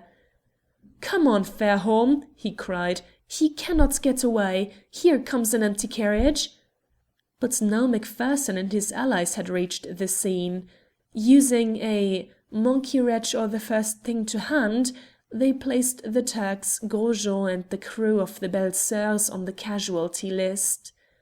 Mr. Winter's indignation on finding that he had arrested a woman was painful. In his astonishment he released his grasp and turned to look at the disappearing vehicle containing the criminal he so ardently longed to lay hands upon. La Belle Chasseuse, with the vicious instinct of her class, felt that Talbot's pursuit of her lover must be stopped at all costs. She suddenly produced a revolver and levelled it at him. Fairholme and Edith alone noted her action. At the same instant they rushed towards her, but the girl reached her first. With a frenzied prayer that she might be in time, for she had been told of this woman's prowess with a pistol, Edith caught hold of her wrist and pulled it violently. Her grip not only disconcerted Mademoiselle's deadly aim, but also caused her to press the trigger. There was a loud report, a scream, and Edith collapsed to the ground, with a severe bullet wound in her left shoulder. Even her cloth jacket was set on fire by the close proximity of the weapon. It is to be feared that Fairholme flung La Belle Chasseuse from off the quay into the harbour with unnecessary violence. Indeed, the Italian onlookers, not accustomed to sanguinary broils, subsequently agreed that this was the pièce de résistance of the spectacle, for the lady was pitched many feet through the air before she struck the water, whence she was rescued with some difficulty. Careless how or where Mademoiselle ended her flight, the Earl dropped on his knees beside Edith and quickly pressed out the flames of the burning cloth with his hands. He burned himself badly in the act, but of this he was insensible. Then he bent closer and looked desperately, almost hopelessly, into her face. "Speak to me, darling," he moaned in such a low, broken-hearted voice that even Sir Hubert, himself almost mad with grief, realized how the other suffered. Edith heard him. She opened her eyes and smiled bravely. "I don't think it is serious," she murmured. "It was high up, somewhere in the shoulder. Don't fret, there's a dear." Then she fainted. Not knowing why Fairholme did not join him, Talbot raced towards the carriage he had seen approaching. It was a smart vehicle, with a sleek, well-groomed horse, and he guessed that it must be a private conveyance. Gazing anxiously around, he could not see another carriage anywhere in the vicinity. There was nothing for it but the method of the brutal Saxon. Explanations would need precious time and might be wasted. So Talbot jumped into the victoria, hauled the coachman off the box, threw him into the roadway, seized the reins, and climbed into the vacant seat. Brett, hurrying with the pilot from the Hotel de France, saw a veiled and curious-looking female vehemently urging the driver of a carriage to proceed up the main street of Palermo as fast as his horse could travel. Even in the turmoil of thought caused by the pilot's intelligence, he noted something peculiar in the lady's manner. Half a minute later he encountered Talbot, driving an empty vehicle and furiously compelling with reins and whip a lazy animal to exert himself. Brett shouted to him. He might as well have addressed a whirlwind. "I saw them all together on the yacht when I came away, signor," exclaimed the pilot. "That is, all except the old signor, who was walking with some Turks, a Frenchman, and another who looked like an Englishman." "The old signor was walking with the Turks?" cried Brett. "Without a doubt. He conversed with them. I thought it strange that he took no notice of those on board the yacht, but just then the steamer—" "Now," said Brett to himself, "Winter has arrested somebody. Talbot is on the right track." Yielding to impulse, he stopped suddenly and called a cab. "Here," he said to the pilot, "ask the driver if he saw two carriages pass up the Corso just now in a very fast pace. Very well, tell him to follow them if possible. Jump in with me. I may need your services as interpreter. We must overtake one or both of those carriages." End of chapter 20.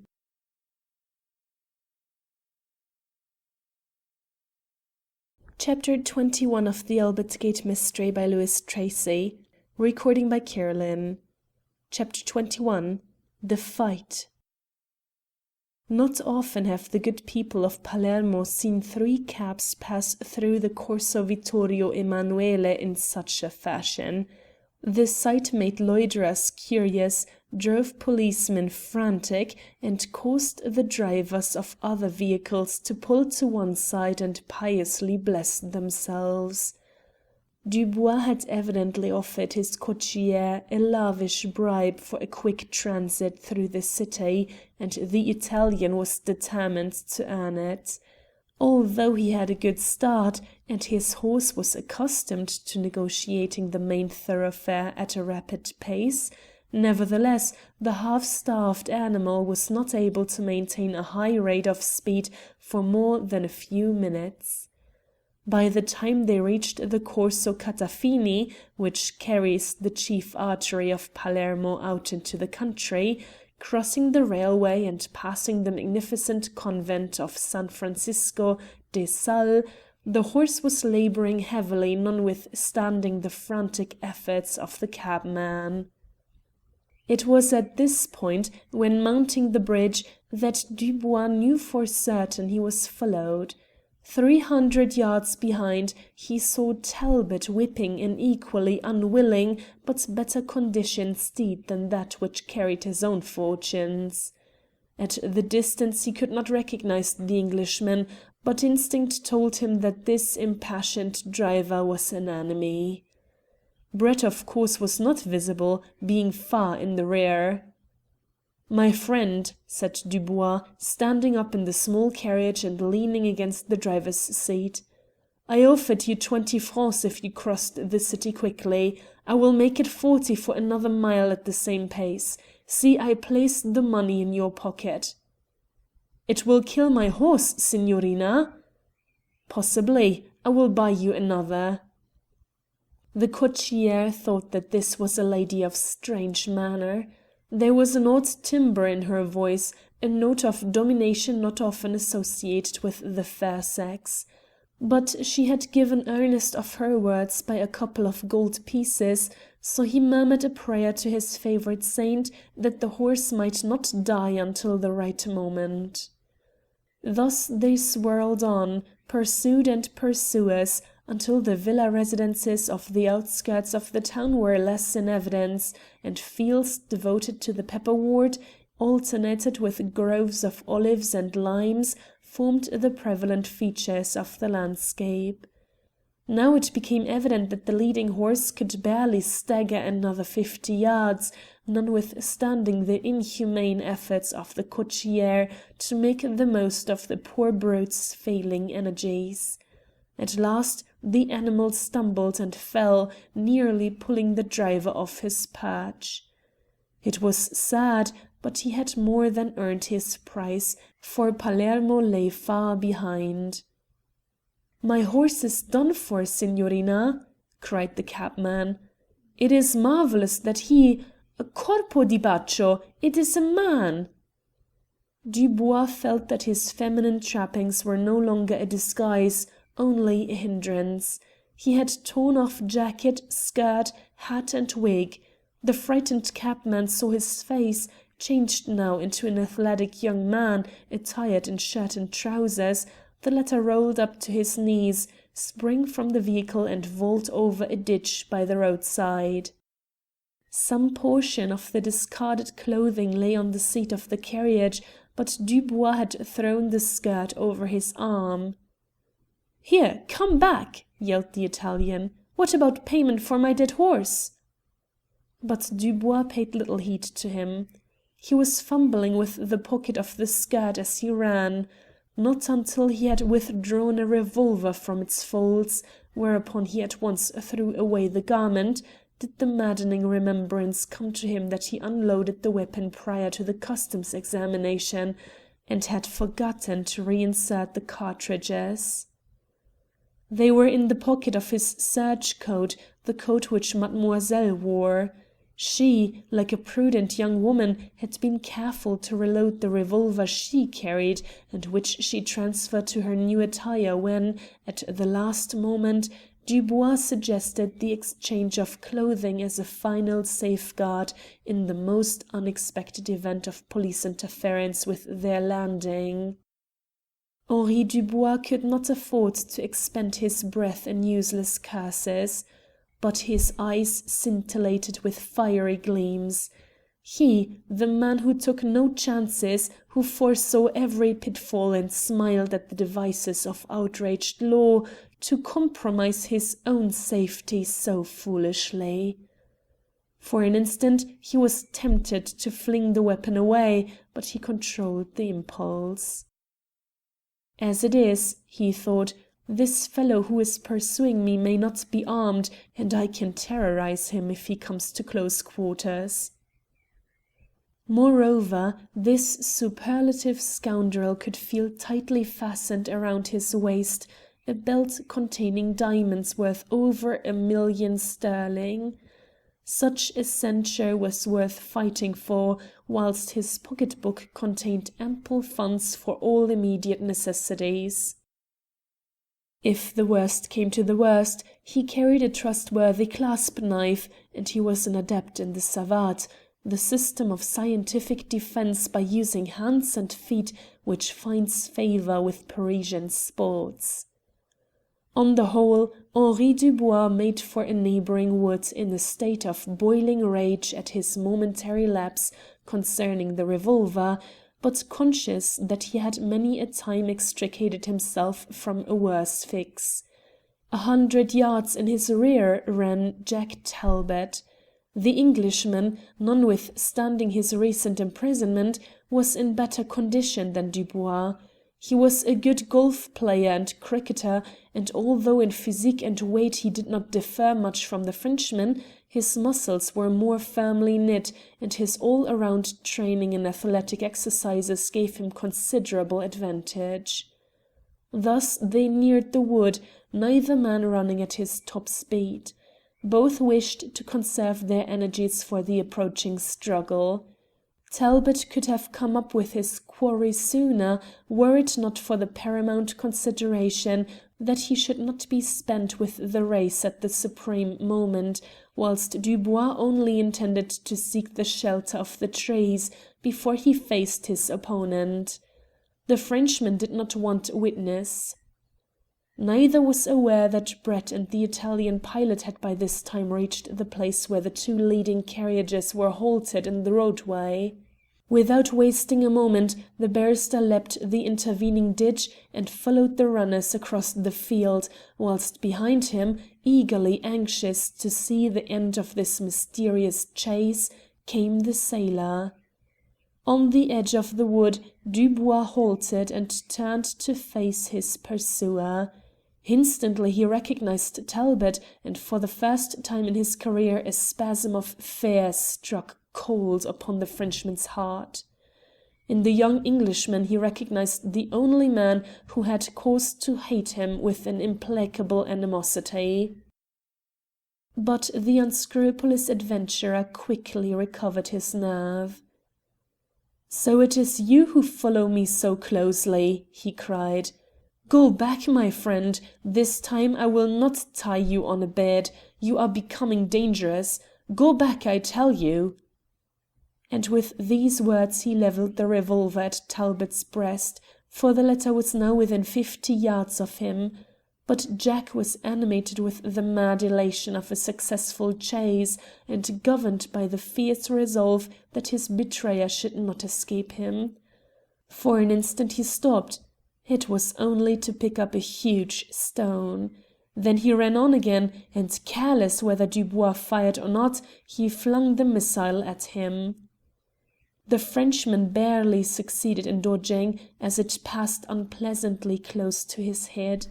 He instantly understood that here was a man who could not be deterred by idle threats.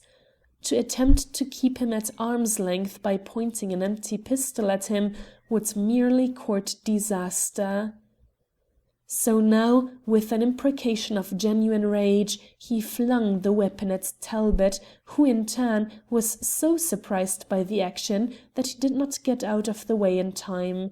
It struck him fair in the chest and staggered him for a moment, whereupon Dubois ran off again in the interior of the wood. But Talbot's pause was only a matter of seconds. He did not trouble to pick up another stone. He felt with a species of mad joy that his enemy was unarmed, that he could throttle him with his hands, and wreak upon him that personal and physical vengeance which is dearer to outraged humanity than any wounds inflicted by other means. Dubois reached a small glade among the trees before he comprehended that his ruthless adversary was still close at his heels. He stopped for the last time, resolved now to have done with this irritating business once and for all. Talbot too halted, about 10 yards from him. He felt that he had the Frenchman at his mercy, and there were a few things he wished to say to him before they closed in mortal combat. "This time, Henri Dubois," he panted, "I am not drugged and strapped helplessly to a bed. You know why I am here. I have followed you to avenge the stigma you inflicted on my reputation, and at the same time to recover the diamonds which you obtained by subterfuge and murder." The Frenchman was quite collected in manner. "I murdered no one," he answered. "I could not help the blundering of other people. If I am regretfully compelled to kill you today, it is your own fault. I am only acting in self-defence." "Self-defence!" came the quick retort. "Such men as you are a pest. Like any wild beast you will strive to save your miserable life. But thank heaven, you must depend upon your claws. Lying and trickery will avail you no further." "How can we fight?" demanded the Frenchman calmly. "Any way you like, you villain. As man to man if you are able, if not, as dog to dog, for I am going to try and kill you." "But you are probably armed, whereas I am defenceless. My revolver, as you saw, was not loaded." "We are equal in that respect, if in no other," retorted Talbot. An evil smile lit up the Frenchman's pallid face. He pulled out his knife with a flourish and hissed, "Then die yourself, you fool!" He advanced upon Jack with a murderous look in his face. Talbot awaited him, and he, too, smiled. "You are a liar and a coward to the end," he cried. "But if you had 20 knives, Henri Dubois, I will kill you." At that instant a cold, clear voice rang out among the trees, close behind the two men. "Halt!" it cried. Both men involuntarily paused and turned their eyes to learn whence came this strange interruption. Brett quietly came a few paces nearer. He held a revolver, pointed significantly at Dubois' breast. "Drop that knife," he said, with an icy determination in tone and manner that sent a cold shiver through his hearer's spine. "Drop it, or by God, I will shoot you this instant." Dubois felt that the game was up. He flung down the knife and tried even then to laugh. "Of course," he sneered, "as I am cornered on all sides I give in." Brett still advanced until he reached the spot where the knife lay. He picked it up, and at the same instant lowered the revolver. Then he observed, with the easy indifference of one who remarks upon the weather, "Now you can fight, monsieur. My young friend here is determined to thrash you, and you richly deserve it. So I will not interfere, but just one word before you begin. Two can play at the game of bluff. This is your own pistol. It is, as you know, unloaded." Dubois' cry of rage at the trick which had been played on him was smothered by his efforts to close with Talbot, who immediately flung himself upon him with an impetuosity not to be denied. Luckily for the Englishman, he had clutched Dubois before the latter could attempt any of the expedients of the savate. Nevertheless, the Frenchman sought to defend himself with the frenzy of desperation. The fight, while it lasted, was fast and furious. The two men rolled over and over each other on the ground, one striving to choke the life out of his opponent, the other seeking to rend with teeth and nails. The combat of catamounts could not last long. From the writhing compulsive bodies, locked together in a deadly struggle, suddenly there came a sharp snap. The Frenchman's right arm was broken near the wrist. Then Talbot proceeded to wreak his vengeance on him. Unquestionably, he would have strangled the man had not Brett interfered, for with his left hand he clutched Dubois' throat, whilst with the right he endeavoured to demolish his features. But the barrister, assisted by the Italian pilot, whose afterlife was cheered by his ability to relate the details of this Homeric fight, pulled the young man from off his insensible foe.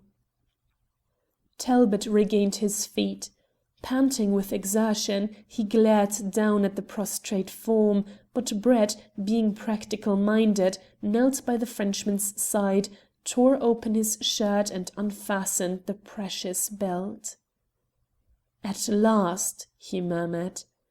Peering into one of the pockets, which by the way of its bulging he thought would contain the imperial diamond, he looked up at Talbot with the words, "Now, Jack, we are even with him." It was the first time he had addressed Talbot by his familiar and Christian name. The very sound brought back the other man to a conscious state of his surroundings, and in the same instant a great weakness came over him, for the terrible exertions of the past few minutes had utterly exhausted him. "I cannot even thank you, for I am done up. But I owe it all to you, old man. If it had not been for you, we should never have found him." Brett's grave face wrinkled in a kindly smile. "I think," he said, "we are even on that score. If you had not followed this rascal he might have escaped us at the finish, and my pride would never have recovered from the shock. However, go and sit down for a minute or two, and you will soon pull yourself together again. I wish to goodness we had some brandy. A drop would do you good, and our prostrate friends here would be none the worse for a reviver." The Italian pilot caught the word brandy. Being a sailor, he was equal to all emergencies. He produced a small flask with a magnificent air. "Behold!" he declared. "It is the best. It is contraband." Brett forced his companion to swallow some of the liquor, then he gently raised Dubois' head and managed to pour a few drops into his mouth. The Frenchman regained consciousness. Awakening with a start to the realities of existence, he endeavoured to rise, but sank back with a groan, for he had striven to support himself on his broken arm. "Be good enough to remain quite still, Monsieur Dubois," said Brett soothingly. "You have reached the end of your rope, and we do not even need to tie you." With the aid of some handkerchiefs and a couple of saplings cut by the Italian, he managed roughly to bind the fractured limb. Then he assisted Dubois to his feet. "Come," he said, "we are regretfully compelled to bring you back to town, but we will endeavour to make the journey as comfortable as possible for you. In any event, the horses will certainly not travel so fast." In the roadway they found the carriages where they had left them, whilst three wondering cocchieri were exchanging opinions as to the mad behaviour of the foreigners. Brett and the Frenchman entered one vehicle, Talbot and the Italian pilot the other. "But, gentlemen," moaned the disconsolate cabman who had headed the procession from Palermo, "who will pay me for my dead horse?" "I know not," replied Brett. "In any event, you had better occupy the vacant seat and drive those two gentlemen to the city, where you can secure the means of bringing back your carriage." In this guise the party returned to Palermo, evoking much wonderment all the way through the Corso Vittorio Emanuele, whence no less than 6 outraged policemen followed them to the Hotel de France to obtain their names and addresses. End of chapter 21.